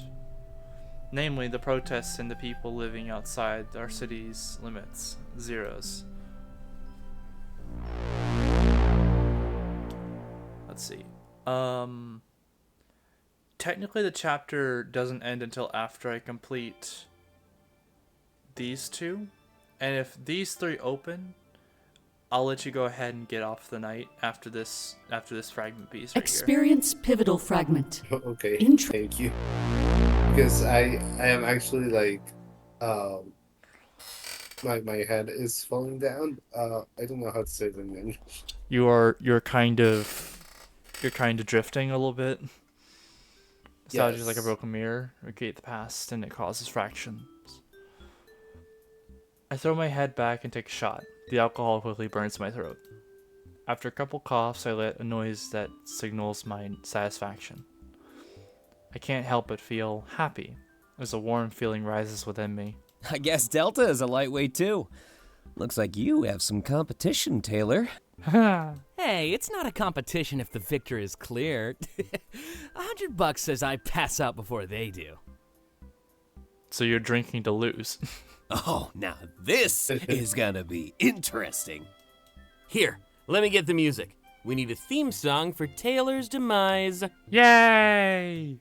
Wow, have some faith, dude. As if your ego needs to get any bigger. If I could afford it, my money would go right on Delta. Haha. Wait, you can't afford it? I thought your books were bestsellers. Yeah. They were. The the world of writing. The writing world is cutthroat, and stuff enters and leaves the stuff enters and leaves like the big priority very fast. What are your thoughts on that, Blue? Blue, I'm sorry. you're falling asleep. Yes. We're almost done with this chapter, I swear. What? Like Oh, what? the world of writing is very cutthroat and fleeting. Sometimes you can write one book and it sail you through a lifetime. Other times, like, you have to keep writing and writing, and it leaves the public consciousness so fast. Well, that's kind of like the thing with any creative endeavor, right? Like, you need to catch lightning in a bottle, something that'll resonate with enough people that it'll become like commercially successful while also being true to what you want to make. It's a very hard tightrope to walk. Yeah. Anyway, what do you want to hear? You all okay if I put on some Clays? I could go either way. You know, I heard he could too.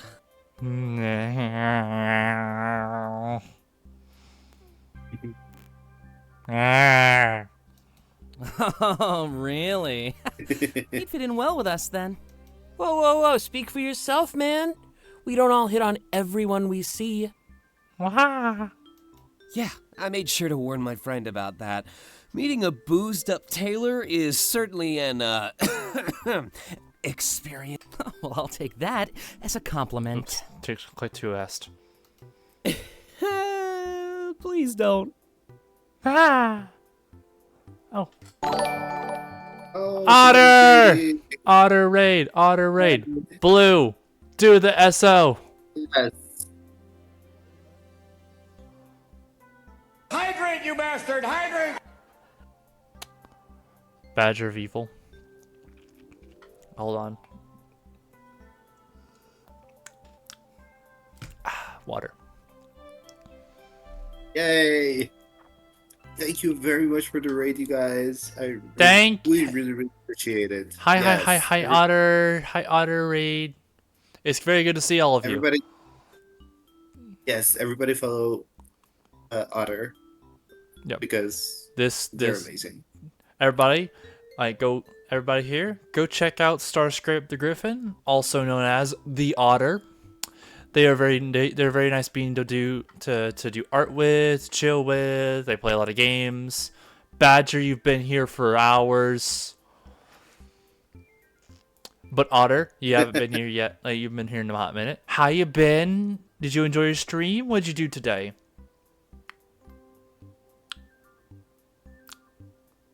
Did you do art?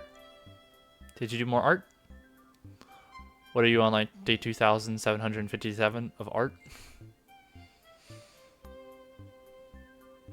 Yes, they were doing art. Yeah. Really cool. Drawing Pokemon. Yeah. Now, Otter does a lot of artwork. They do also play a lot of VR games. Last time I saw them on stream, they were playing hot dogs, horseshoes, and hand grenades. Sketch silly Pokemon. Day 2094. Wow. Cut the lights That and is- empty souls quietly behind the doors. Are bleeding us just for fun. For fun. Men of power telling lies with shifty hands and thirsty eyes. They can smell your fear like a blood. But yeah, it's good to see you here again, Otter. I'm glad that you came by. I'm glad you brought Badger back with you. Yes. Yeah. Yeah. Feel free to enjoy the emotes that I have available if you'd like. They're a lot. I hope you like them. Yes. Here, have some health. Yes. We give health. We give Sturgith. And strength. It's And a not, bag, too. it's not strength, it's Sturgith! Sturgith. And we have a bag. that bag, be careful with that bag. If you put your paw in there, you might not know what you're gonna get out. You also have the danger one, but that one's for subscribers only. Aww. Yeah, that's my tier 1. No, aw. That's my tier 1. No, aw. Like, if you want it, you should totally subscribe to Mystic. Only if you want to. Yes, exactly. If you want, you should totally. Like, his streams are the best. I really enjoy them. And that's why I'm here. Yes, that's why they became a mod and also ended up on top of my head. Yes. Always gotta ruin my fun. But go ahead, put on some Clace. Not very party-like, just sitting here in silence. Yeah. Dante smiles and pulls out his phone. The speakers in the corners of the room let out a noise, signifying its connection. After a few moments of scrolling through his device, hold on, wait. I think... that's fine. Background music. After a few moments of scrolling through his device... Party time? Party time! Yeah. Now playing Encore by Clace. Let's see if I can turn up the volume and it will tell me what's playing. Oh, this isn't bad.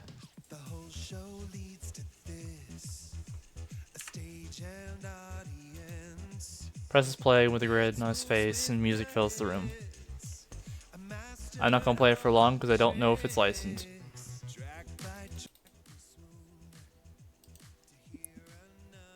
Isaac grabs the bottle of vodka resting on the table and stands up tall.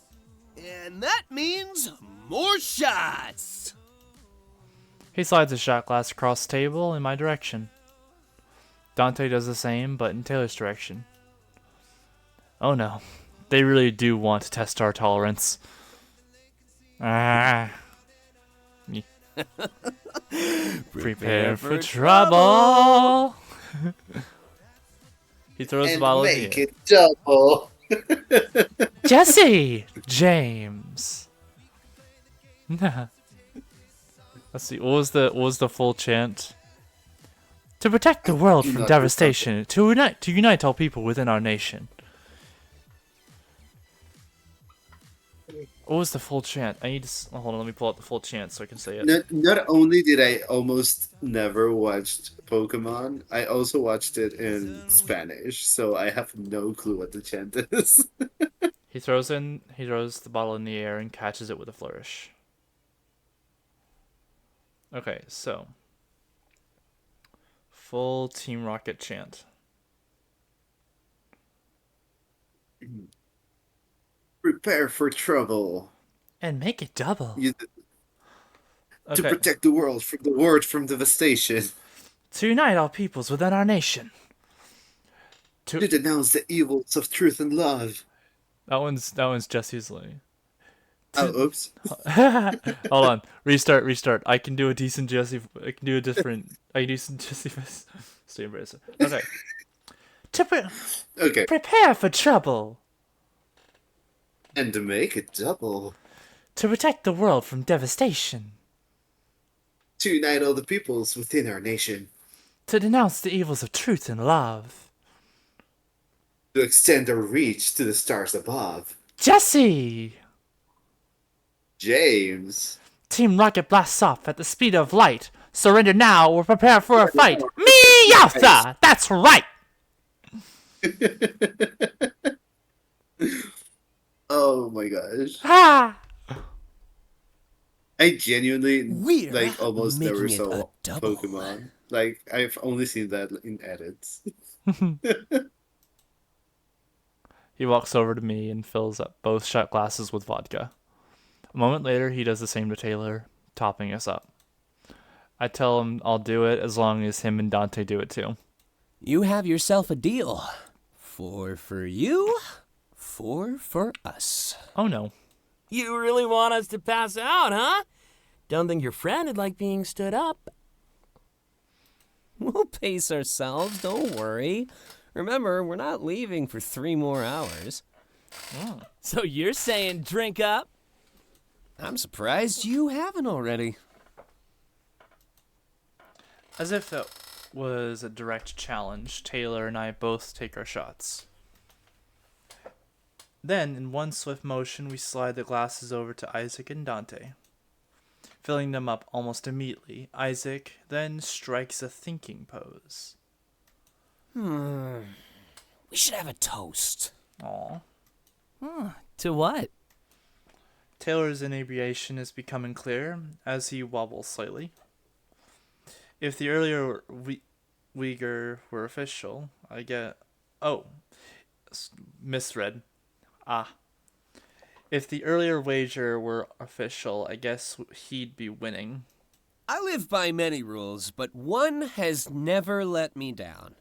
Always let a rider make the toast. It's what they do best. All eyes immediately on Dante. Wow. No pressure or anything. Come on, it's an honor. It's my job. It's not a party trick, but sure. Let me think of something. Him and Isaac both pick up one shot glass in unison. There's a pause for a few moments while Dante decides what to say. But after a while of thinking, he seems to give up and laugh. You know what? This one's just from the heart. Here's to getting wasted with the people that matter. Yes. Yeah, with the people that matter. And with any luck, that list will keep on growing. Taylor and I hold our hands up like we're taking shots as well. We all say cheers and they down the vodka faster than Isaac poured it. Oh no. Talking about getting a head start on the night, buzzed before supper time. Speaking of which, who are we meeting? You gonna tell us who this friend of yours is? Nope. But honestly, I'm nervous too. I've never met him, so it's not just you. Oh? Wait a second. You've never even met him? Correct. And you think I move fast with guys? Hey, what are Telegram hookups for?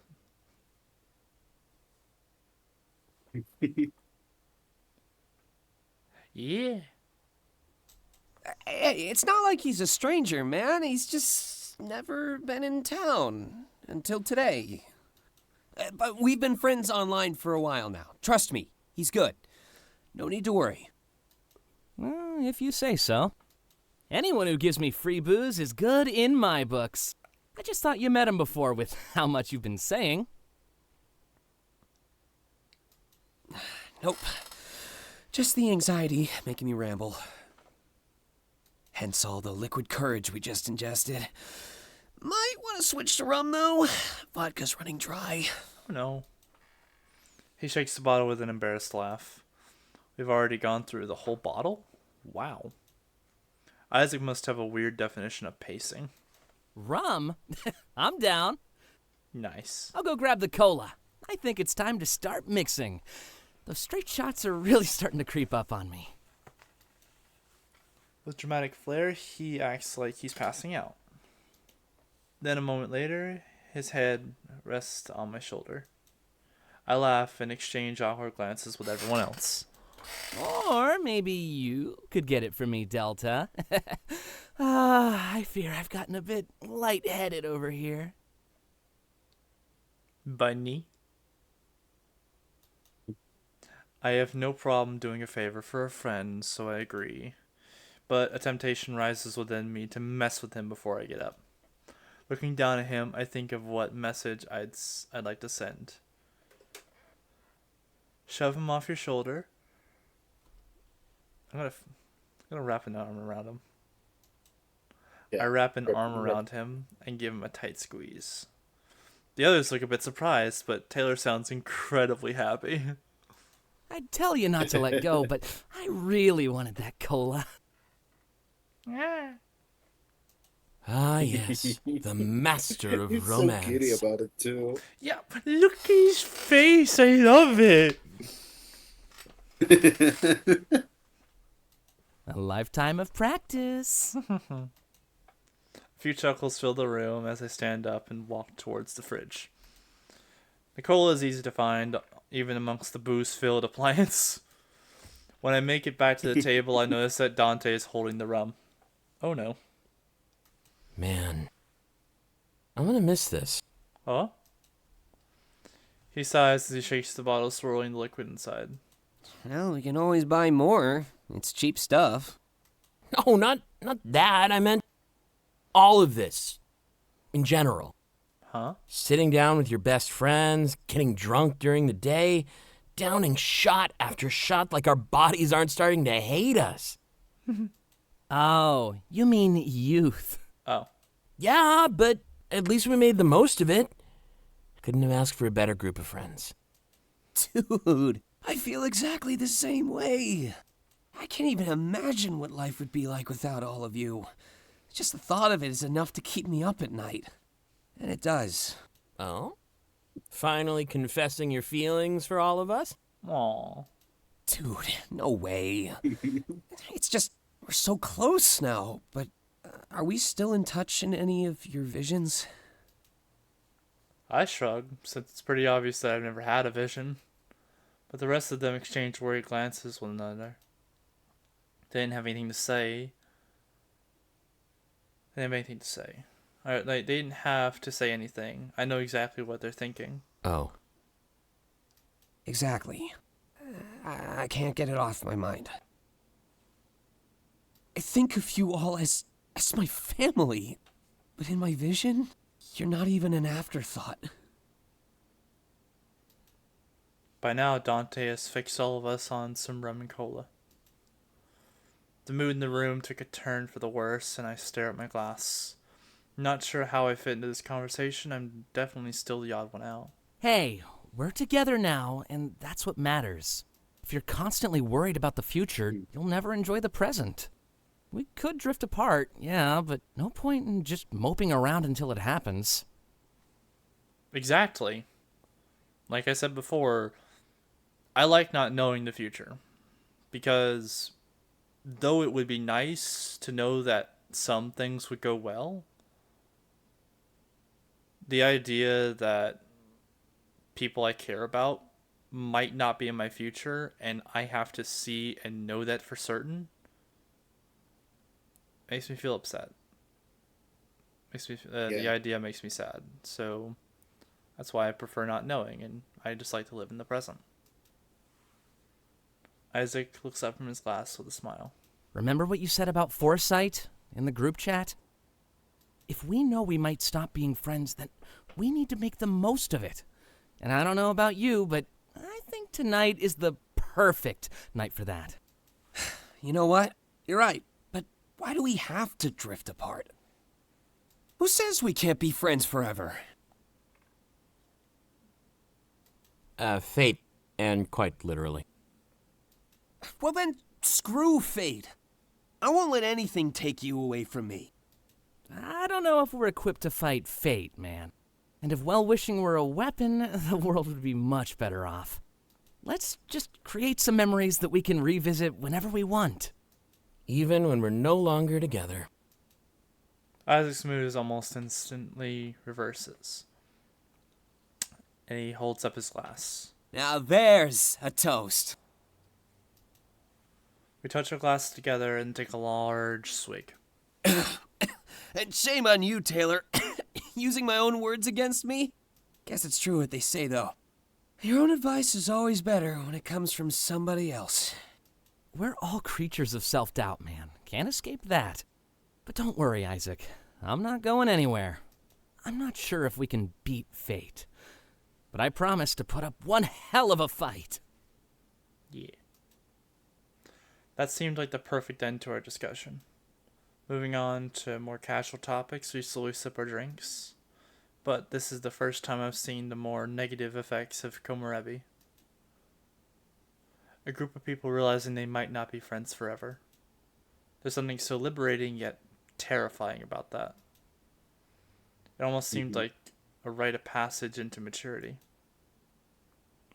But here I sat with no vision to my name and no input at all. As my new life kept going, I'd have no idea what the future could bring.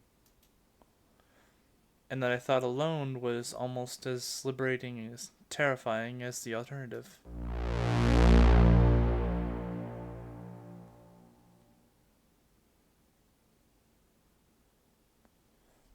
Okay. Experience heart-to-heart fragment. Isaac 1. After these two heart-to-heart fragments, like, we should be done with the chapter. I'm sorry for keeping you so long, Blue. Oh, it's fine. I am having a good time. It's just You're tired and you I'm have so to work. tired. Yes. We'll finish this quickly. I enter the living room and Yeah. notice Isaac sipping a light beer. TV is on, but he's not really watching. I can tell he's distracted. There's something he needed to talk about with me. I hope I didn't do anything wrong. He notices my entrance and smiles at me. Some anxiety immediately dissipates. Shifting a bit more one side to the couch, he gives me an ample space to sit beside him. That's exactly what I do, and he turns to face me as much as he can while sitting down. Ugh. You know, this stuff tastes awful. But I wouldn't be drinking it if Taylor didn't tease me. I know it's not true, but he keeps talking about my weight.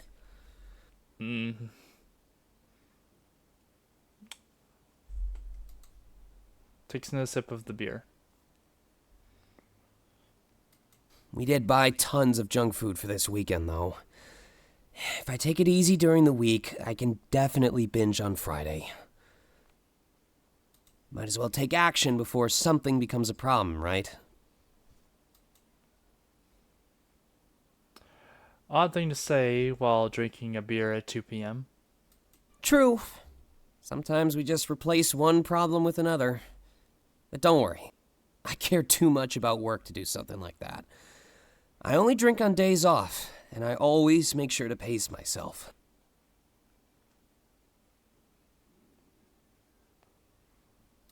Except this weekend, though. Moderation goes out the window.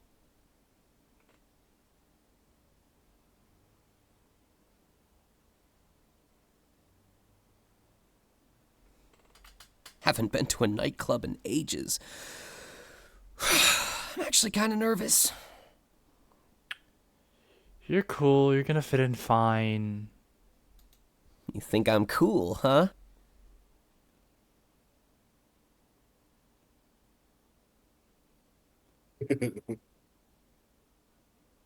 He's adorable. Must be those rose-colored lenses everyone talks about. I bet everything seems new and exciting since you moved here.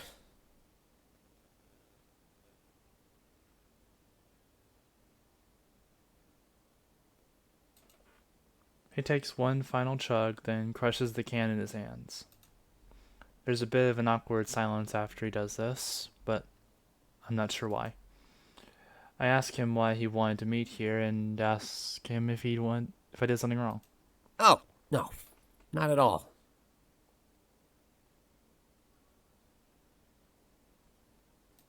I guess I should have elaborated when I said I wanted to talk. Sorry if you were worrying. I'll handle it better in the future. I actually wanted to apologize to you, Delta. Your first memory of this house will always be me yelling at Dante. He just struck a chord with me. Has a habit of doing that almost every day. He's always paranoid that Argus will come knocking. But the mods I made to my home are harmless. They'd never care. It's more risky for him to remove my modifications. He could easily screw up, and it's all downhill from there. Do anything wrong when you're messing around, and they'll notice. It's like a tightrope. One wrong move and you're done for. My brain is wired to mess with this stuff. His is not. I tell him it's fine. We all have things that we're passionate about. Passionate. Yeah, that's the word. I got a little mad, but my intentions weren't bad, you know? I've worked with this tech for my entire life. I know my way around it. That'd be like me going into his room and messing with his writing. You know, making edits here and there so that I feel better about it. I just want mutual respect for my hobby and career. Once again, I can relate to that. I want respect that I have my own hobbies and that my career may not go where some people want it to. You know? Yeah, of course. Like, ultimately, it's just respecting you as you being your own person, right? Like, oh, you have your interests, you've made your choices, and you're like supposed to be free to have both of those. Yeah. And pretending like you're not is completely unrealistic. It's not worth waiting to be a person. Exactly. It makes sense. Isaac definitely seems to know what he's doing. From my understanding, the amount of Argus tech in this home is minimal. But at the same time, it's not illegal. Bend the rules without breaking them, he says. I guess it's selfish to a degree, though. Because I own this house, I should make sure that everyone feels safe. This situation sucks. I just want to leave all that Argus stuff back at work. It's purely psychological, but to me, Argus is my boss. Nobody wants to go back to a house where their boss is everywhere. Keeping that stuff to a minimum really helps my home feel like it should. A safe place.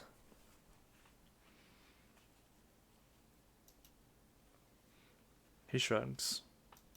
At least to me. But I really should consider other people's point of view.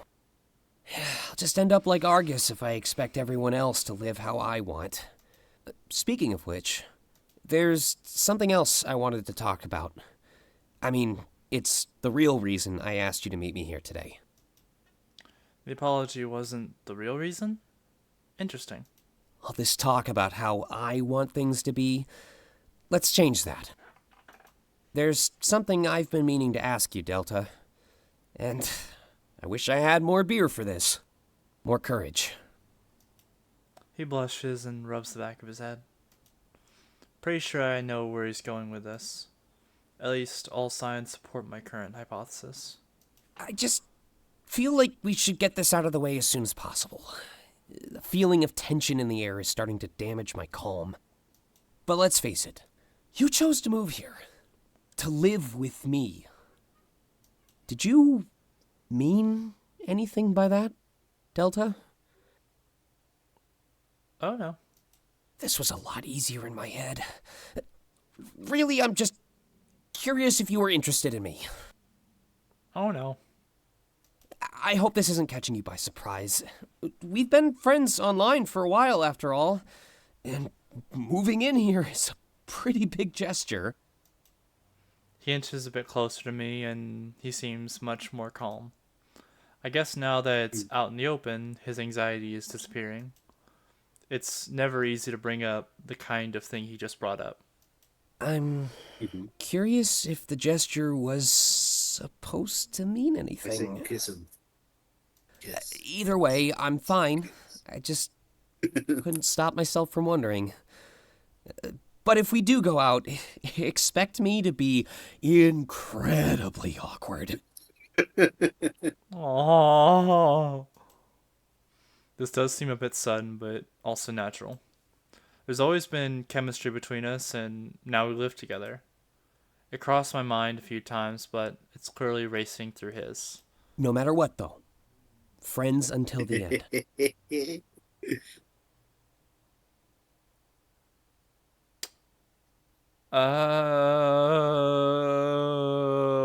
Blue. We could try being more than friends. Like you know, I love Dante. This is Isaac. For one. I love Isaac. I am very confused right now. I'm sorry. You're fine. But This one's Isaac. I Dante is the yes. purple wolf. Oh, I also like Dante, but I love Isaac. We My brain isn't working. I right really now. hope though that I'm probably gonna pick all the romance options because they all seem too fun to do, but I also don't want to feel like an asshole for playing with people's feelings. Then again, like I'm a very promiscuous fox, and like I have been in a poly relationship before, in a way. I didn't know that. It never went too far, and like it was the main partner I was with. I referred to them as Frem. We broke things off a while ago, Oh, and with that, I kind of left the whole group. I still keep contact with them and talk and say hi to them as much as I can, but not to the same extent as I used to. yeah, it's different. It was a long distance relationship type thing, and I still keep contact with Frem. I try to call them every once in a while, but they wanted space, so I gave it to them. Not anything malicious like that, but like they always have a lot on their plate, and I don't want to worry. Yeah, no, I totally get it. Actually, I think it's very nice of you to worry about them. I'm always gonna worry about my friends. Yeah. That's why I also decided it's probably good for me to not be in a relationship right now. And it's good, and because like I am very promiscuous. I like to have I like to have a lot of sex. It's a lot of fun. And I don't want to upset anyone by making them by letting them think that like that we're gonna move towards a monogamous thing, because I am far from monogamous. If that makes any sense. No, yeah, of course it makes sense. But also, like, as long as there is enough communication and everything is above board, then I don't think there's a problem about you being in a relationship with multiple people. So yeah. Next time I get into a relationship, and actually there are two friends, Arctic and Fang. They actually asked if I wanted to join their relationship. And I'm on the fence about that because though I like them, they both have a lot of things that they have to fix up for themselves. Like they're constantly arguing. Like they gotta work on. Oh, They have a lot to work on their own. oh yeah. So That adding sounds me to the like a time bomb. mix, adding me to the mix does make me feel nervous about joining into that. Yeah, when you put it that way, it does sound like a time bomb. Like, So I want them to there's work on themselves. Like there's some friends that I wanted to go in on an apartment with, and like that's something that'll happen after the convention maybe. But I don't okay. know if I will full on be a partner. Because right Yeah, now like you I'm happy with just being might, a friend. yeah, you might have fun with them, but like not dating them. Yeah. We could try being That makes more than sense. friends. Glad to hear it, Delta. Took a real shot in the dark, but my aim was on point. You're willing to try, and that actually means a lot to me. Places a hand on the top of my leg. The world could use more people like you. Willing to embrace new experiences, new people even. Everyone else seems to be a creature of routine these days. Argus has made sure of that one. But sometimes a routine is more like a prison. So. He smirks and stands up from the couch. I say, why not? And accept his offer to share a beer. The air is clear and it seems like we can carry on like normal. All right, but let's not do this every day. Next time we'll go to the coffee shop and hang out.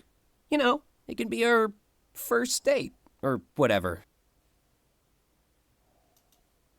He leaves the room to retrieve some more beer.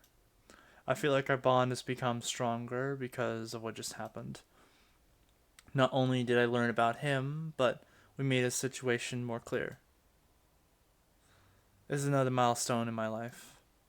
Every interaction I have while I'm here will settle me even more. Was that? Also more complex, because it's like, oh, you started dating after moving in together. That's complex. It doesn't feel like home just yet, but every second does more to change that.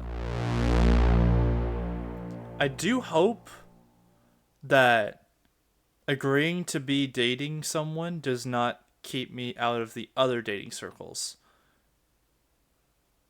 I don't think it will.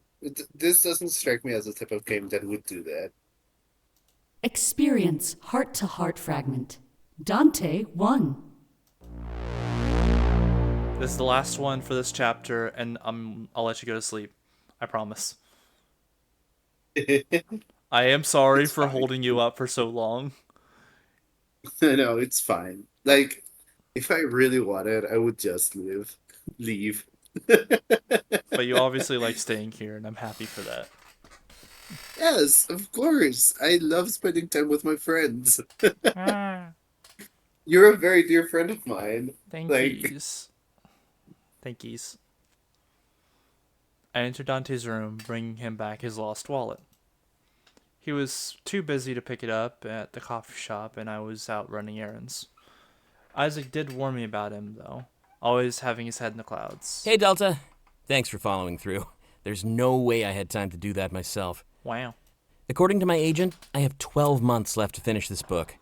But I signed the contract, so this is my own doing. Yep. One crunch session after another. You get used to it, though. Thankfully, the press is really interested in my next project. That's good. I knew he was a writer, but I didn't know he was this successful. To this point, he never mentioned much about his career. It's probably now that we're alone, everyone else in his life probably knows already. Well, now that you're here, maybe you want to hang out for a bit? I could use a little break from that empty page. It's taunting me. It usually does, but today it's pretty bad. Probably the stress of working under a deadline. You know, a year is a long time, but it doesn't feel like it. If I aim for 1,000 words a day, I should be all right. Oh, that's not hard. Then again, he's probably wanting to put more into the book than bullshit writing. Once again, I will say this. Bullshit writing as a skill has saved my ass so many times while in college. Not just over the last semester and a half. Like not just the last 2 semesters, but while I was in community college. I could bullshit write to the best of them, and I still can, because like I'm one of the people who has a hard time like having set goals for like how much to write between each day, and will just write the entire paper within like 2 days or less. I'm not even lying to you right now, Blue. No, I believe you. I did the exact same. Like, and the thing about it, it's not just like I'm actually good at that though. Like My best work when it came to my grades, I have gotten hundreds on papers that I have only worked on for 2 hours straight. And I've gotten I've gotten A's and B's on papers that I barely did any work on, that I barely put like so much effort into over months times. Good one option, like one that comes off the top of my head, is one paper I had to write for last semester to pass the class. Mm-hmm. We had the entire second half of the semester to do it. 3 months. 3 months to write a whole paper. I did it in 3 hours. And turned it in 10 minutes before the turn-in time. All in one day. My degree is in international business. Like, business, man. Bullshit writing is the name of the game. Yes. I spent 5 years doing exclusively that, and it worked. Yes. It is a beautiful skill, and I am so glad I can do it well. Yes. I remember in high school, for a religion class, I had to do a paper about philosophical differences between certain sects of Christianity. Mm-hmm. And like I did it in an hour and I got 100%. Like as a final for that class. Yeah. And then the teacher, he was like, who is a priest, by the way, he was like, "Oh wow, this paper is amazing. I absolutely love how you explained everything. It clearly shows that you spent so much time researching this." And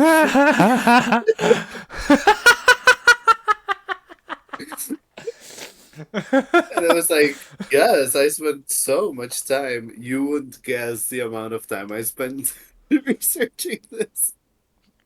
Flashback to when you wrote the paper, like within like an hour and a half in a drunken haze. Yeah, like In a very cat. quickly read through the Wikipedia article for that sect. It's like, okay, so this is what they believe, and that's it. Yep. Yep. Oh, Yep. that is one of my favorite like anecdotes. Like, But yeah, bullshit writing is like when you don't know what you're doing, it's a little difficult. But like bullshit writing is very easy to do when you know where to start.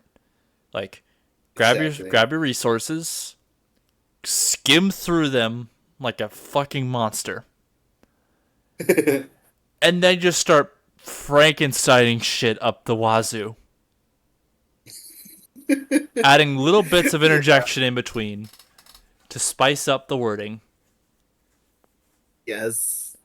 Literally, one thing that like hell, even then, my English teachers love me because they love my papers, even though my papers barely take me more than like a couple hours to write.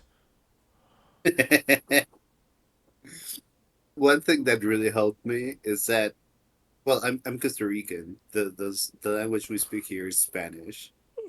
So what I would do a lot of times is I would look up the resources in English, and then I would cite them in English, and that way everything I did was paraphrased, Okay. and that made both like the citing so much easier, and the bullshitting part also so much easier.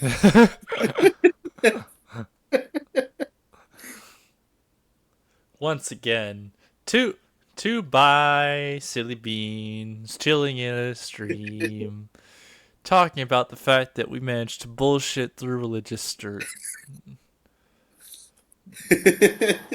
Yes, yeah. Like my college is in a very liberal town, but there are a lot of churches also around. I've had people from religious circuits approaching me, doing the whole "Have you heard the good word, sir?" type shit.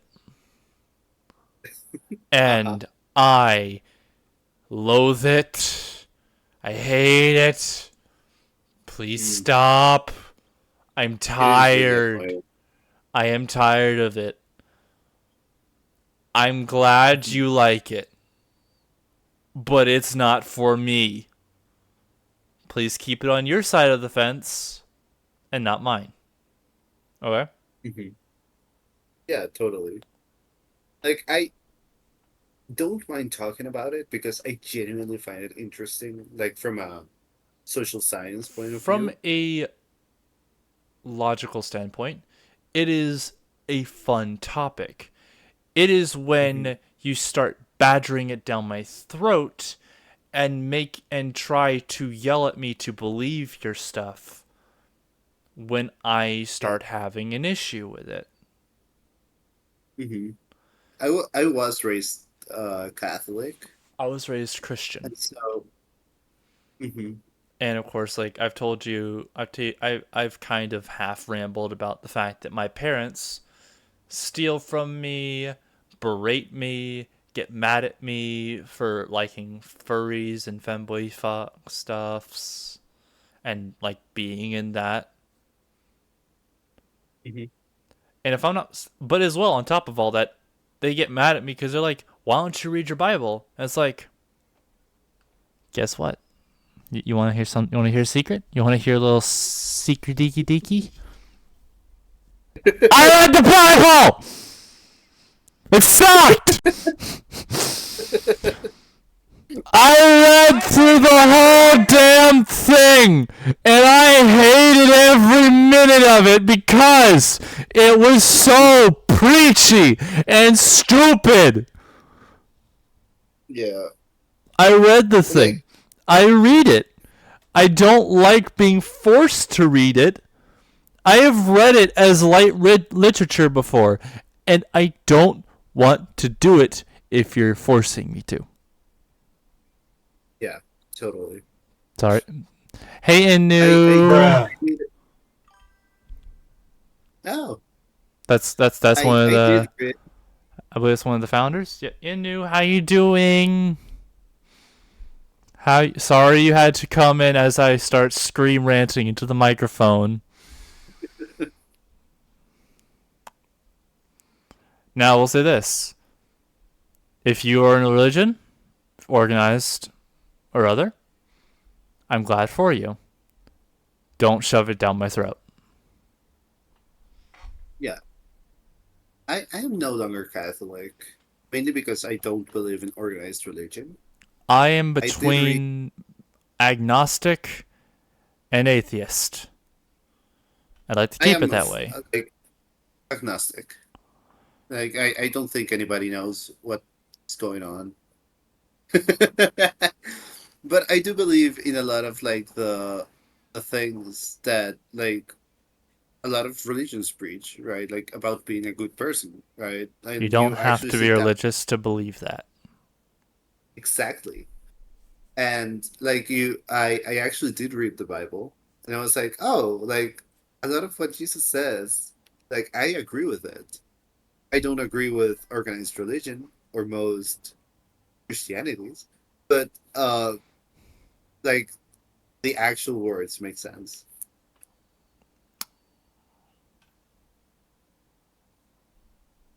Hey, Inu. I didn't even know you were looking. It's good to see you.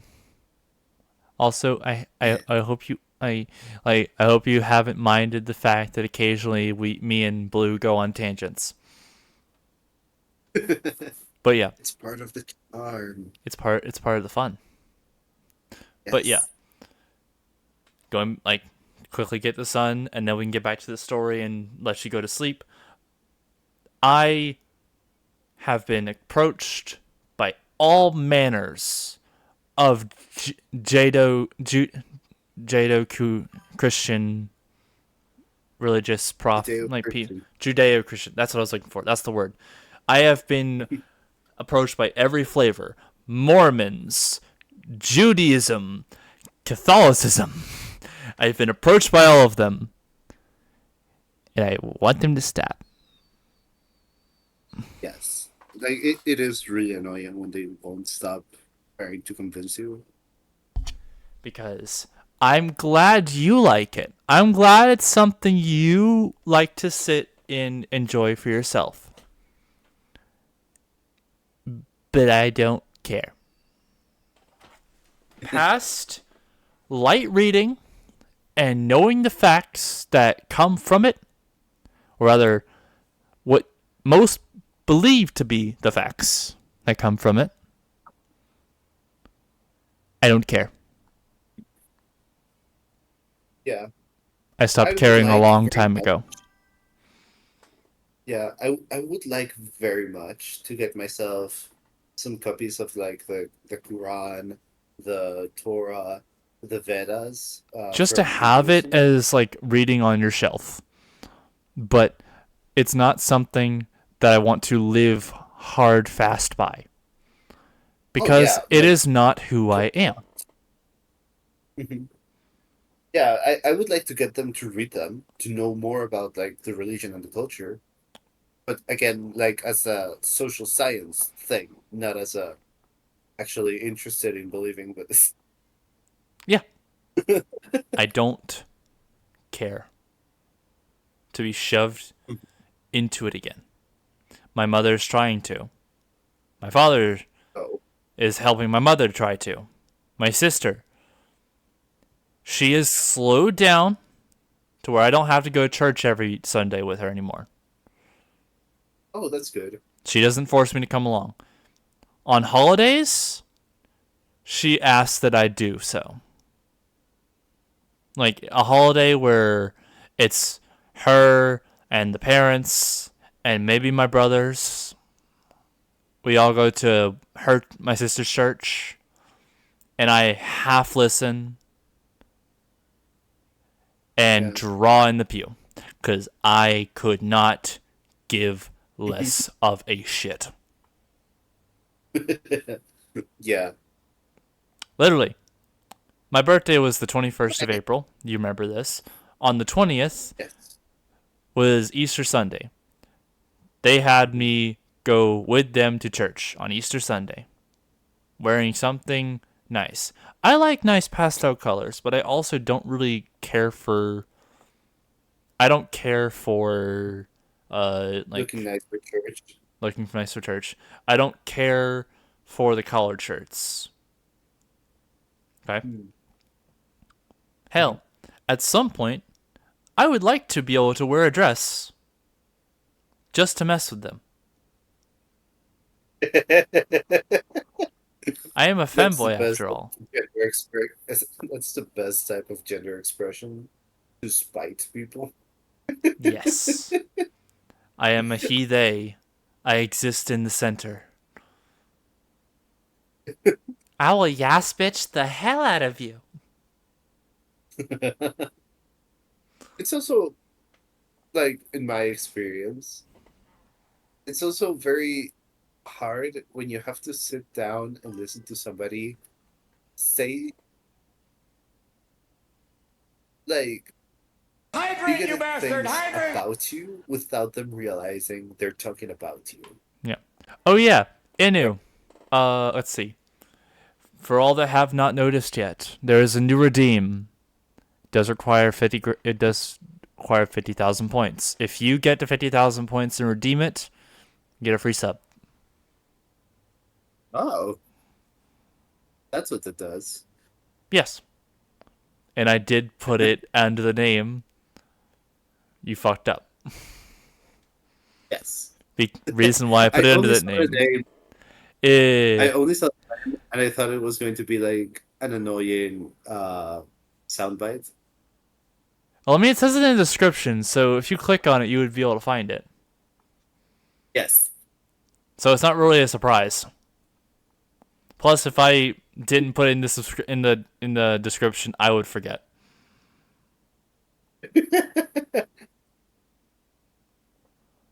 So, yep. That is very fair. Yes. It is a good way to reward longtime viewers, at least from what I can tell. Even those who just lurk. I want to reward y'all if y'all go the distance. Good night, Tinu. Good night, Have a good Inu. rest. Have a good resto. I hope you sleep very well. Anyways, let's get back to our story. Yes. But right now, I stand at 0. Oh. I have the story mapped out, but that opening scene is the worst. Gotta grab the reader, but also keep the momentum going. Yeah. He gets out of his chair and he moves to his bed. Sitting on the edge, he points to a now empty chair. Go ahead, take a seat. Don't usually let people in my bed right after meeting them. But I like your vibes, Delta. Tell me something about yourself, if you're down, that is. He lays back and looks up at the ceiling. It's such a vague question. I don't know where to start. I tell him that I wanted a new start. Things are getting stale. Huh. Interesting. Things were getting stale here, too. Guess this arrangement benefits all of us, then. And it was nice of your boyfriend to rent you a room. What? Ah! He clearly is teasing me with that implication. I don't bite. You know, he doesn't let just anybody move in here. There's a reason it's been You the are two of us dating. for years. I guess I'm just saying you mean something to him. Keep that in mind, all right? A friendly piece of advice. When you write romance, you start to pick up on these things. I guess it's not really any of my business, though. Just advice, like I said. But none of us would be surprised if you two ended up together.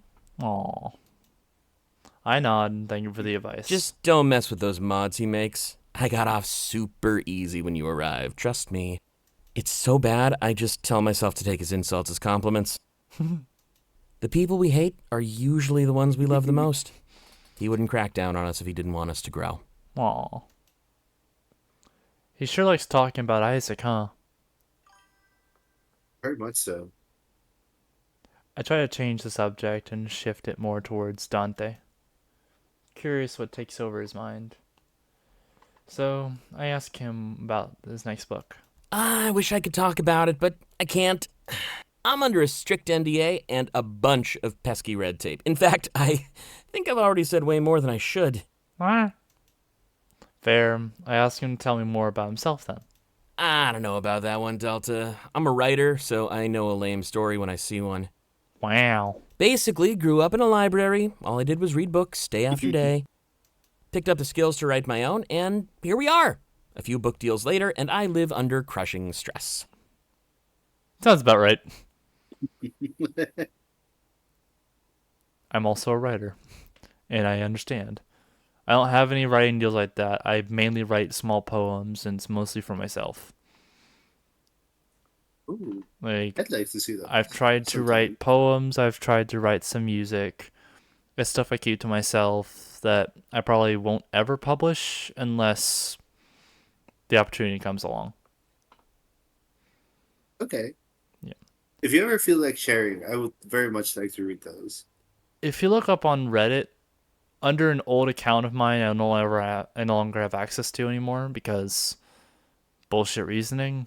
Like, my Reddit account just got dissolved in a weird way to where the account and the story exists, but I have no access to edit it. Look up a story on r/creepypasta called Strange Ringing and Shining Stones. Strange Reading and Shining Stones. Yep, on r/creepypasta. I believe it's under an account under the name of like the Mystery Redditor or something. I think he just has like a black picture as the profile picture.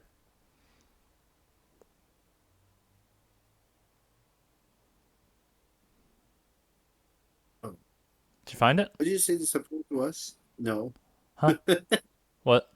The subreddit is? I believe it's r/creepypastas.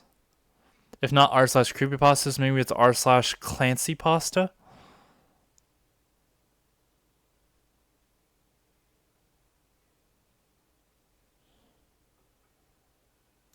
Almost makes me wish that my initial success was a fluke.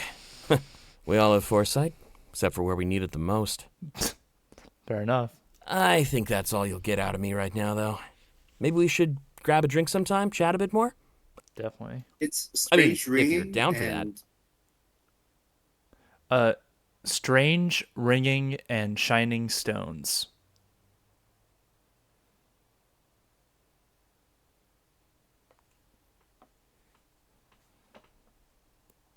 Found it? no. Let me see if I can find it real quick. I know how to get it.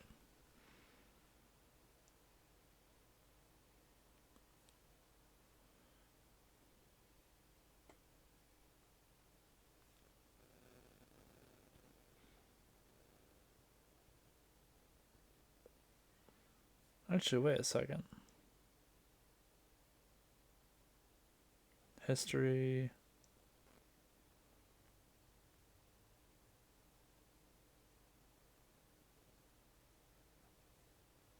Recent.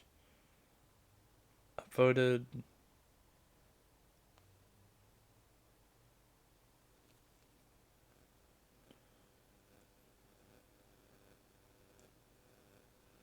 Let me see if I can find it real quick.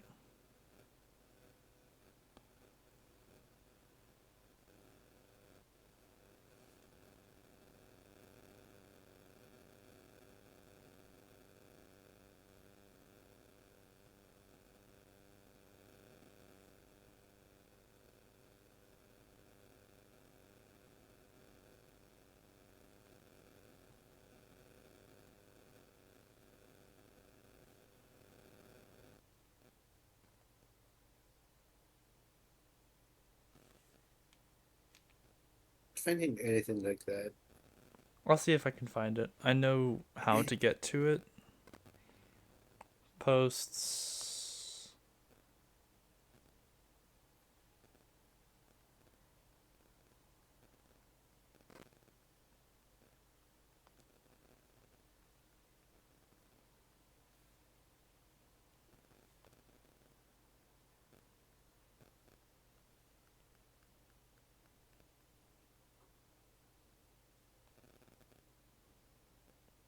Okay, r/Clancy Pasta.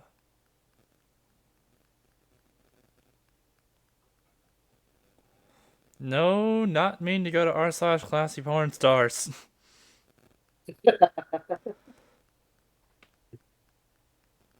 Also, a very interesting read, you know?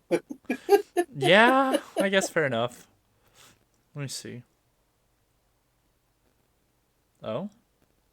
Let's see. Strange.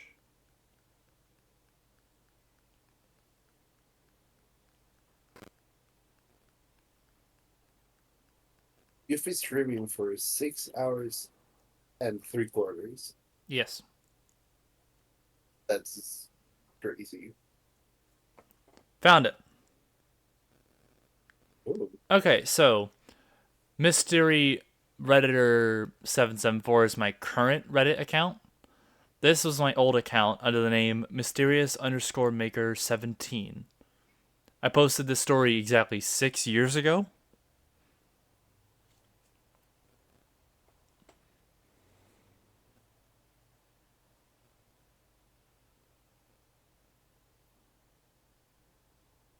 Mystery Redditor? What? Mysterious_maker17 is my current account. Is my old account. And the current one? And my current one is under the name Mystery Redditor 774.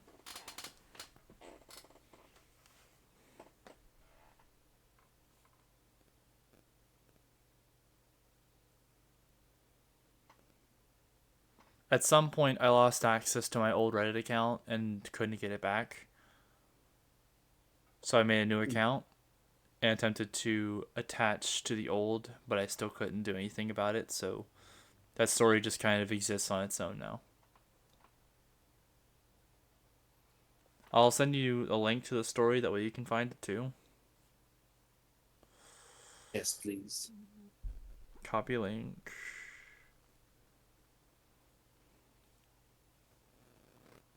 That's absurd. I remember when I found my house was made of sandpaper.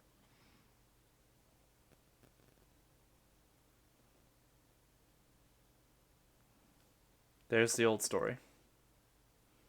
My first foray into attempting to write an original story. That is also a fun fact. I wrote that using one of my old nightmares as a base. I'm able to remember most of my dreams and old nightmares that I've had. That's very interesting. I almost never remember my dreams. Yeah. No one else seems to, and anyone in my family who have remembered clips of their dreams forget them within hours, if not minutes. But I can almost completely recollect any dream or nightmare I've had roughly in the last,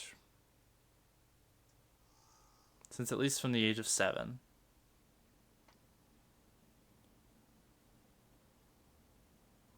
That's very unique. I've never heard of anyone being able to do that. Like my mom, like when she occasionally would like, why don't you write this stuff down in like a dream journal? And it's like, I don't have to. I can recall every detail as if I had the dream last night. But yeah.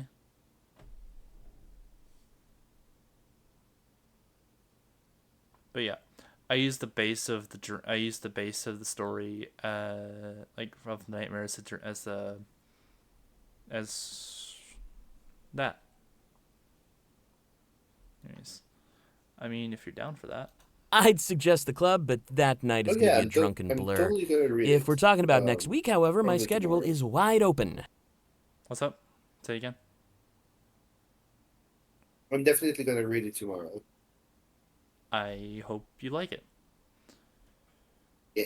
We're romancing everybody. Oh, are you asking me on a date? No way. I've seen that story before. Taking your best friend's crush? Ugh, totally scummy. Okay. That's nice.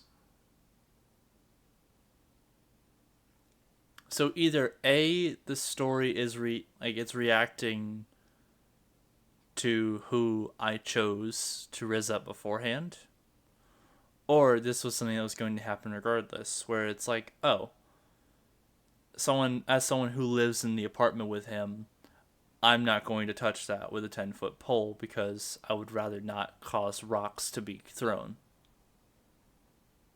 What do you think?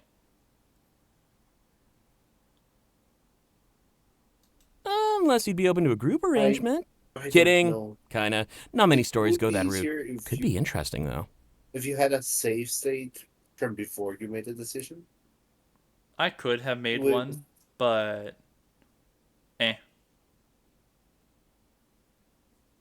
I like to roll with the choices I've made. One of the reasons I like it's one of the reasons why I like to experience Life is Strange a lot. yeah. I need to finish playing Double Exposure. I have not gotten far in that game. But then again, I might want to try playing Life is Strange on here at some point. Oh, that'd be cool. Yeah. I'd like to watch that. I think I tried to a long time ago, but I didn't have the audience for it. Hmm. At the very least, I have someone to watch with me. Yeah. He sits upright and tilts his head to the side. I can tell that's a sign. He wants me out of his chair. However, before I make it out of the room, he calls my name. Hey, Delta? Yeah? I gotta say, you remind me of somebody. This character from my first book. They're an outsider, like you. I tilt my head, confused at why he brings this up. Well, let's just say I have a deep connection with them. When you told me about your past, they immediately popped into my head. It probably sounds weird to hear, but that made it easier for me to talk. Oh. I want to cuddle him. Yeah. I want to squeeze him. does seem like a very fluffy boy. It makes sense to me, even if I can't describe why. This character traveled to a new city. They ended up falling in love with somebody they shouldn't. You know, like those old tragedies, but with modern flair. Very coincidental. That sounds pretty cool, actually. If this character is like me, I wonder what happens to them. I asked Dante to tell me some more intrigue relating to this fiction. Oh, they die. What the fuck? You asshole! No! I first heard the what the fuck, and then I was able to read the text. That was so good. I'm going to cuddle you. I'm going to cuddle you and squeeze you until you regret killing them off. Hopefully things work out better for you, though, yeah? Well, fuck you very much, too. Cutie. With a laugh, he turns his chair around and starts typing away. I guess that was my clue to leave, for real this time. What an odd note to end on. Instead of focusing on what he said, I focused on what he didn't say. Our talk inspired him, even if he didn't want to admit it. As I see myself out, that empty page is now almost anything but.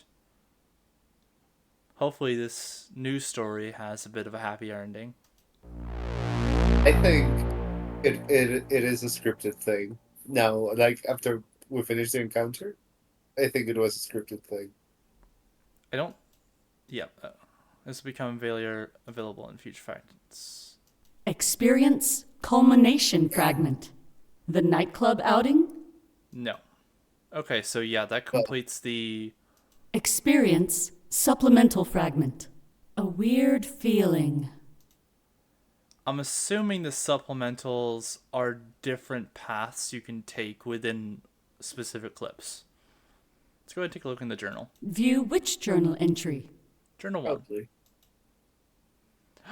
Oh, they're full entries. Okay, I can make a quick... I finally moved in with Isaac. Wow, that feels weird to say. Been dreaming of a new start for such a long time. Now that it's here. Saturday, December 15th, 2041. Damn. Now that it's here, it feels kind of surreal, like a dream. Dreams are good, though especially when the alternative is a nightmare. But I don't think I'll have to worry about that. I also got a new tablet for these journal entries. I can only hope that my writing is legible enough to look back on one day and reread these. Dante concerns me. He seems to disregard a lot of Isaac's wishes, and their personalities clash all the time. But they seem to use that as a springboard to become closer instead of drift apart. I feel like we could all learn a thing or two from that. Also, Isaac added me to the group chat. I got to talk with Taylor for the first time. We're going to try organizing out an outing for a few days so I can meet up with him for real. He's a pretty popular streamer, actually. I couldn't even tell from the energy he exuded over the text. I could even tell from the energy exuded over the text that he was something special.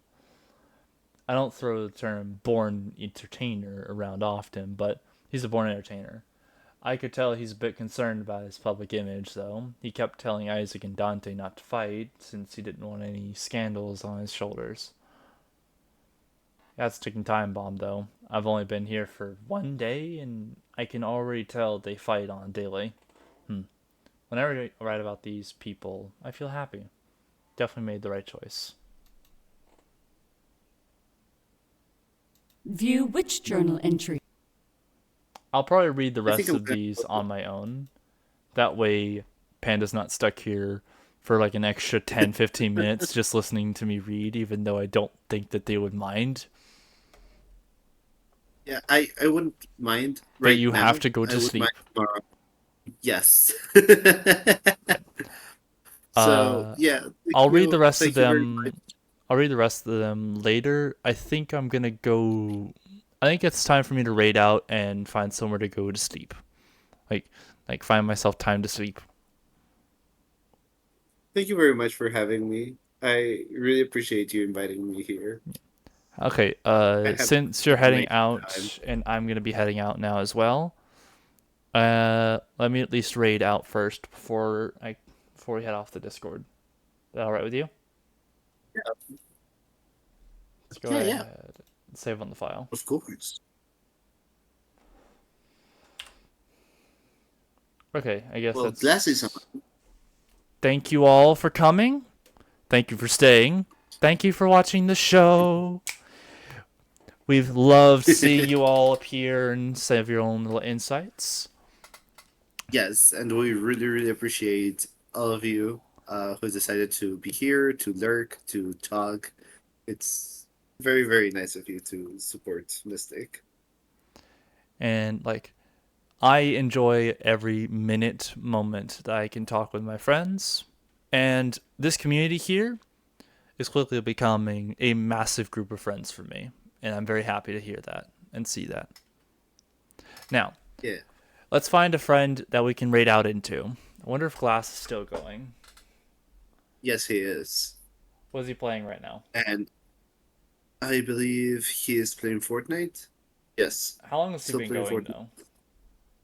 5 hours and 35 minutes. He's going to be heading out in about 30 minutes off the top of my head.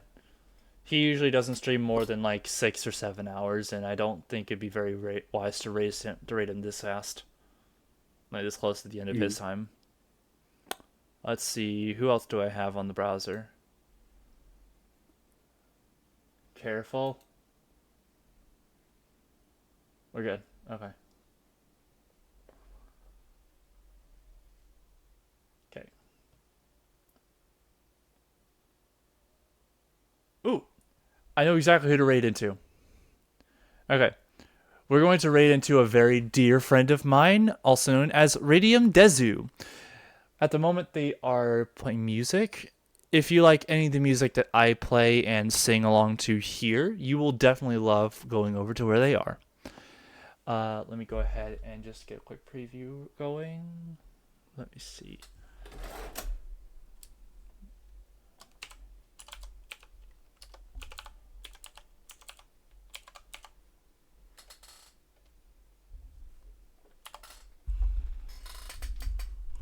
Let me fix that real quick.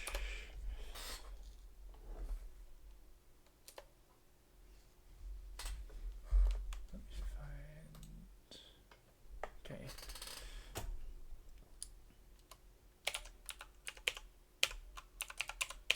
Radium Desert. Should be able to see a preview from this clip. Start watching.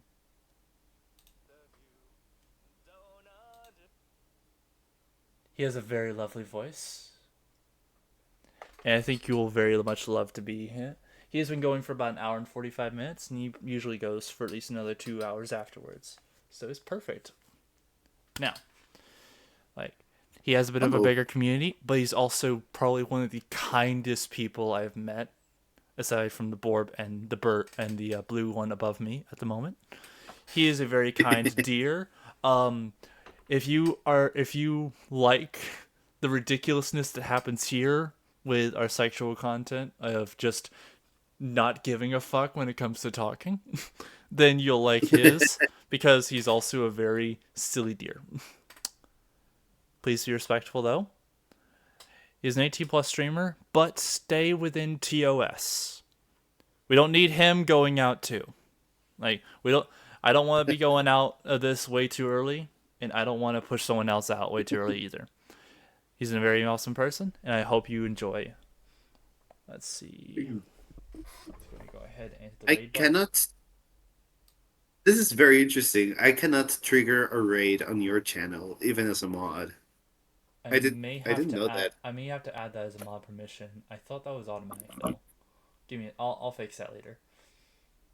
Let's start a raid. Oh, while we're waiting, I'll go ahead and close the preview. Yep. Okay. Let's see. Okay. As we wait to go into our raid, we need a raid message. What do you got, Blue? You got any ideas? Let's see. I think let's use the pack. The sassy bag? That's the sassy, yes. Okay. Let's see. What's a good message? We haven't got a lot of time. We gotta do fast. Um, how about I hope this helps you on your travels, adventurer. Does that sound good? It's kind of mid, I honestly. try to do something. Hold on, wait. Let me. Let's see. Actually, let me cancel the raid first. Let's go ahead and have something written down, and then we'll hit raid again. Okay. First, bye. I try to do something that goes with the game we were just playing. Let's see. Hold on. Don't look at my baggage. That's a good one.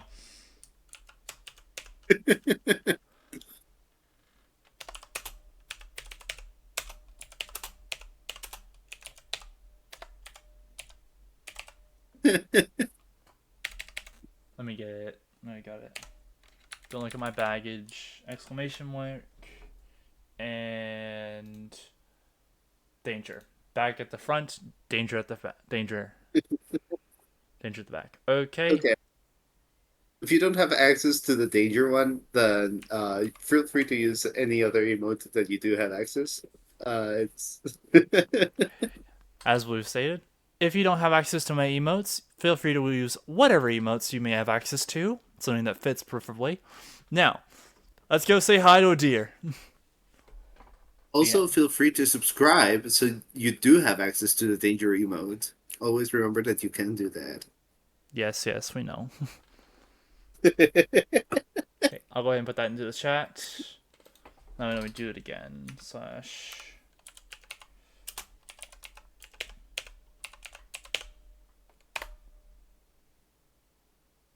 Okay. Now I've got the raid going again.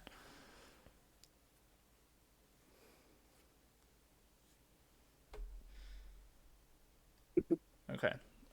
We'll be raiding in like a couple seconds. I hope all of you have an amazing night or day, whatever time it is for you. Feel free to relax Restful. as we go into the next stream. Now, Yeah. in 3, Remember to rest well, stay hydrated, and have fun. and wear your seatbelt. Yes, wear your seatbelt.